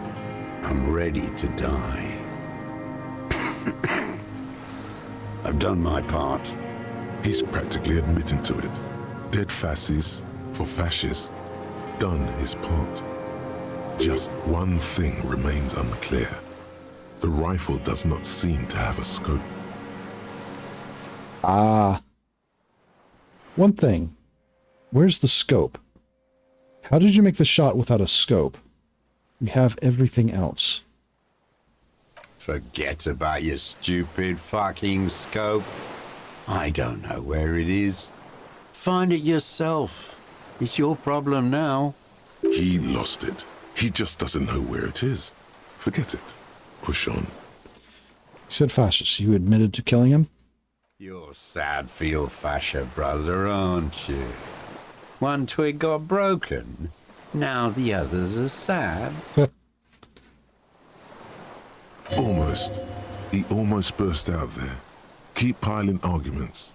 Anything. What am I forgetting? Wait, here it comes. The goddamn Maybells. The dried Maybells on Clausia's roof. My head hurts now. Who cares? There were Maybells in the grass when you got here. And on Clausia's balcony. There were Maybells behind the victim's window. Show him the dried flower. Damn Maybells. The whole island is turning white with them. He seems tender suddenly. Nostalgic even. A strange mood swing. So many this year too. The spring is coming. No, it's already here. Wash the filth away. I haven't seen these flowers anywhere else in Martinaise. Only here. They blossom on the islets before. We fertilized them with our blood. Resurrection was snow white in May, before they ruined it. The coast, too, before they piled their containers on top of it, filled with broken, useless trash for fat-fingered bourgeois children to play with. The young woman named Clausia. Ring any bells? Those dried flowers are behind her window. Clausia. He knows her, but hadn't heard the name. Let's see. Yes, Clausia. You hadn't heard her name? Had you? My ears don't reach the city. You know her, right? She had intimate relations with the victim, the mercenary? With the victim. There is a small tremble. Looks like a smile. A crooked smile. Yet isn't quite voluntary. He's about to burst. You know who he was. A coalition-trained murderer. Armored and armed. He wasn't human. The blunt end of a hammer. dripping with blood. He was a soldier, too. He was a man. Beating us to the ground, moaning with joy. You hounds get so thorough when a company-trained killer dies. I haven't seen you on this coast for 40 years. You know, maybe I should have killed one sooner. Got your attention. Now you stop eating druggies and prostitutes in your basement. Now you come to investigate. Not when they die by the hundreds. This is it. Shot him. Shot him. Say shot him, not killed him. But you shot him. Oh, the inhumanity. One paramilitary less in Revachol. You can almost see him squeeze a tear out of his eye. His fists begin to tremble from the anger. The lieutenant raises his right arm to hush you. Hush. He does not need to be pushed anymore. The ball is rolling. While the lieutenant listens, holding his breath. I had them in my sights. Both of them. Him and the whore. I was breathing with them. In phase. And I pulled the trigger and flew on the air until I landed in his mouth. I didn't think I had a shot like that in me anymore. I did. I saw him kneel there with his mouth full of death, and that stupid look on his face. And his dick still in her. Then what? Nothing. I went to sleep. Next morning there were Maybells everywhere. The world was white, or what's left of it anyway. My last spring here. I knew the fascists would come to avenge their own. And so they did. Mr. Dross, are you aware you're confessing to murder? Yes. Okay. And you were looking at them, the victim and a young woman, having sex, through the scope of your rifle that night, before you shot him? The old man nods. Got him. Goddamn. Why? Yeah, that why is a good question. Because that's what they were doing. The motive. This is where the motive is going to come from. You can coax it out of him. The lieutenant's preparing the ground. I don't understand. Do you, detective? I don't understand this part. Why were you looking at them at that night? I'm always looking. Are you always looking through the scope of a rifle? I'm just trying to understand. A rifle scope has the best magnification. And if you don't like it? Click. You pull the trigger? Yes. Think of it as a form of critique. He will not stop now. These dialectical materialist types never do. Exploit it. You got him going. Connect every little piece now. Wrap this up like a gift. What specifically do you not like about what you saw the night of the murder? Them. Fucking. I didn't like that. Okay, then. Splat. A bloody spitball lands on the firewood. Have you been looking at anything else you haven't liked? Comedy. Druggies, prostitutes, and rentiers. A strange little engine seems to fire up in him again. It straightens his back.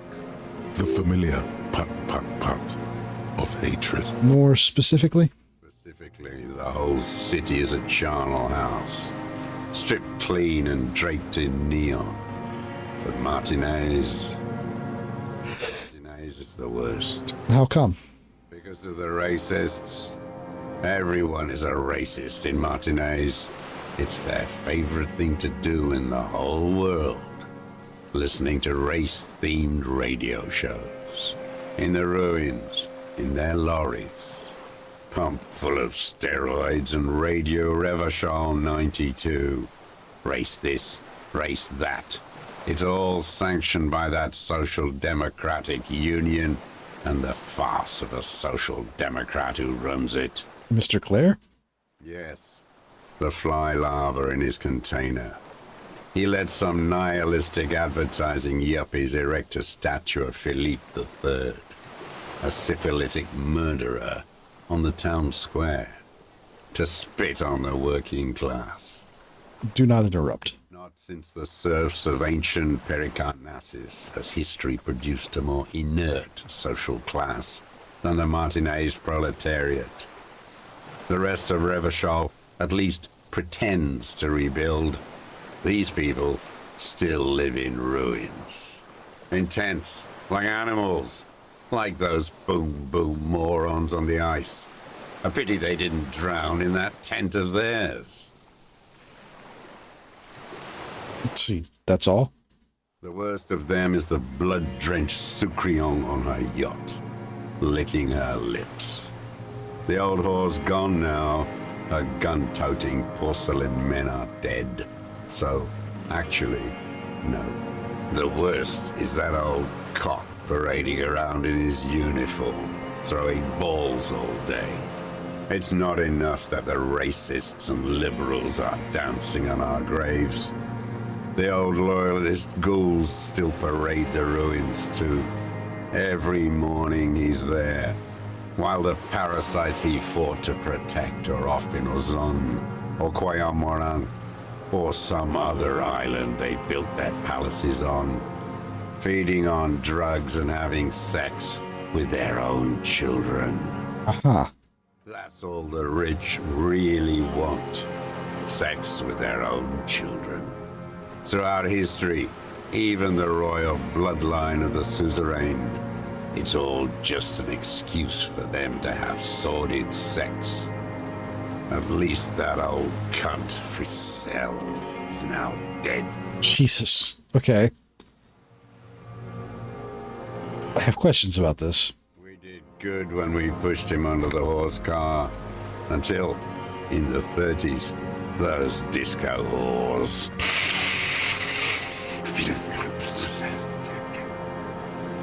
There was something about a statue and nihilistic advertising agency people.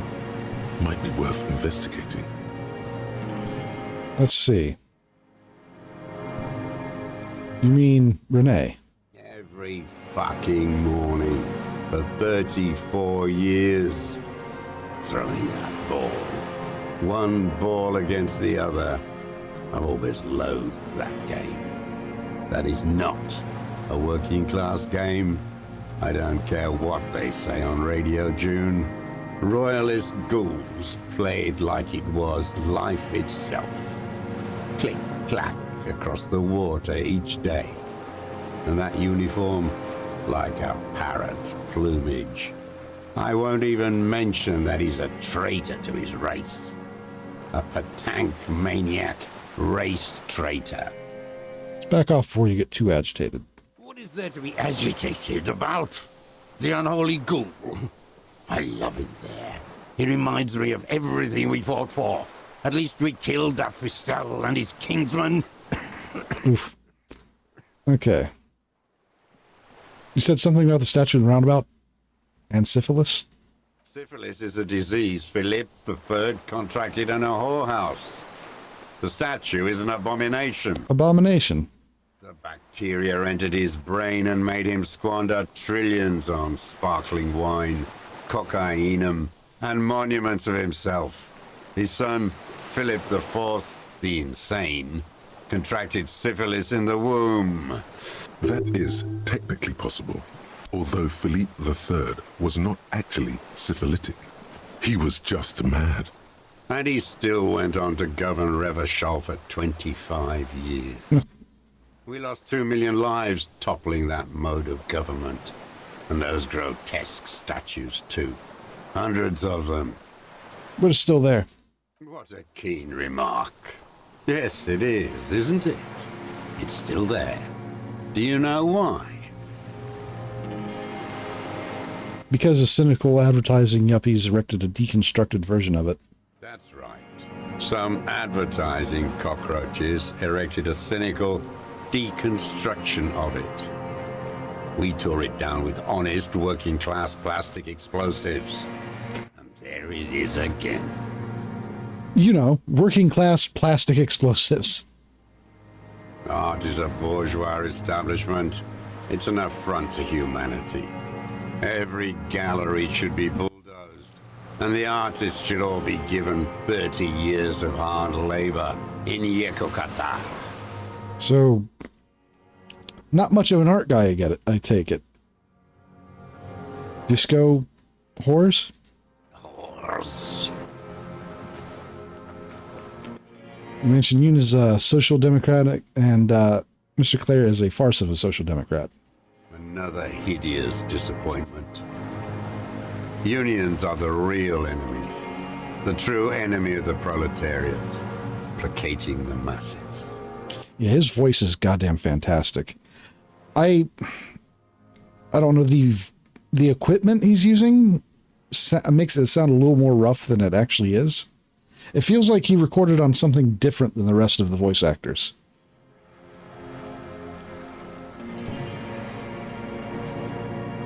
Disappointment. So personal. He displays a familiarity with the Union's top brass. Who's a disappointment? Everett Clare? That deformed toad. I wouldn't expect him to wipe his own ass. I mean, the brains of the operation. The smart one. Okay. Doesn't Everett run the Union? That mobster toad couldn't run a shithouse. He has no political education. His twin, Edgar Clare, that one's been to one of those East Revachol universities. He talks a big game about uprising and alienation and so on. You've talked to Edgar? First against the wall with him. The Clares wouldn't miss a man hidden in their own backyard. Not all this time. Nothing happens in Martinez without them knowing. Of course. Maybe the Clears asked him to. Okay. Have you approached them? I haven't approached anyone. I hid. It was Edgar who came to me. How did he know you were here? He didn't just stumble in like an oaf. He figured it out. Some kids told him about a monster on the island. I told you, he has brains. Stepped right off the boat and walked down where you came. I even kept the door open for him. Thought he was a man of the left, wouldn't rat me out. I was right about one of those things. Let's see. When was this? 20 years ago. Neither of them could walk now, could they? They were less fat then. That's around the time the Clares came to power. What did you talk about? Edgar did the talking. Paid his respects like I were a fossil in a uniform. Offered platitudes about the struggle. Flaunted his pink degree. Even quoted Marzoff. Never trust a social democrat who quotes Marzoff. Oh, and charity, too. They love their charity. Offered me blankets and social housing. I still have the gas cooker he brought. And he let you be here? Let me be here? The ZOC is an unlawful successor of the Commune of Revachol. We took this fortification from the Loyalists. Even the Clares understand this. They let him be here. Understanding was a courtesy. But why such a courtesy? Mr. Dross, did you kill the Krenel mercenary for the Clares? To incite a riot? I'm not doing anything for that swine again. Again? What have you done for Edgar before? Tried teaching him some Marzovian socioeconomics. They didn't stick. We parted ways. Okay, he didn't do the hanged man for them. But he's insinuating something. I see. 97%. Let's give it a shot. The connection comes to you like a splash of cold water. Dark, cold water. Oh. One sec. Really bad heartburn, suddenly. Okay, 20 years ago, when you met Edgar, the Claires didn't run Unionet, did they?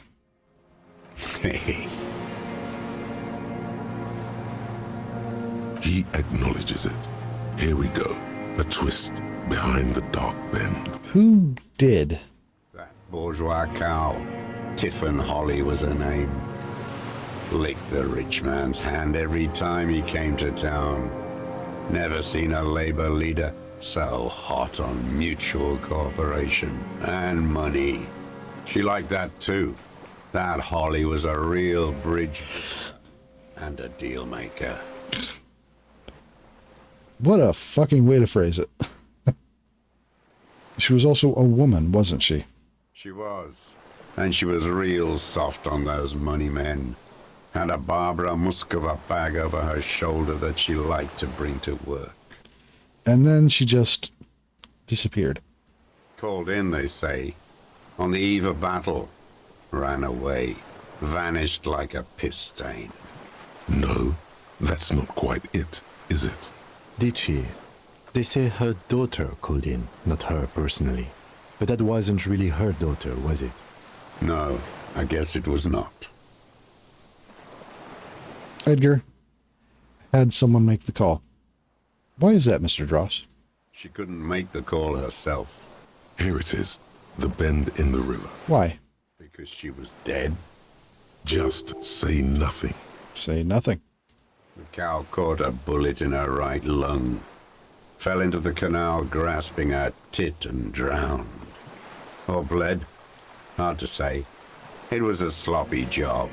And a moving target. She was going home. Waddling. Dressed in yellow. Drunk like she often was. The ruins were black around her, and she had a yellow leather bag under her arm. She tried to cross the canal, heading home to Grand Couronne or Betancourt, someplace like that, where they build those new bâtiments for the people who flourish in the hell around her, and the ruins. You shot her. Someone shot her. Or maybe the cow just fell. My memory is full of holes.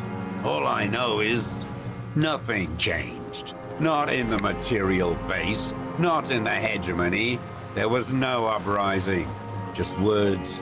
The Union fizzled, sogged. Nothing came of it. Nothing. Edgar didn't keep his part of the deal. If you were to testify to this, give the RCM something on Edgar, you could walk.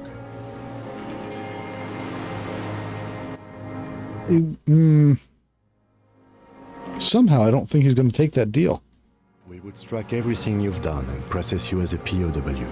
You were in a war. You were on assignment. We could even extradite you to the Samaran People's Republic. A degenerate worker state. Go shit. No, thank you. I'm Revacholian. My days are short. I will rot away here, in a moral intern cell. I will not testify to anything. But you did do it. I saw it happen, and I liked it. That's all I have to say. I didn't live and fight for 40 years to end up as a collaborationist. I've heard it on Channel 8, 40 AM, Radio Revachol, late night. Everyone is a blobber in this world. Everyone betrays everyone. They're all already locked up for betrayal. The best ones, the ones with heart, were slaughtered, trampled. The same old freezing hatred. There is plenty here to work with once he's in custody. And the lieutenant knows it. He gives you a little nod to proceed. I'm glad we talked about this. Now. Glad? It's all gone. I want to ask you about the people you don't like. His lip curls into a... It's all gone. You are under arrest for the murder of Ellis Cortiner. Is what you plan to say. Before you can get past, you're under. Officer, are we sure? We could maybe get more. Could we get more? The old You startled him. Maybe it was the silence. He quickly gathers himself. Still, okay. What could he be afraid of? Them fucking. So you were jealous? Jealousy is a reactionary concept. I didn't like the Reaver enjoying himself, drugged out, soothed in the arms of a young woman. I wanted him to die so he could not enjoy life anymore. And I wanted to see his head explode. That too. She should know better than to hold a child murderer between her thighs. I knew he'd be there for one more second, writhing. That's all it takes for the bullet to reach his head. Now that I think of it, I wasn't aiming for his mouth. I wanted his brains to spill out on her. But you can't have everything. Oof. He wants to see her covered in blood, to punish her. Let's see. How long had you been watching her? Since she came to Martinez. I saw her sneaking in the reeds early in the morning, behind the Fell building. It was dark, still winter. She didn't have a skimpy outfit on then, just a spot in the night, moving. Past the Fell building on the coast? What was she doing there? Hiding something in the water. She had a fag after she'd done it. I was up in the ruins there. She couldn't see me, but I could see her, smoking. She was nervous, but not scared. What do you think she hid there? Her passport and ticket to Villiers. And from there to Cachet Bleu. In the free state of Seminine, hidden away at the edge of the earth, near the Pale.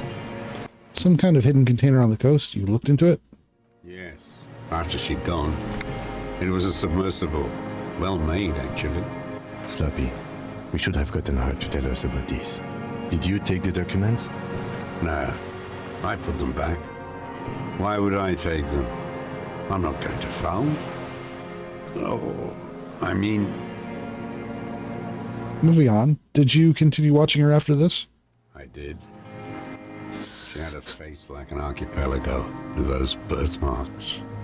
And a body hard and lean and bruised all over. Black and yellow. I could see she's taken a beating. I could see who she was, too. A spook. On the run. Revershal's the cloaca of capital now. All the bagmen and arms dealers end up here to do drugs and have sex like animals. You could tell she was a spook from the documents? She had different color hair on the photo and glasses. Forged. Some sordid bourgeois affair. I've heard about this kind of thing on the radio. He's setting it up for you. The bruises, you can't make that out in a scope. And you could see her bruises through the scope of a rifle. You can't see bruises through a scope. It's just a blur. How did you get close enough to see the bruises, Mr. Dross? I have my ways. What ways? Tell me. Not in this lifetime. On her. This one's gone. Make up somehow. Connect something else. Fast. You lost it. One little thing missed and I drowned in anxiety. No, it's cool. I've already got him. I don't need to be perfect. No, it's not. Fix this now. Move on extra carefully. You... Incredibly minute. You wanted to punish her, so you killed him. She practically breastfed that man. You wouldn't believe the things she let him do to her. You stare at them too. In your mind, her innocence day still turns to leaf. Airport bag in hand. Silks flowing in her wake. This has nothing to do with that. It's no good, Harry. Her voice rings in the evening air. It smells of burning buildings. I'm not like that. I don't think like that. No one gives a shit what you think. You and your cronies kill 10 working-class men a day. I've heard the statistics on Channel 8. You had feelings for that woman. There's nothing to hold on to. Only this. It's not enough. The coals of his eyes glisten suddenly, like stones dripping with water. Is he crying? Man needs to feel something else. It helps if you have your eye on something there. Something pretty. It's weakness, I know. There have been others? Yes. Over the years. It's not unproletarian to feel something. Was that why you left dried flowers behind her window? No. Why then? I don't really know. I was there one night and she was crying, like a child, in the corner of her room on the floor, like she does sometimes. When was this? The day after I killed him. And you brought her Maybells? Yes. I don't know why I do the things I do anymore. You wanted to console her. Maybe. I told you, I have holes in my brain now. I wouldn't just sit here waiting for you. If you came 10 years ago, I would have killed you. In the silence, the lieutenant draws a line in his notes. One more down. So in conclusion, it wasn't about him. It was about her. Her. The lieutenant nods at you in acknowledgement. There's the motive. That's it. Motive. We have it. Where is she, that Clasier? I haven't seen her there for days. Let's see. She got away, but she let us hear first. She figured out someone was watching her from the sea fort. Gone. I knew it. She kept staring into the scope this last week, at the island, like she knew. She'd look at night, crying or smoking on the roof, staring right into me. It doesn't matter. Across the water, on a dilapidated jetty in a nameless village, made of grey cinder block houses with Eternite roofs, 2 police officers and 1 special consultant look across a narrow strip of sea. Don't like that. He's there, doing what exactly, I don't know. Satellite Officer Vic Mayer points at the ruins. Behind that anti-aircraft something. That's why we can't see him. Special Consultant Heidelstein is optimistic. We'll see the boat when he comes. Let's go get a coffee until then. I know this interesting little place where, as the men go, Patrol Officer Minnow looks back over her shoulder at the crumbling fortification like a rotten tooth rising out of the water. Good luck, Harry, she thinks. You need something good for this. The old man has fallen silent, staring at your feet. The burnt logs in the fire are moist from the sea air. All right. What?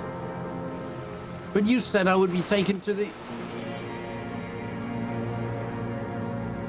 This terror is the sum of all the uncontrollable movements and mood swings he's been exhibiting.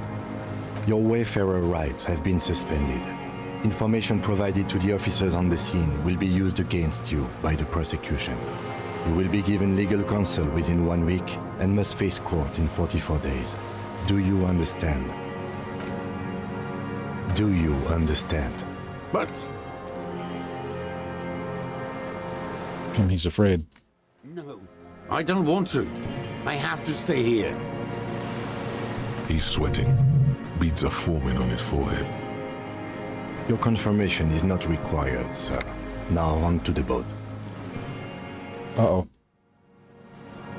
Cannot be retaken. Perception? Well, I have several skill points. I'm going to go ahead and up perception.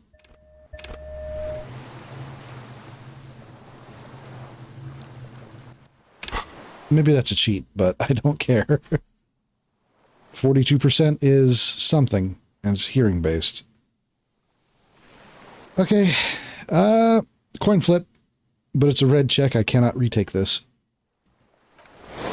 You thought you heard something. Nope. But it's just the reeds. No, it's not. Don't you lie to me. Maybe we could all fit in there.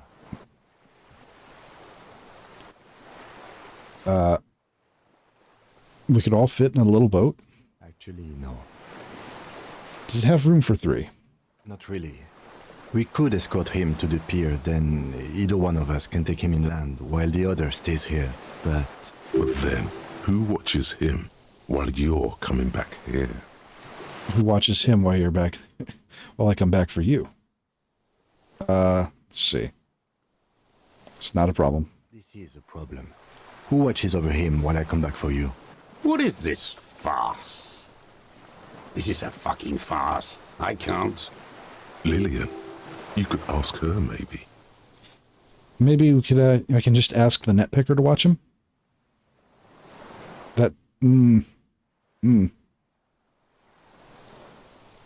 This is no harmless old man. This fucking world. This world. What is this? Below the confusion and rage, a fit of jamais vu, like yours? The thought passes more pressing matters, or as more pressing matters take its place. No, listen. Listen now. Okay. You could come back for me once you've taken him to the precinct. Yeah. No, it would take a whole day on this island. You go and transport the prisoner. I'll be here. I can escort him to the pier with you.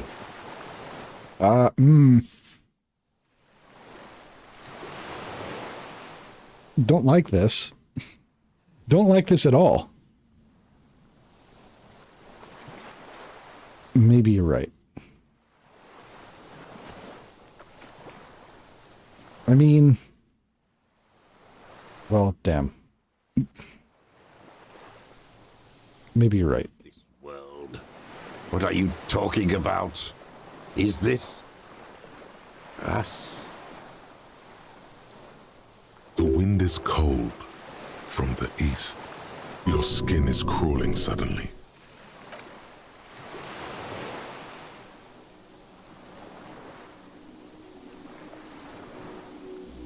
Oh, shit. It's the fucking cryptid. God damn. I did not expect that to come up at all.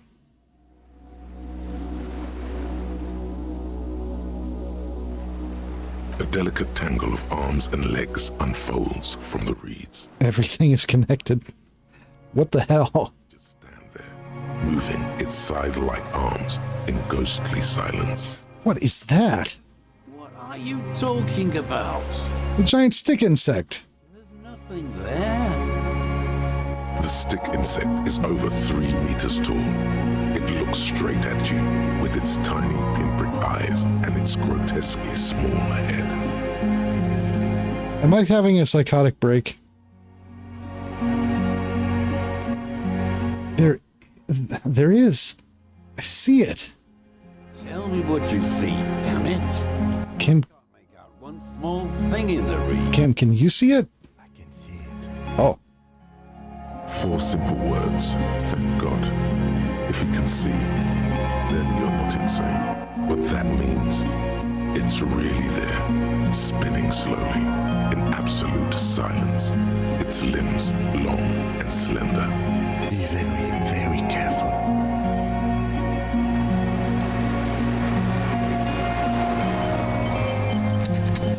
Unexpected.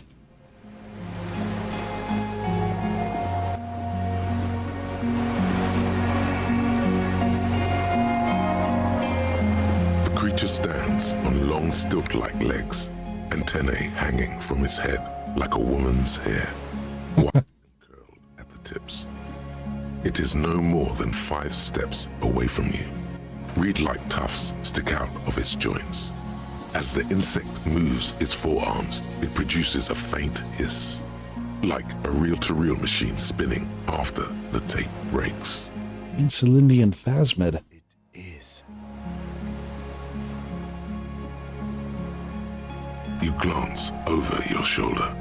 The lieutenant holds a piece of milled aluminium. He begins to pull it open extremely carefully. It's the camera. Are you sure it won't scare it off?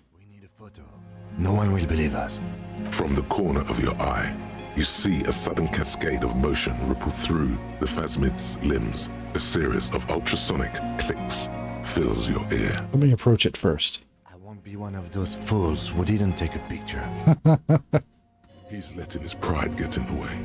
You see the phasmid turn to him, its mandible antennae reaching out. Its motions are quick, sudden. Just listen to me. Okay. The spindly mechanism turns itself back to you, its antennae taking their measure of the air, slowly. Say something to it quietly. Something like, don't be afraid. Nothing changes in the cyclical brain motion of the creature's limbs. They are porcelain white on the inside and reed-colored on the out. Beige, light brown, and striped. You are unsure if it is scared or not. Its insect mind is impenetrable to your reasoning. All right, 92% is a pretty good chance. Electrochemistry. I could up it just for the shot, but I think 92% is fine. I said that and I was really expecting to fail that. You take 2 small steps toward the phasmid. The creature lets out a series of ultrasonic clicks that swarm around your head like swallows. Like laughter, a sort of happiness. The tracheal system on the creature's abdomen expands in front of you to take in and expel air. It's smelling you. This is not a twist I was expecting. Hissing and clicking, it extends its mandible-like antennae to greet you. You're right below it now, looking up at the colossal chitin of its white limbs. The head of the creature is crowned by reeds, and its eyes are like small droplets of water. It's smelling me. The pheromone. About now, he is ready to believe in anything. The insect's head is crowned with reed-like scales, the shape of seed heads. They rustle as the air moves. The ventricles at its abdomen continue expanding, like lunglets, breathing you in, your sour, greasy semiochemicals on the breeze. Okay. Okay. Take your picture. Okay. There is no change in the insect's motion while it's being aimed by the camera. It remains fixated on you. In 3. If it moves, you jump back. I'll shoot. Here we go. 3, 2, 1. Take the shot. The shrill flash of the camera cuts the air like the blade of a sword. The phasmid freezes in its bright light. Head turned toward the lieutenant, hypnotized by the flash. It stands frozen before you. I got it. Reach out and touch the creature's whisker. Carefully pet its scythe-like forearm. Yeah, that one. The limb before you is incredibly light, like eggshell. It's much lighter than a reed. You feel a soft push could tip the creature over. Its hollow exoskeleton collapsing. Let me hand up the slender limb. A small shudder passes the creature's arm. High above you, its black pearl eyes still glisten, mesmerized by the light passing its nervous system. There is some kind of countdown happening as it slowly processes the overwhelming brightness of the signal. The invertebrate is regaining control. Reach out and touch the whisker. The antennae hang from a great height. With your hand shaking, you barely touch the tip of the left whisker. On contact, the chitin curls into a spiral, like the tip of a poison ivy. Its touch on your fingertip feels cold, ticklish. It is surprisingly delicate, the curly end of the whisker, like a young vine. It's even a bit wet. Be careful, detective. It's moving. Look at your finger. You were right. It glistens with some kind of moisture. The creature in front of you stays frozen. It tastes like sugar, very faint. The anthropod towers above you, tufts of reeds pointing from limb and head alike. Odorless, mostly comprised of water. You got it. Another shudder pulses through the creature's limbs. It jolts back to life, like a record continuing where it left off, in a swaying, praying motion. Even the small black pearls of its eyes do not stray from you. I'm Harry. I don't really know who I am. No reply. A total ancient silence comes from its mouth, along with what appears to be some kind of foam. The stridulations of its limbs continue all around you. Back off. The invertebrate stops, raising its side-like arms and tilting its tiny head, formed from the fused plates around its mouth. The effigy is frozen. Then it nudges back into motion with a click. What are you doing? I exist. Is this a dream? What is happening? You're awake. I am real. Light is forming me. This is real. I'm playing this blind, so I had no idea either way. I exist too. Tell me what it's like for you. I'm ill. What is your illness? My body aches. I'm bleeding. I smelled it. As soon as you stepped on the island. Strawberries. Fresh bursts of red strawberries. Ripe, turning riper. Soon, you'll be rotten. Oh, don't worry about backseating. Well, okay. Maybe be a little concerned about backseating if it's overbearing, but every now and then a nudge is okay. I just, I've had bad experiences with people trying to take over and completely control how I play a game.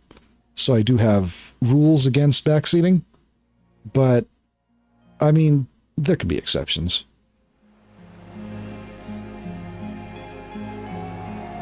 Let's see. Now I will tell you how it is for me. For me, it is a series of half-lit images, a kind of darkness, being intruded upon, transient, dim, moist. Intruded by what? Shapes of plants and animals, and internal sensations. A swarm of sounds, tiny vibrations on the inside of my forearms. All speak of complexities totally beyond my understanding. I am at the end of a narrow funnel, weightless, so light, it only feels like something to be me. In truth, perhaps I'm nothing. I certainly do not have a soul, and if I did, it would never ache.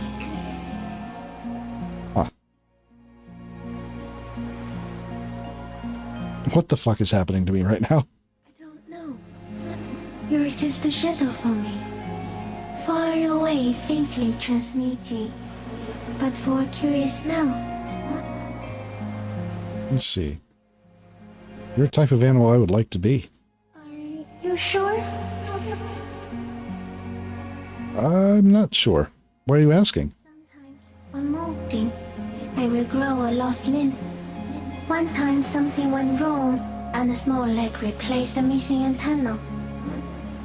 A small leg? That's horrible. That's cool. The leg tried to move around independently, making it hard to walk. You don't have a foot there now. Thankfully someone ate it. The next time I molded, I grew an antenna again.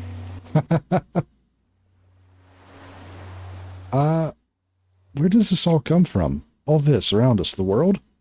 Not even the birds know that. Not even the water lily. Then all we can do is beat our fists against it day after day with no answer? You can also eat it. If it's a leaf, you can put it in your mouth. Yum yum. Or read.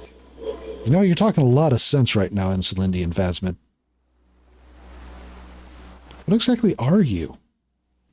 I am an unknown species of the order Phantasmodia, endemic to the Insulindian Isula. For the last 350 years, I have hidden in plain sight, masquerading as the reeds, molting, cloning myself, unfolding at night to play with trash bins and boys. No one unnoticed by the first settlers and the land surveyors of the suzerain. Also, by the soldiers of the revolution and officials of the occupation. Even the Seminese islanders who came here first, but did not stay, have not seen me. I have stayed hidden through 4 forms of government and 2 scientific revolutions, until I was accidentally discovered by a detective of the citizen militia in Revershow, district of Martinez, March 51.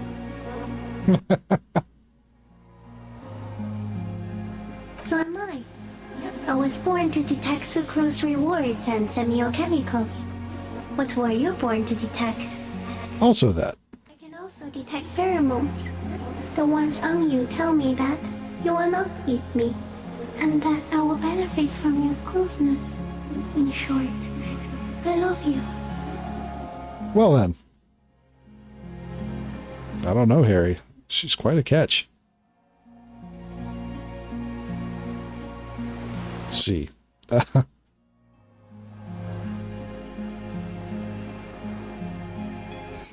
It's Wuv. No, you are. The moral of our encounter is, I am a relatively medium life form, while it is you who are a total extreme madness. A volatile simian nerve system ominously new to the planet. The Pale too came with you. No one remembers it before you. The Nidarians do not. The radially symmetrics do not. There is an almost unanimous agreement between the birds and the plants that you are going to destroy us all. Wait, the Pale is human-made? It is a nervous shadow cast into the world by you, eating away at reality. A great, unnatural territory. Its advent coincides with the arrival of the human mind. I don't have that kind of power. You're a violent and irrepressible miracle. The vacuum of cosmos and the stars burning in it are afraid of you. Give me enough time, you will wipe us all out and replace us with nothing. Just by accident. How? We suspect it will be something like the oxygen holocaust that wiped out anaerobic life 2.6 billion years ago, when organisms first started breathing. Only much worse. Oh. Instead of air, you exhale thoughts. There are no trees that eat thoughts. Where's Hal? Everything your eyes touch goes back there, behind the nose mirror. What if you blink? Are we still here? Please don't blink. What if he misplaces us all one day? Or just forget?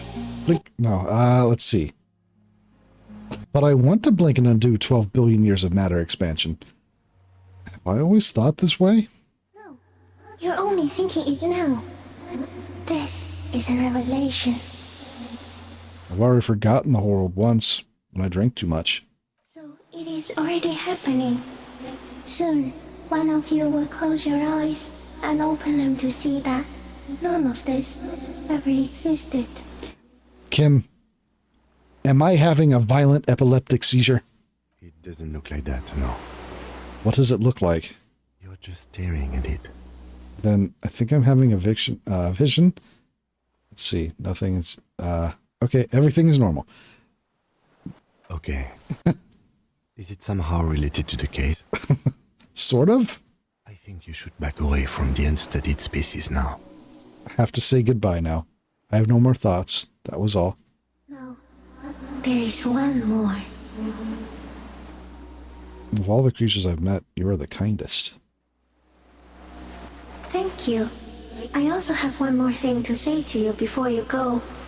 That woman, turn from the ruin. Turn and go forward. For freedom.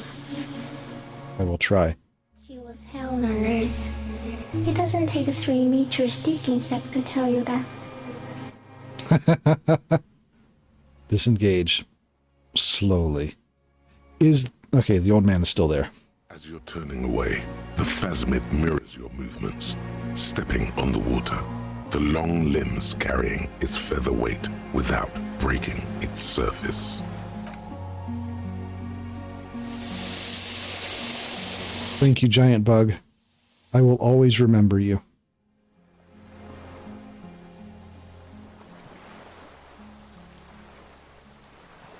And just like that, it's gone, skating away across the sea's calm mirror like a skipping stone, leaving nothing but circles on the water. Something's going to happen to that photograph, I just know it.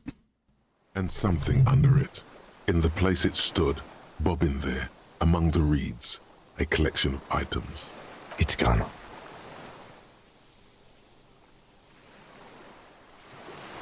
I can walk on water? Apparently, yes. Like a water strider. Only, I've never seen anything like that in my life. Was that in the reeds? Looks like a nest of some sort. We should have a look. What now? What now?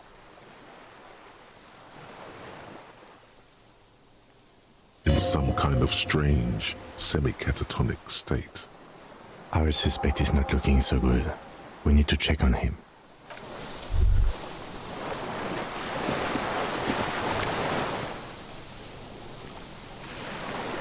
Fairweather T500 helmet. A rifle. Scope, specifically. Oh! The Phasmid brought us the scope. Thank you, Phasmid. Also, would they think I was strange if I just started wearing this everywhere? That wouldn't be weird, would it?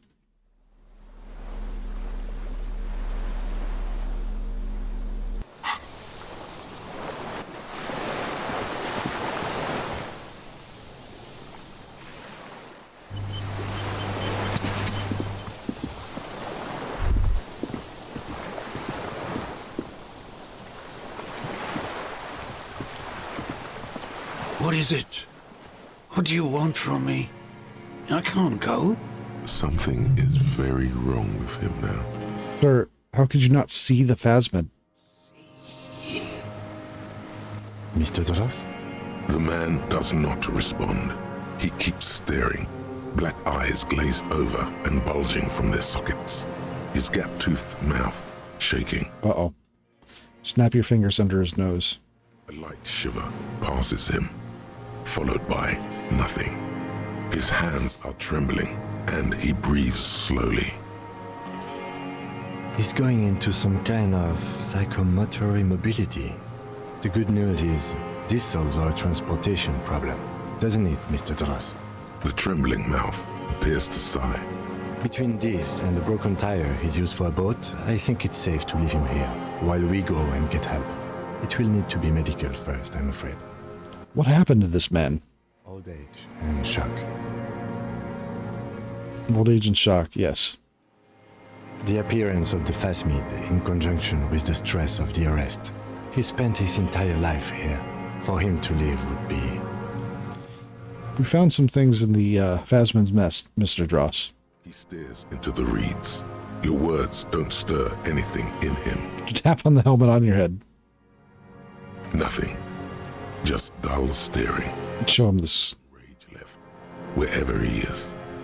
Show him the detached scope. I lost. You lost it, Mr. Dross?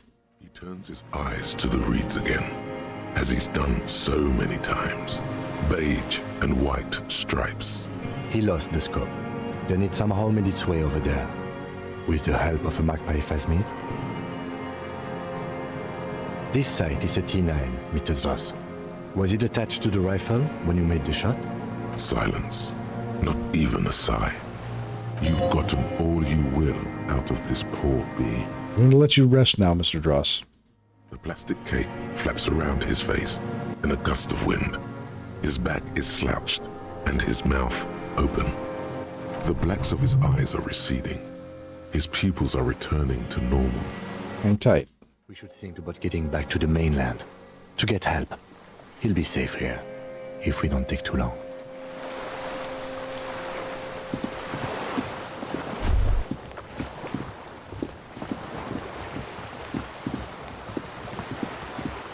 Alright. Was there anything else to look at over here? Just,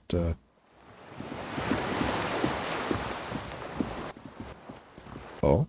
Oh, no, that's the, Oh, you know, that was a mistake, but,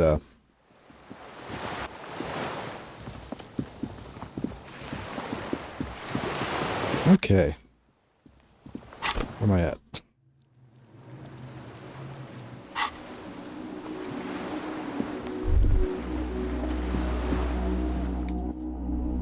I get the feeling we're going to be interrupted somehow. Or that we'll come back and he's dead, or... The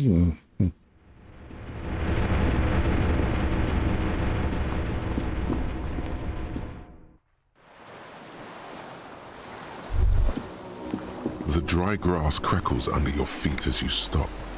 Far away, birds' wings touch the still surface of the sea. What is that flutter? The flock of quail departs, now more than 100 meters away. 102, 105. Under the flutter. On the islet, there is almost no wind, just the light movement of air through the reeds. Bulrushes swaying on the waterline, long dried leaves chafing against each other, like a silent orchestra tuning at the beginning of some major work. Ahead. A low hum. The air slowly moves through a concrete box, through its ancient slits and cracks, resonating, hollow. A big building. To the west? A silent hiss. Sea air moving through the needles of a pine tree. To the east. The faraway roar of the city, distant like today's dream. Before it, the sound of sand. The low tide filtered through its grains. A bird tending to its feathers. Beyond that, further north? Air flows out of a pillbox window. There is very little there. The air cossets flowers on a meadow. Absolute silence. Reeds motionless. Bulrushes motionless. And below the silence. Called the Mama Dakwa. Kim? Yes? Momentarily, the sounds are swept away. Pain shoots up your right foot and into your groin. Have you noticed how quiet it is? I have. Is that why we're stopping? Mm-hmm. Wait, I have to listen to one more thing. The lieutenant nods. Yes? Momentarily, the sounds are swept away. Okay. It is. Is that why we're stopping? Sorry, let's move on. Pain threshold, huh? Well...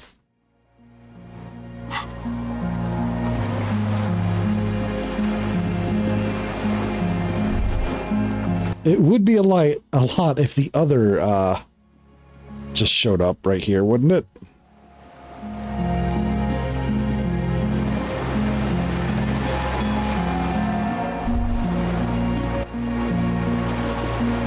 Which, honestly, I'm guessing can probably happen. The skiff is swaying on the waves. We are done here. The skiff rocks gently under your weight as you get in. The ride back is uneventful and quiet. But for the sound of conversation on the water, there is someone inland waiting for you. 2 men and a woman stand on the concrete square of a nameless village, looking at a small yellow boat as it draws closer. The sea is calm. You reach the jetty and climb out of the skiff.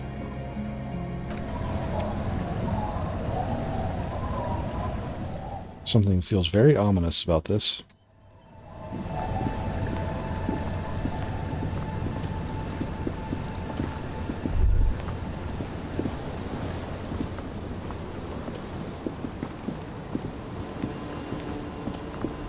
Look what the tide brought him. Let's see. Suddenly his expression changes and he tilts his head. You're bleeding all over the place. You're half dead. Whatever this is, it is completely unimportant compared to what you've just seen. This is the man with sunglasses from the Whirling in Rags. But where are his sunglasses? No one else seems to be bothered by the bleeding. Bothered by it? Harry, you look like you need a fucking organ transplant. Oh, fuck it. Let's not get into that. Let's see. Wait, you're a man with sunglasses. That's right. And you're bleeding. Let's see. There was this giant... Not forgetting about anything. Look at you. Who are you people? Hello. Trent Heilerstam. I believe we've met on several occasions. Oh, yeah. I'm your goddamn partner, Jean Vicomar, and this is your special task force. Or what's left of it. Special Consultant Trent Heilerstam, Battle Officer Judith Minot. Hi. That explains why there was something familiar about the way that he greeted us. We've come to scrape what's left of you off the pavement. Lieutenant Kim Kisuragi, Prison 57. We've just come from the island, where our investigation led us. The scene is making even him feel as though he has to justify your actions. We might need your help with something later. As if he recalled that he's in fact a decorated police lieutenant and not a naughty boy. But this is clearly a departmental matter, so I'm going to leave you to discuss it among yourselves. Thank you, Lieutenant. It's good to meet you, Lieutenant Kitsuhagi. Letting the lieutenant know he shouldn't feel embarrassed over the shitstorm that's about to befall you. Oh no. Ari, we want to help you. Trent, I believe this is where you come in? I don't quite know what I'm doing here. I was asked to participate as an expert. I think I need to manage your expectations a little. I'm at best an enthusiast in cognitive science. Oh. My background is in something else entirely. I engage in neurology on a merely theoretical level. In fact, I should probably get going. No, Trent, it's too late. You're part of this shit now. What have you got to say for yourself, shit kid? Shit kid, huh? What does he have to say for himself? He left you to catch the bullets. Shit kid. What an interesting moniker. What's a shit kid? You. Shit kid? That's you. Maybe you've deserved it. How did you know I was here? The cafeteria manager you fucked over told us where you went. Okay.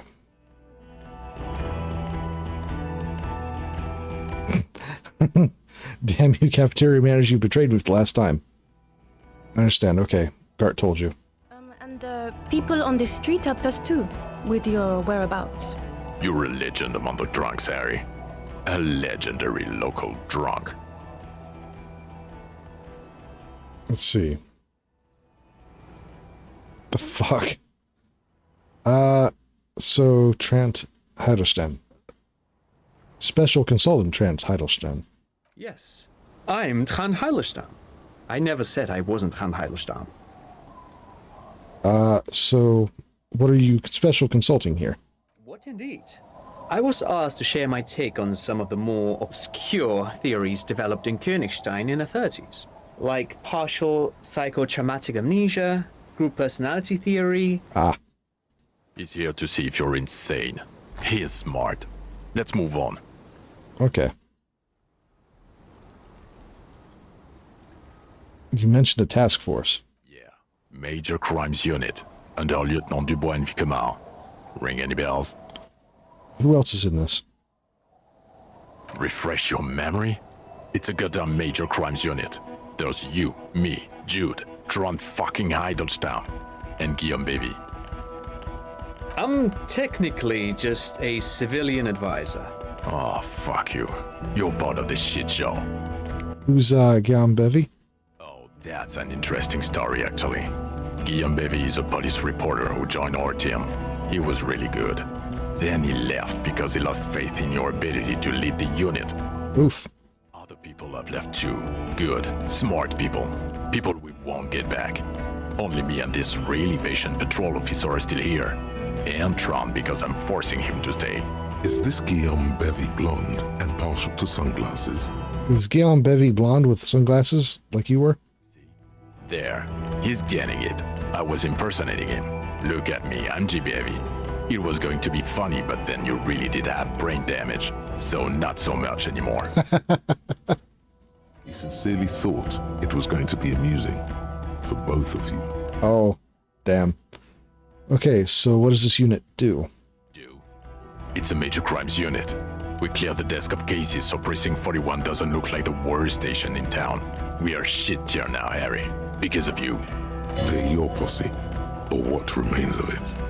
Hand-picked, hand-lost. The 41st isn't... Let's see. Duped again. None of one's who they say they are. Hey, here's a brilliant idea. Don't be a morbid drunk and you won't be duped so easily. Gardener, scab leader, this. Tell me at least you are who you say you are. Yes, I'm still Kinky Solagi. Still a lieutenant from Precinct 57. Still caught up in this crossfire. Where have you been all this time? There was a mercenary tribunal. God damn it, Harry. You told us to fuck off. You said we're cramping your style. Your detective god. Fuck everything. All we burn. Detect or die. Detect or die?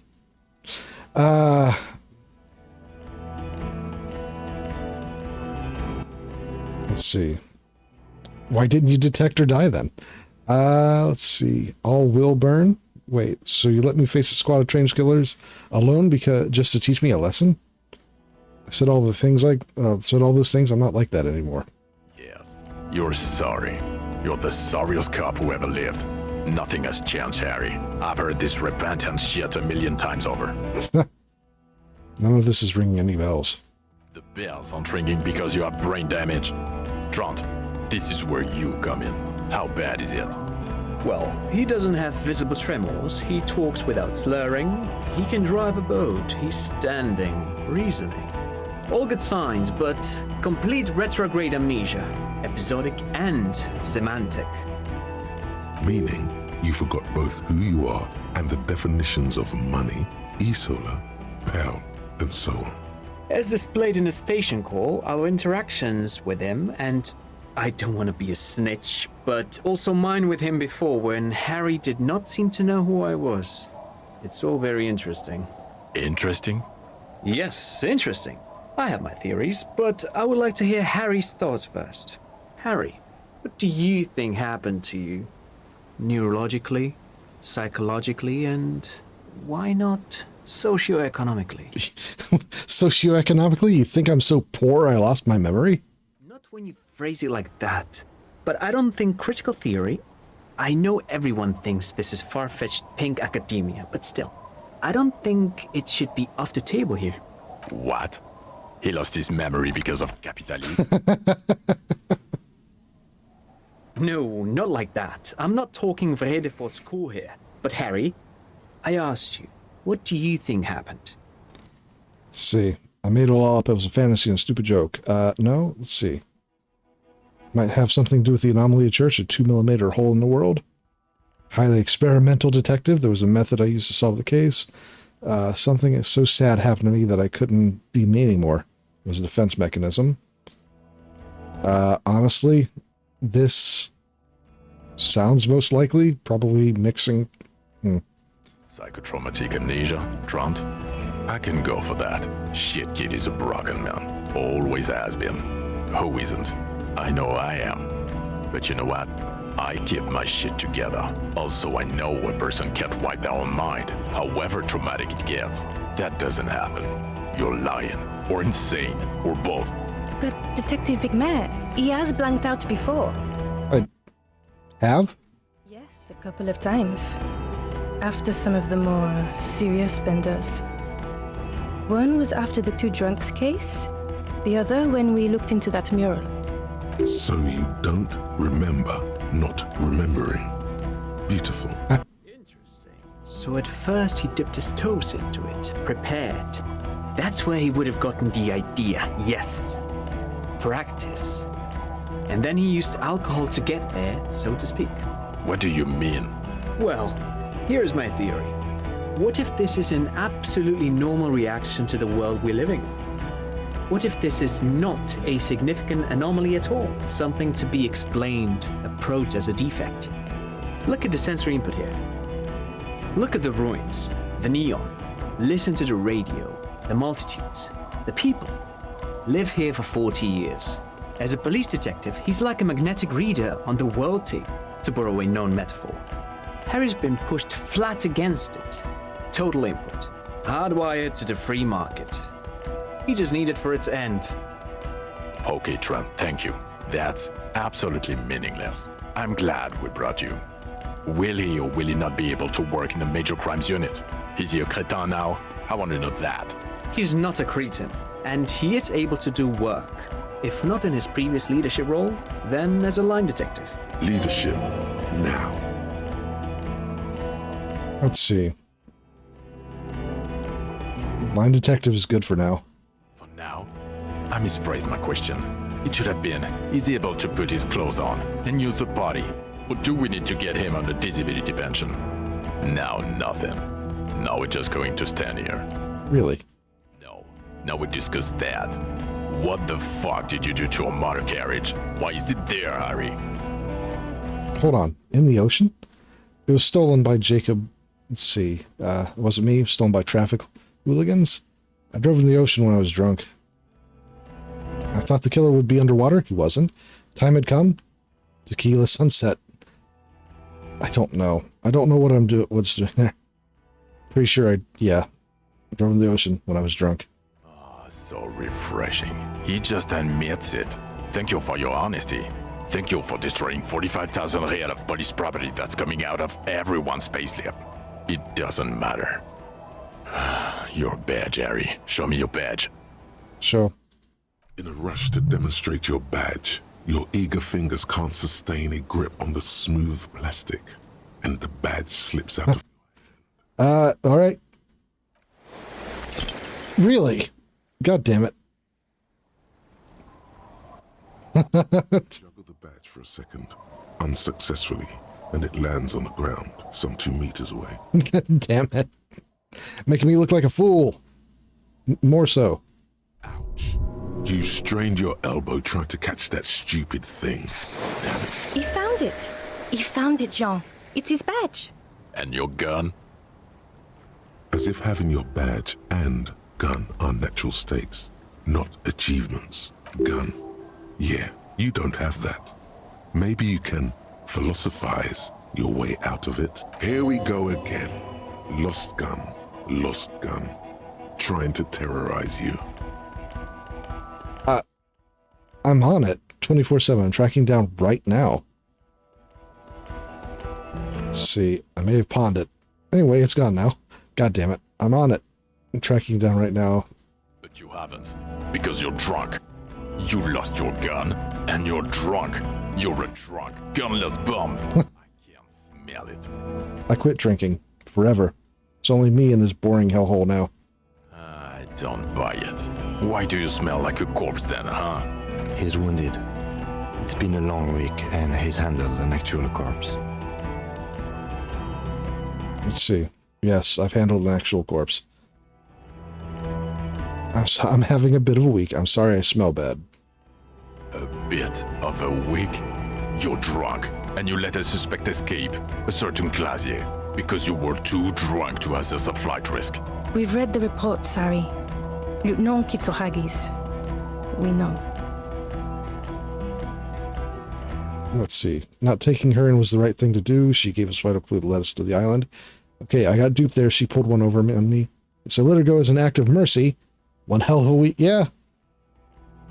A small detail in a huge case you know nothing about. That doesn't matter. None of it does. You're looking for an oxygen holocaust. Okay.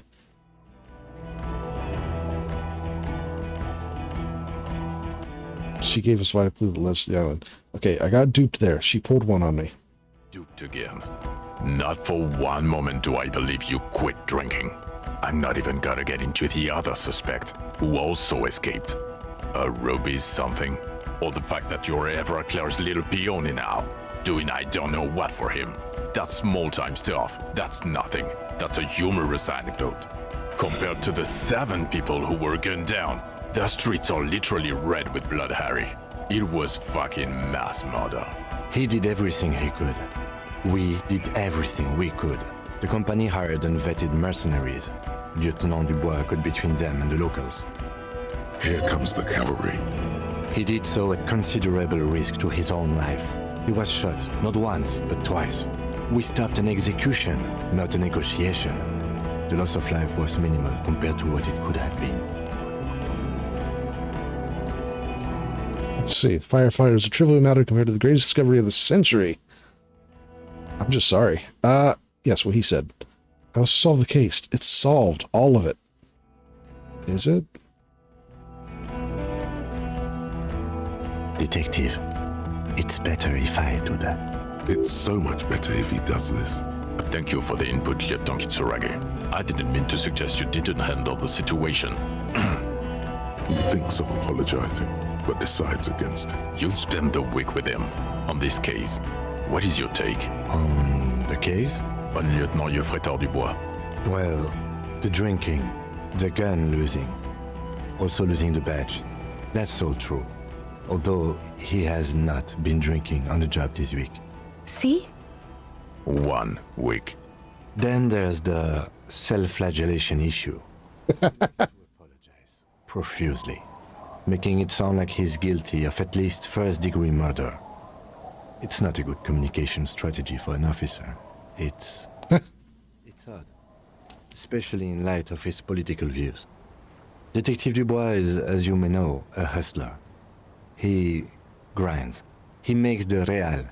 He's a visionary and a money engineer, which is just... Wait, what? Did I really say that enough times for that to come up? A money engineer? And then there's the motor carriage in the sea, something I was not present for. But despite all this, he is a great detective, one of the best I have seen, in fact. He can talk human beings into telling him everything, and he doesn't stop. In all the time I've spent with him, he has not once stopped pursuing leads, however far-fetched and tangential. He is tireless, madly driven. Well, except that one time when he stopped to sing karaoke, which, by the way, I have to disagree with you, Mr. Vicmar, was a valiant effort. He really sang his heart out. Damn, thanks, Kim. Okay, he did something. Other than that one time, he has tirelessly worked on the case, and he solved it. We have a confession, a murder weapon, and the perpetrator, locked on the island right now, awaiting transportation. He apprehended a revolutionary brigade who stayed hidden for 50 years, ever since the revolution, who's probably committed other murders over those years. Oh, and he also discovered a new species.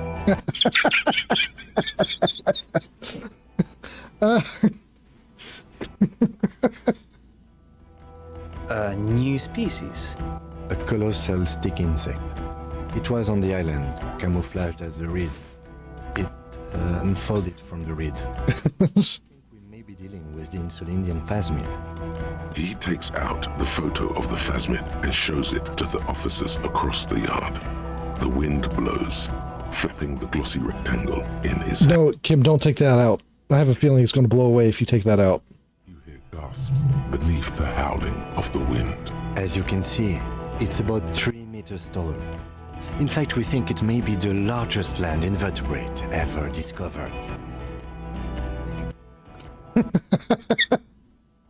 Shakalaka. No, say nothing, but goddamn. Fucking hell is that? Is this somehow connected to the case? The killer did not seem to be aware of the phasmid's presence. Exhibiting a strange, atypical dementia, he fell into a stupor after its appearance. He became near catatonic. Oh, you know, just, casually discovering new species. You know, it's something I like to do on my off time. Casually discovered a big old bug. Yes, phasmid may have contributed to his mental state in some way over the years. Probably not connected per se, but the perpetrator knew of its existence. Did he know of his existence? So it is connected. Sort of. I must say, this is absolutely extraordinary. I don't even have words for it. Yes, it really does make it hard to fire the drunk.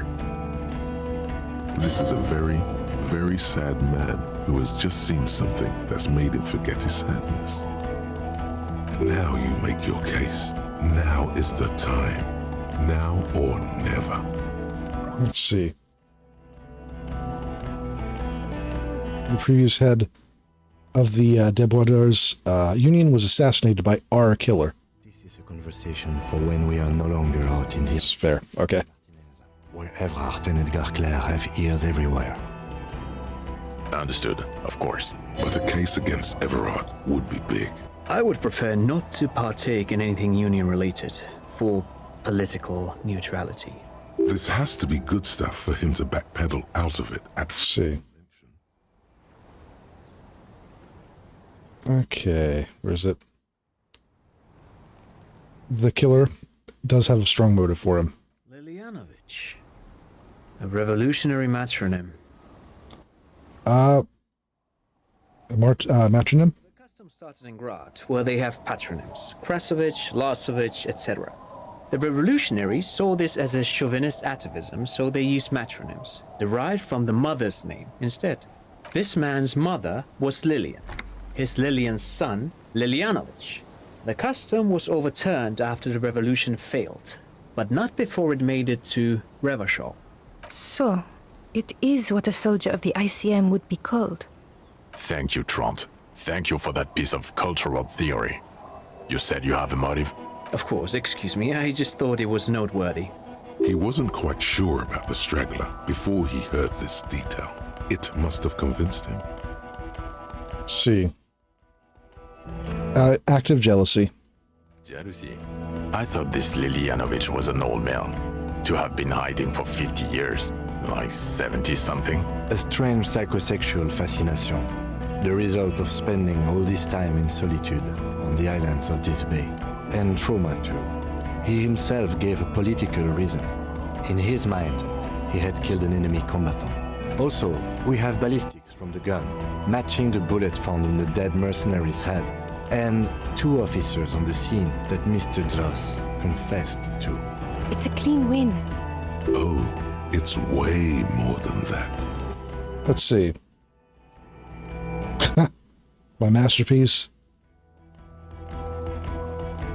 I'm still not completely satisfied with it. Could be a little neater. You're not a perfectionist. You're a cop and you did a good job, with a lot of help from Lieutenant Kitsuragi. And none of this can hide the smell of booze on the wind. God damn it. Doesn't it ever leave? It is there, like in your bones or something. It will pass in time. Let's see.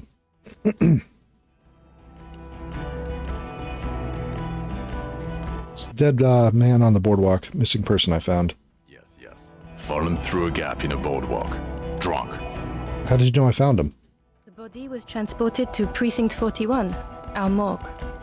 I had Tilbrook and Mullins take care of funeral arrangements and family stuff. You're not the only cop in the world, Harry. This all comes back to us. Still, good work with the missing person, Detective. It's still a point for you. No denying it. I also looked into the mystery of the doomed commercial area. You know what? Why not? I don't know what a doomed commercial area is. Let's see. Rue de Saying, Lane 10, a commercial building where the businesses go bankrupt. I looked into it. Why? That's not what you were supposed to do here. There was a fridge we needed and a possible witness. He was just chasing a lead and ended up advising a local shopkeeper. It was okay. Of course. Call it community outreach, right? I don't know if I should mention the nightclub. Phasma was female. Female? What makes you think so? You had to see it. It had the subdued colors of a female. And the nesting behavior too, I think. Incredible. Were there eggs in the nest? Not as far as I could see. There were other things there, though. It had gathered items in its nest. A helmet and a scope. Actually, you know, this would indicate it was a male. This is far from anything in my field, but I think such nests are called bowers. They are for attracting mates. Bowers are built by males of the species who can't afford colorful mating displays physically. This one was plain colored. It could have been male, actually. Must be robust if it can move a helmet with its limbs. Let's see.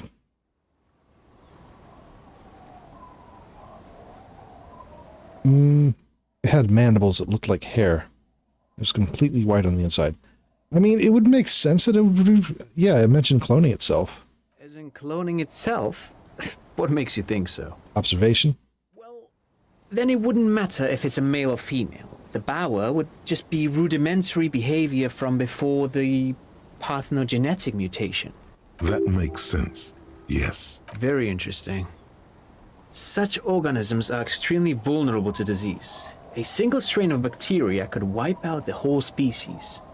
We're probably looking at conservation efforts here. It had mandibles that looked like hair. It was completely white on the inside. Yes, but also reed-colored, beige and brown, a little green on the outside. After unfolding from a single stalk, it still retained parts that looked like reed tufts on its limbs. It is 1 o'clock in the morning. I have gone a lot longer than I intended to. When I finish out this conversation, I'm going to save and put it up for the night. Incredible. The PR value of this is exceptional. Carve discovers new species. Maybe even discovers the Insulindian phasmid. No, that's too much. This would really help with some of the problems we've been having. Absolutely, this is great. This does not say vigilante murderers to me at all. This says science, news, human interest. You know, it's a really good thing you have that photo. Without it. You're doing good here. Perhaps only for a moment, but still. Quit while you're ahead? Or no? Let's see. Yeah, it does feel like it. I have, the last 3 or 4 games I've played, I've called the, end game. Although the last couple of times I did so, I called that it was going to be an end game session and, ended up finishing the game in like the first hour or 2 after I started streaming. Let's see. Sure. Let's cut it there. Well, fuck it. Nightclub. What was that? It sounded like you set up a nightclub in the church. Okay. Yeah, and I discovered a hit through unexplored anthroponetical phenomena in there too. A 2 millimeter hole in the world. That's great. Anthroponaut is a great new career for you.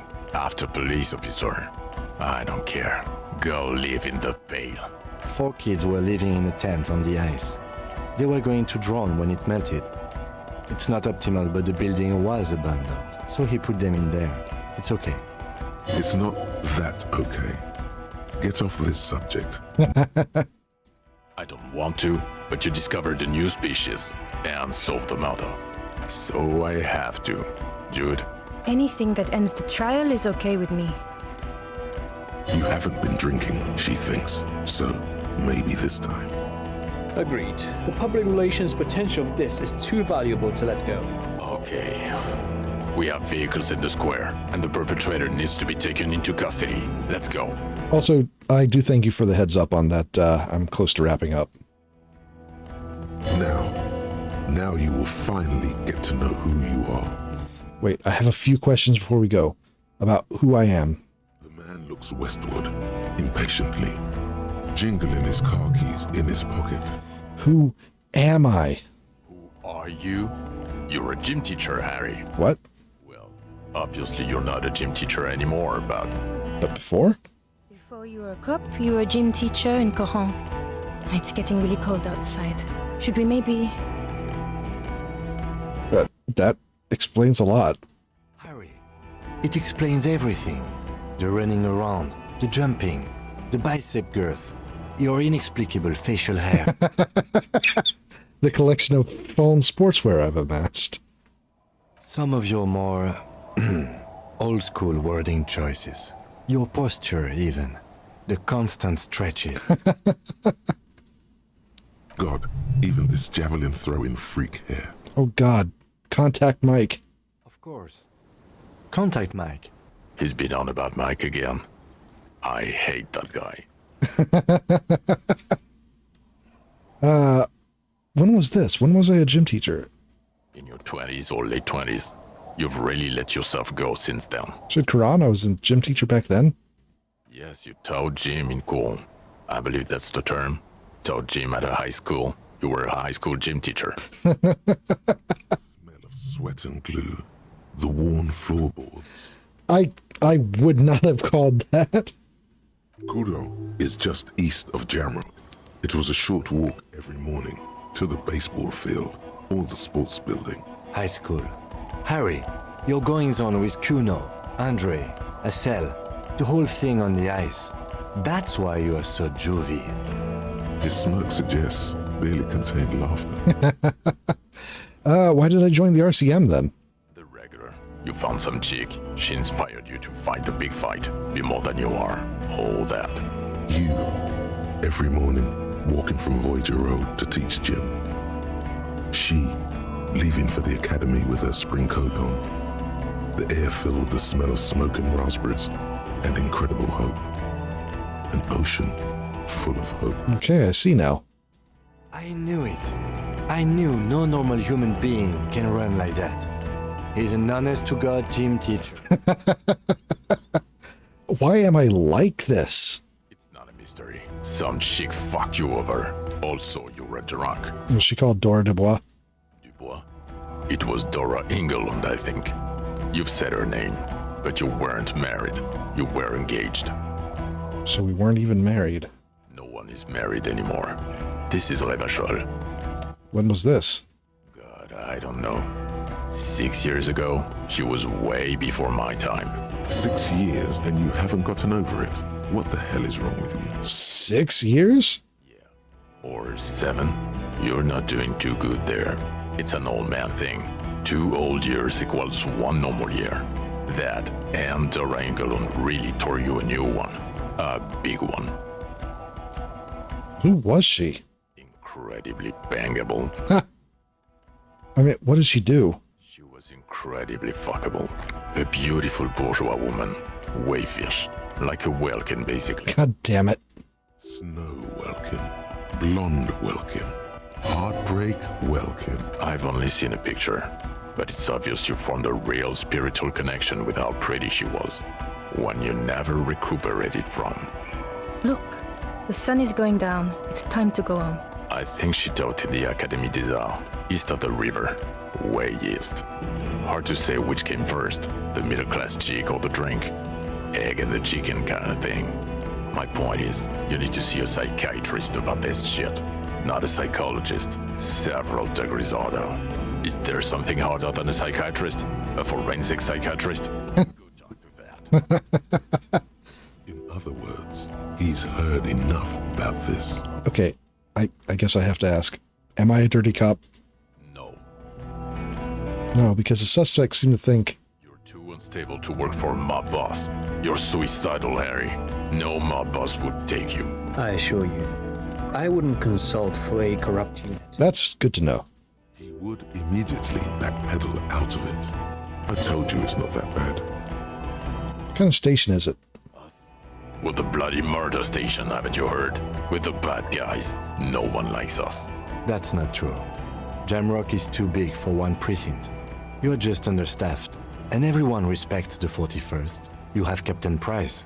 Thank you, Lieutenant. You're being kind. It is an understaffed station and the district is too big.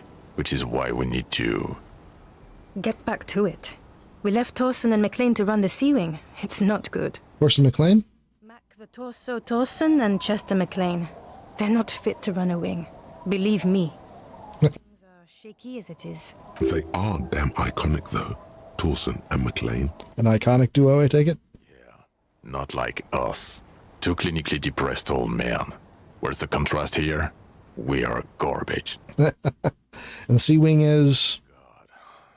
There are 4 wings, Harry. A, B, C, and D. We're in C. It's made of losers and clock punchers. You and I reconceptualized it as a task force. It was a mistake. Oh no. There's also a lot of outside help involved, not only me. Other losers too. The torso. Torson the torso. I mean, that is a great moniker, though. And Price is... He's the son of the old Price, one of the founders of the RCM. He's one of the most highly regarded men in the force. You're lucky. Somewhere under the curved roof of a former silk factory, shaped like a ladybird with 2 chimneys, Police Captain Ptolemy Price sits behind a heavy wooden desk. Resident medic Nix Gottlieb pours him coffee. It's silent in the captain's office. They speak of change, the city, the tension on the streets. They speak of the events of April and the blood on the streets in May.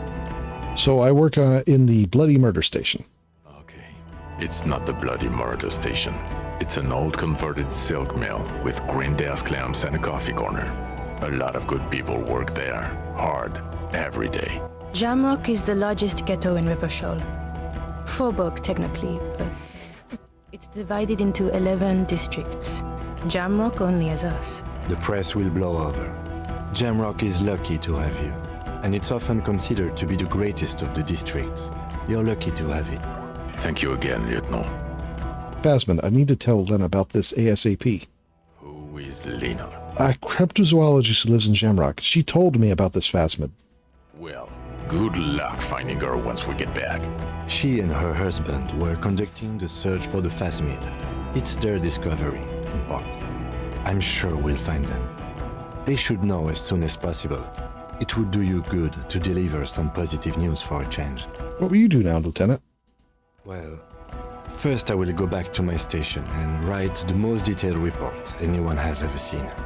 It will have to be good to cover all these. Then I will have a serious talk with my captain. About what? Detective. We just stopped a small-scale war. Something is happening to Revachol. He looks around in the deepening shadows of the streets, then pulls up his collar. I don't know what yet, but it's going to be a hard spring for the RCM.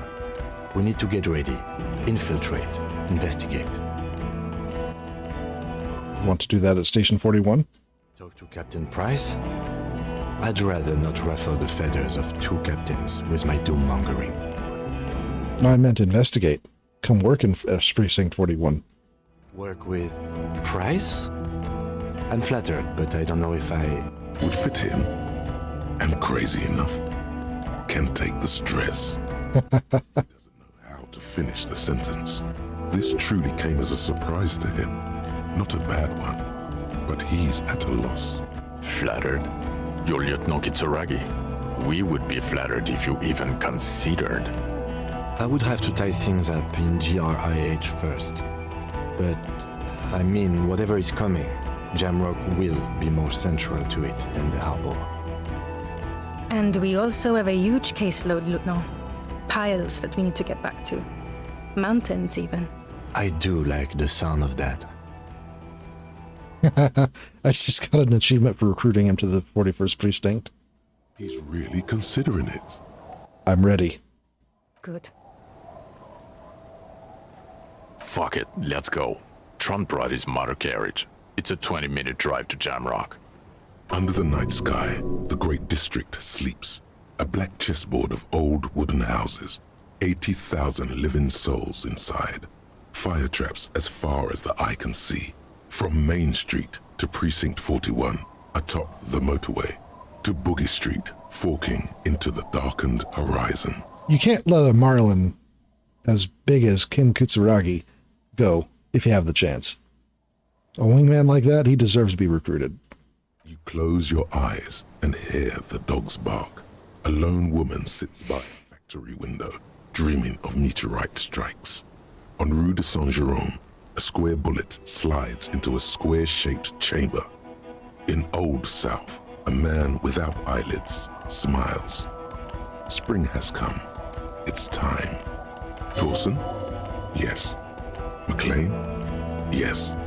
Heidelstein? No. Vicmair? Yes. Dubois? Of course. Really? Nick Gottlieb looks up from the list. I hear he's quite unstable. You say that like it's a bad... Excuse me. Captain Ptolemy Price points his pen at the doctor. It's dim in his office, and the curtains are drawn. Harry's our man. He'll pull through, and when he does, he'll side with Revachol. Understood. Gottlieb returns to the list. Minnow? Of course. Wonderful. Then can we please just go back to Jamrock now?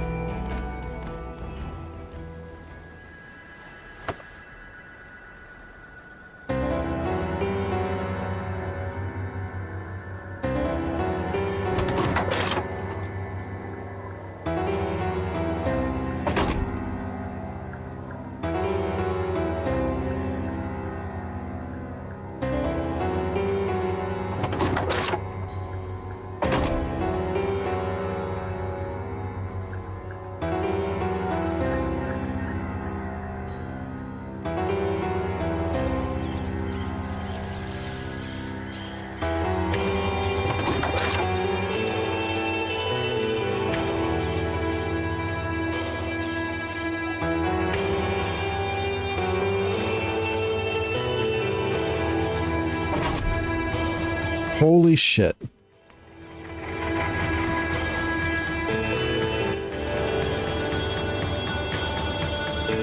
So, that is definitely one of the best CRPGs I have played in a long damn time. I thought I felt like it was... Yeah. Holy shit. I did feel like I was close to the end, but I couldn't quite gauge... Because this game has thrown me for some loops. The pacing is different. Not bad, just it definitely makes it difficult for me to gauge how far along I was.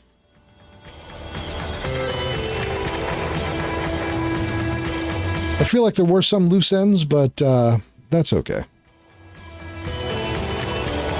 Don't have to solve everything.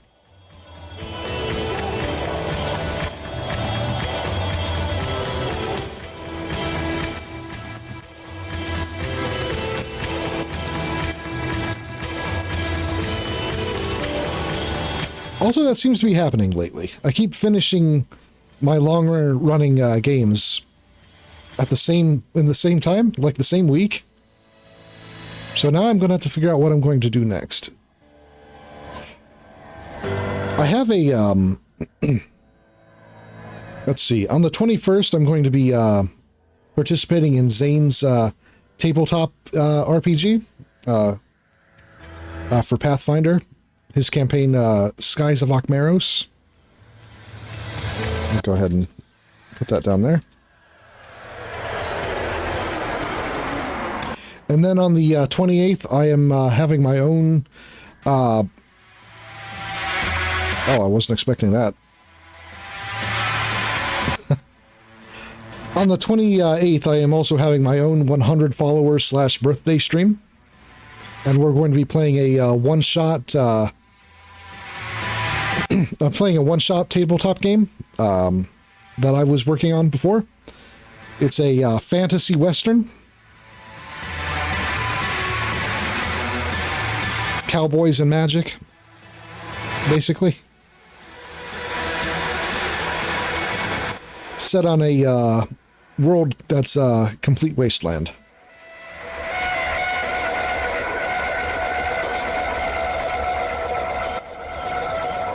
Which I'm looking forward to that.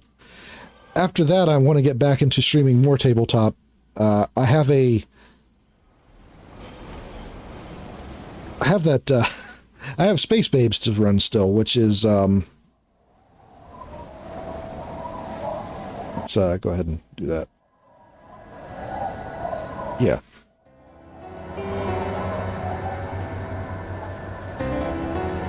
I need to get back to running that because I've really been lacking on running the actual sessions. The last session was like a year ago or so.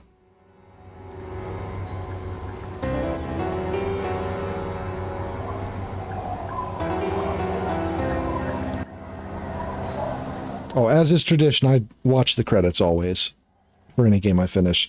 Unless it is like Sea of Stars and has like literal 4 to 5 hours of credits.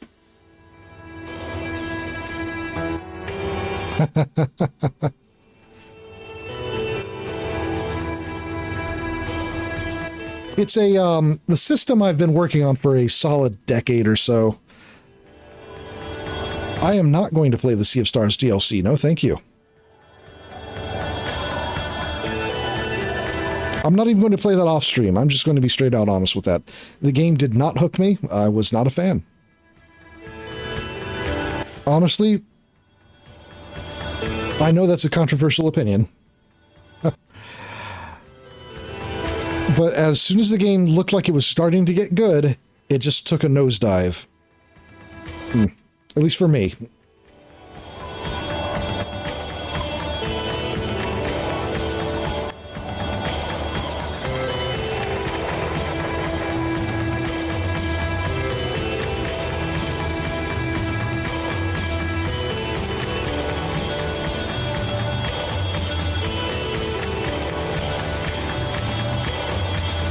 So, all right.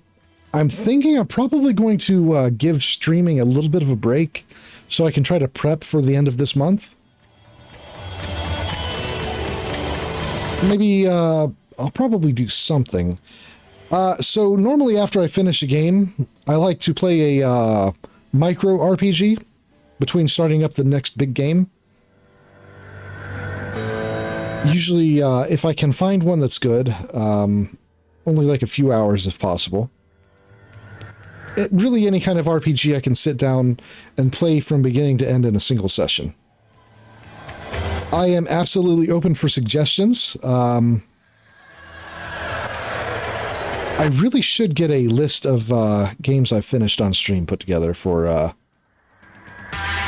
yeah. That would make it a lot easier to get suggestions. I'm also going to put together a list of games I'm considering playing next and put them up for vote, as I did with this last set. Considering I finished 3 games in the last couple weeks, which, well, I mean, that's a pretty good rate, actually.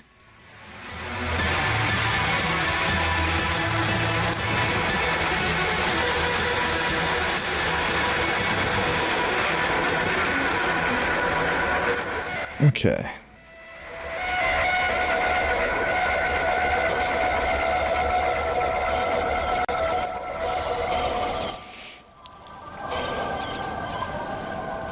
Okay, I need to... Let's see.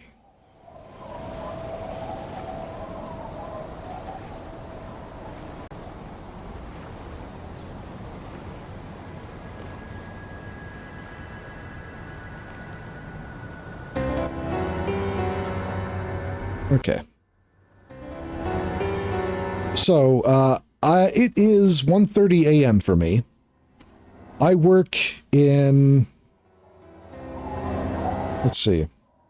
6.5 hours? I would like to decompress and go to bed. Or, well, I mean, I will attempt to go to bed. But,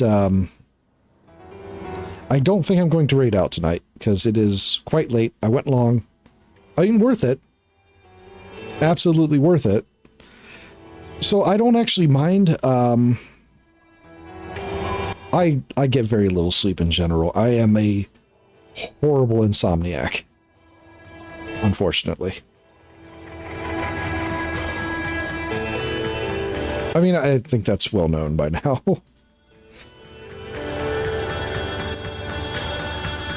But even if I had gone before now, or before finishing this, I likely would have been up to like 3 or 4 o'clock in the morning anyway. That's just me.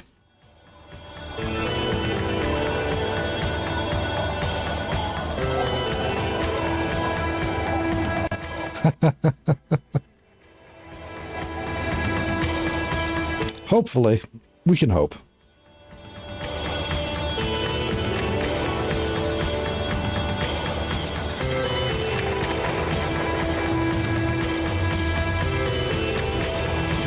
Alright, I need to overlook my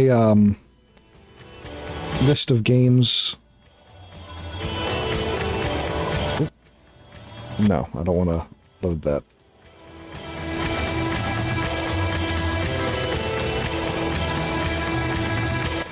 Alright. Hopefully the credits aren't too much longer.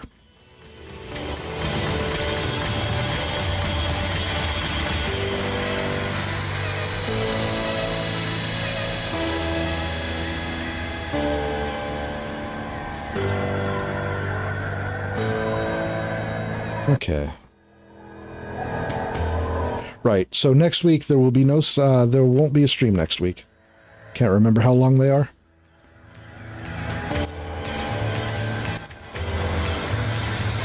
It feels like they shouldn't be too much longer. But I will...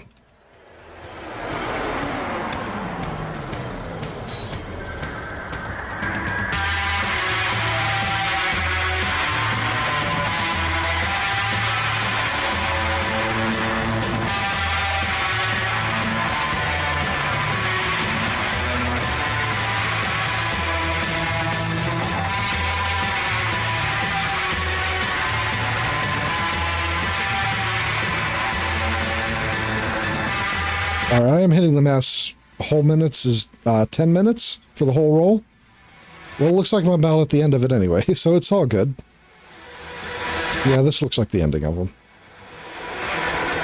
10 minutes is fine. Sea of Stars is literally hours long. Because they put literally every backer in the credits. And that game did have a lot of backers. Alright, Disco Elysium. If you have not had the chance to play this, and you are a fan of, well, CRPGs in general, if you're a fan of good writing, good characters, if you're a fan of... what can I say that hasn't been said about Disco Elysium? It's goddamn fantastic. You owe it to yourself to at least give it a try. And to think, I was worried this game was not going to hit with me when I first started it out. But that's more of a, if you're a fan of being a human being on this planet, if you're a fan of being an evil, violent ape on a round ball, you know, the kind that like shrieking at each other, this is the game for you.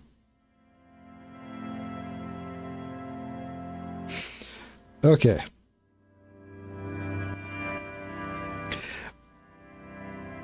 I'm a squirrel. I mean, that's true. Okay. I want to thank everybody for joining me tonight. And I will post notice on what I do next. Like I said, I am not likely to stream next week or for the rest of this month until the birthday stream on the 28th. It's not actually my birthday. That's the day before my birthday, but, you know, Saturday is a better day for streaming, so... Alright. Have a good night, everybody. And again, I really appreciate you being here for the ending. Well, thank you for attending. Good night!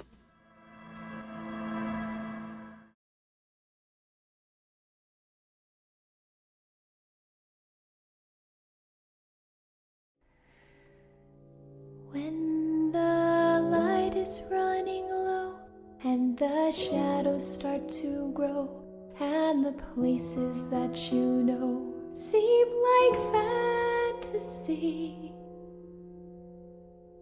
there's a light inside your soul that's still shining in the cold with the truth, the promise in our hearts. Don't forget, I'm with you in the dark.